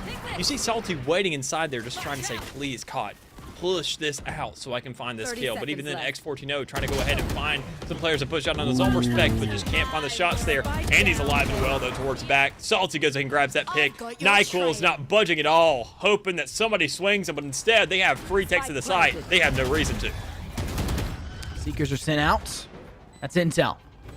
Not really needed for RSU with a man count double the count of what CMU are bringing to the table, and a Viper spit on site. A lot of ults being used. The Emperor Palpatine was not available for X14 out. That might have been one of the only good moments to use it, but still bleeding away. CMU kind of poking at the open wound, so to say. They'll only find one kill. NyQuil misses, but that Tour de Force shot, an unfortunate opportunity, no longer available, and they'll pad their stack. Get rid of that util. Not allowed here in my game on Breeze. They'll try to spray through the Viper's pit to maybe tag that lone Viper on site. At this point, I'm playing for an exit frag. I'm trying to deny the rotate through cave, and we see NyQuil look over there and actually see the Viper retreating, but Clarky plays a bit cheekier than that. Actually goes underneath of that heaven side and finds the kill instead. It's still a 12 match point, series point for CMU, but Rogers State, that was a good round for them. It was, and it was a good one to back up at least what we saw in the round beforehand. A flawless round in their hands to make sure to get right back into this game, and they're at least managing something. They're getting a feel for what Central Methodist is doing. And I can go ahead and sniff it out myself just from the couple rounds that I saw, even off the giggle on this defense. They play for easy picks. They work off elbow. Skeptic finds a kill towards elbow, but every single time that doesn't work out, that's when the round starts to unfold. That one round where we saw that X14-0 had that wall, it was the retake. It was a 4v3 scenario, and things weren't looking all too good, and the spike was down. It all came down to X14-0 on that wall, quite honestly. But in scenarios like this, you're looking a little one-dimensional. It's worked out so far because you were looking like that much better fraggers, and that's the mental aspect of Valorant. When you believe you can hit those shots, trust me, you hit those darn shots. But in cases like this, where you finally see some rounds coming back, it only takes like 2 or 3 rounds in a row for one team to say, what are we doing? And that's literally what we're seeing. 2 rounds in a row for Roger State. That's all it is. And that's forcing a timeout here from Central Methodist to say, what is going on? You need to change up the lineups of these sites. You have to put a Viper towards your A site. You need to put your Neon towards your B site. You need to sit there and put your Chamber towards the middle of the map instead of on Tube, and let your Sova go ahead and play towards Tube instead. Do whatever you got to do. Whatever it is, it needs to be different. You said that Skeptic was the reason why we're here. The teamwork and then Skeptic, if they weren't there, there's no way this would be the story of where we're at right now. Not only is that the case, but Skeptic playing KO, you're saying, oh, he's just duelisting right now. He's just gunning. No, everything that Skeptic has done, I guarantee you, he's the IGO. There's just no way. Because the team is pushing and trusting every word he says. Yep. Every time Skeptic goes, they're blind here. They're doing this. I've got suppress. Knife point out. I'm going to kill them. No command them. There's no way they survive. It's almost like he's playing all 5 people. It's one of those scenarios where you look at it and go, oh, big brother, I'm getting my butt kicked in Call of Duty. Come play for me. Skeptic is the big brother of all 5 of them. Yep. And that may explain the chemistry, that they're all related and that they're all twins or something. I don't know. But Skeptic is leading this charge. Is that it? Yeah, that's it, dude. Skeptic is leading the charge. Oh, that is unfortunate timing. It still almost finds the kill into Clarky. They're 1 HP. Oh, my goodness. But a quick movement over to the B sites. Gant finding a kill. That switches them to a Vandal instead of the Judge. They lock that up one more, looking for a second. Oh my god! Jethro and Danny fall victim to Gand on sight. They'll throw the Toxic Cloud. Terrible bounce for it, but now they'll have the opportunity to swing for the last. A 4K to Gand. They're sending us out of breeze. CMU are your victors here for this full BO3. Match point, series point is complete, and producer, please do not switch off of the game screen yet. Please do not. We want to see this. It's got to be nuts. It's got to be insane. I mean, we got to sit there and consider all kinds of things. I want to see the econ score for Skeptic, first and foremost, because obviously he's going to be at the top of the leaderboard. There it is, 107. Oh, my God. This guy ran the Ghost for like 4 rounds in a row. Didn't die at all during that first stage of the game. Had nearly 3 times the kills of what he did for deaths. This man, Russell Westbrook, MVP right here this game. Triple-double on the board right now. Just think about that. Yeah. The sheer fact of the matter is, there wasn't a lot of objective play in this game. There wasn't, right? We had a total of 4 defuses and 6 plants, I think, was the final number there. Yeah. Objective-wise, and in a game that is objective-based, that's a weird number. It's not weird when you actually watch the game. It's not weird when you saw how these 2 teams wanted to play. It really did feel like RSU on the attack was more comfortable just baiting and playing. Yeah. And then when you switch that one back around, CMU were more comfortable just letting RSU do what they wanted because they knew they had the upper hand with that. And that's kind of the difference in playstyle. RSU tried to go back to their comfort zone, and CMU was just more comfortable in that comfort zone. What do you do when your fallback doesn't work? And that's where we saw the side of RSU struggle with. Where do they go? They didn't know, and unfortunately, because of that, the result is as we saw. Yeah, and even then, the adjustments we have to consider. Talk about those initial rounds on the second half, excuse me. We sat there and saw RSU eventually get there. They sat there and said, okay, it's almost like on Fracture as well. When you have a Jet peeking right there towards B main, and she always kills you with the one tap on the Vandal, or always with an Operator, and you're like, give me 1 round. Swear to God, I'm going to swing this. We're going to kill her this time. Let's all 5 rush her, and then you get 3 walks. You're like, okay, you know what? I know what doing, and I'm wrong. Let's not peek her anymore. Let's play towards a different side of the map. That's when we saw RSU go ahead and feel out the A side a little bit. Get some influence towards there and say, okay, well, Skeptic is going to push elbow. We obviously cannot touch the sky. That's okay. I've said it on so many different occasions, and it's something that's really come to light here in Valorant recently, is when knowing when to fold. Knowing when to know you were outgunned. That is an aspect of the game. We sit there and talk about respect all the time. And we talk about teams respecting teams. Teams sometimes, if there's one player that's standing out too much, you have to respect that one player. If he's at the top of the leaderboard with almost nearly double everybody else's econ score, almost tripling his KD here in the game, and having so many assists to back it up, you need to sit there. You can't sit there and say, oh, he's not that good, he's just getting lucky. You need to admit he is sitting there slamming players, and you can't work against him. You have to play on a different side of the map. Yeah, I call it the raid boss. In any esport, whether it be R6, Overwatch, any FPS truly, they're a raid boss. You look at that and you go, okay, I got him this time, guys. Please swing with me. Please swing with me. You're scared of him. You can't help but, like, it's muscle memory. It's reflex. This person has spent the last 40 rounds in this BO3 whooping you. And that's just the byproduct of Skeptic being on another level for that. To make matters worse, even when they would double swing him, when they would triple swing him, he still comes out on top. And I think that comes down to it. Map 1, we see RSU take it, and I think that's because they hadn't yet ingrained the fear of that individual, of the individuals of the side of CMU. He was asleep. Lily, keep in mind, those first couple rounds, I even mentioned it. I remember the quote I said. I said that Skeptic was a player who ran in, planted the spike, and he immediately died.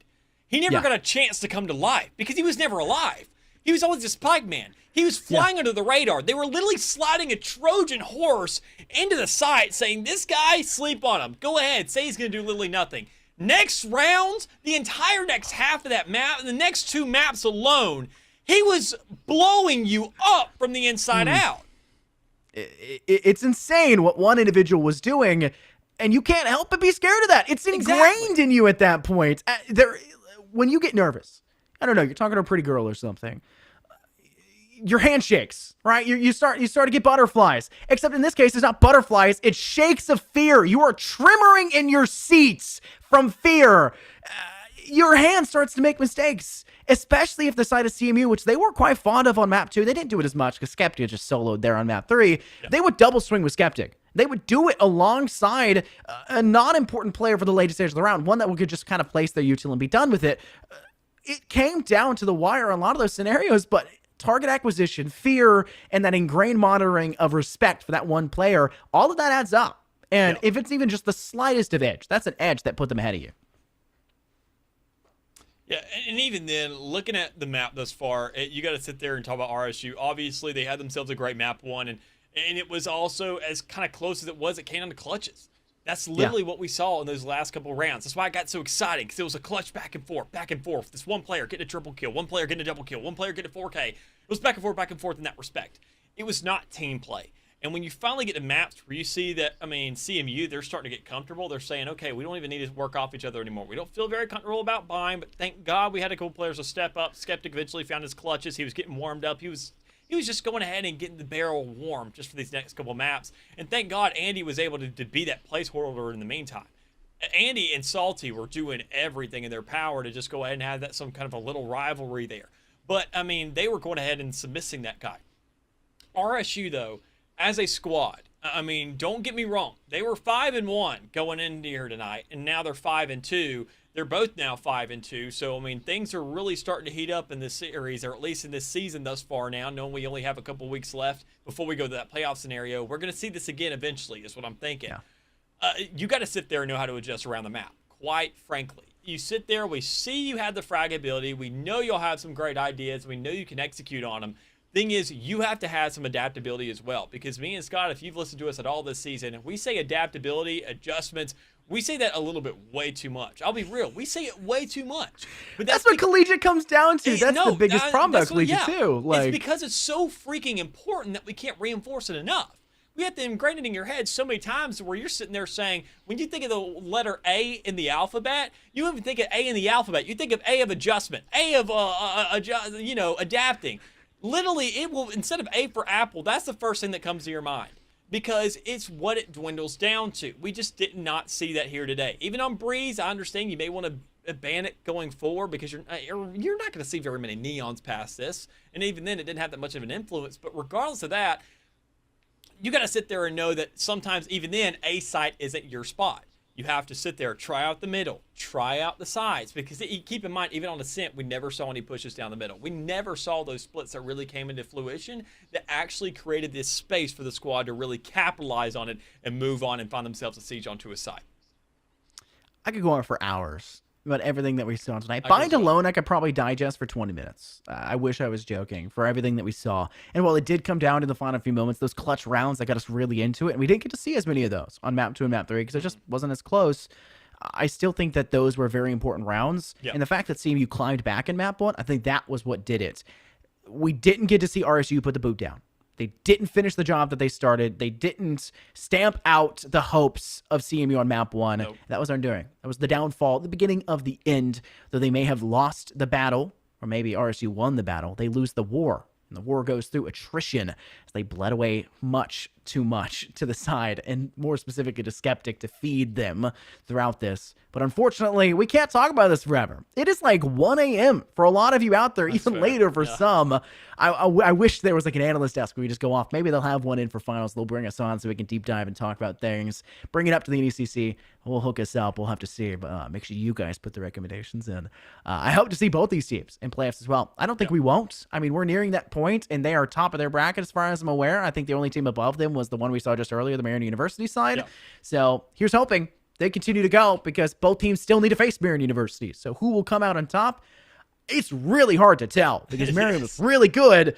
And so with these two teams, I can't give a nod to any of them. I'm going to be staying tuned to see that scoreline and hope that it's also on broadcast. But speaking of broadcast, stay tuned for more NECC action. Tomorrow is Rocket League. It's it here for the NECC tonight. No fourth game for the night. My name's Infernos, just joined here by Mick. We have two great people in the booth behind us, PDB for the observation, as well as having Burr to step up and do the producing. Stay tuned for more. We'll see you guys next time.